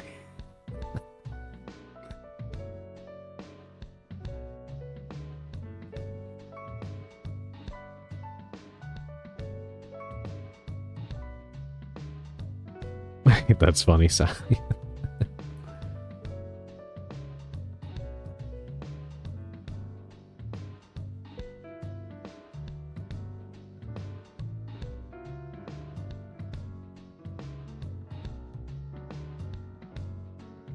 Naka's taking note of that. No one answered my question. But they agreed that gay and lesbian people deserve a day off.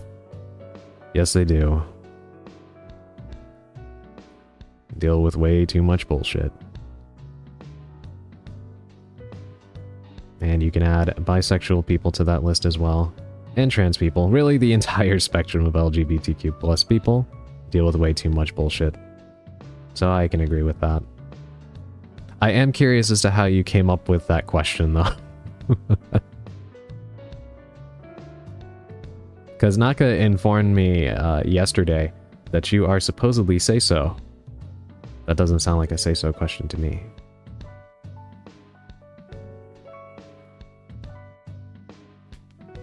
But did you... is a suggestion. Did you come to a conclusion for yourself, though? Since no one else answered, did you at least evaluate your yourself? This is not the conversation I expected to be having towards the end of stream, by the way.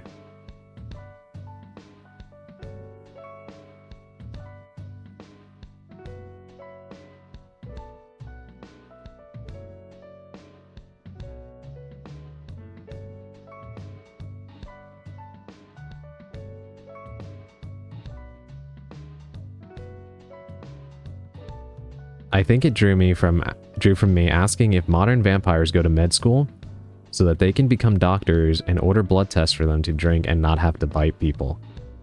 That is an interesting, that's an interesting, school of thought. Stu tends to have that effect. I'm sorry, Adrian.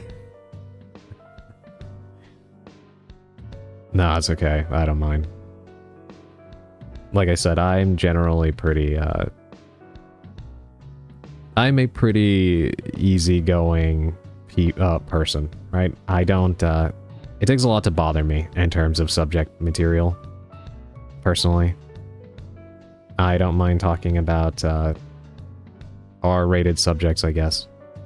Like I said, as long as everybody is comfortable and it's not making anybody feel icky or whatever, then it doesn't bother me much. I am not a judgmental person.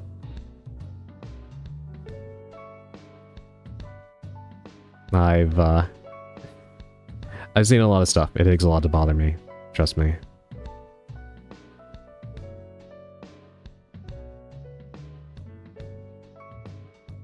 They are the biggest manipulators of Big Pharma.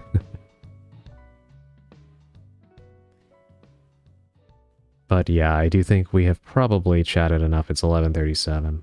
I'm gonna head to bed. I'm deadly tired. I'll be seeing you next time. Have fun and take care, everyone. Yeah, no worries, Sally. I'm about to sign off myself anyway. But yeah, please do get some rest. And thank you for being here. I do appreciate it. Alright, let's go ahead and see who we can raid into. Who is online?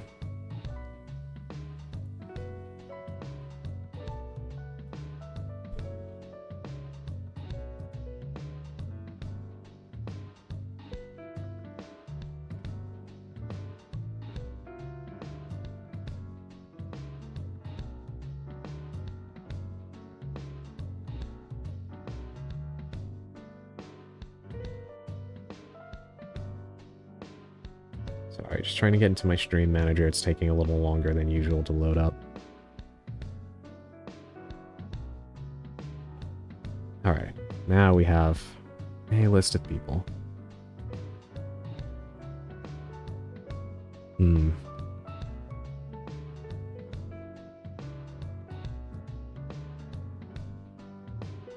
Surprisingly, not a lot of people online tonight.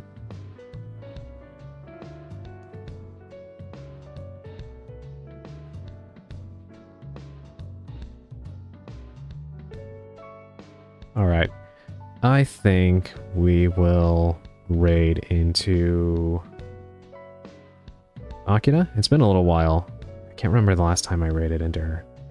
So we'll raid into her for tonight. Alright, everyone. Thank you for dropping by.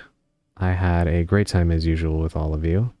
I will probably not be streaming tomorrow, even though I really do want to, but I know that I should probably give my voice a chance to recover, since I've been doing a lot of talking over the past couple of days, so I'll probably take one day off and then be back on Monday to hang with you all again.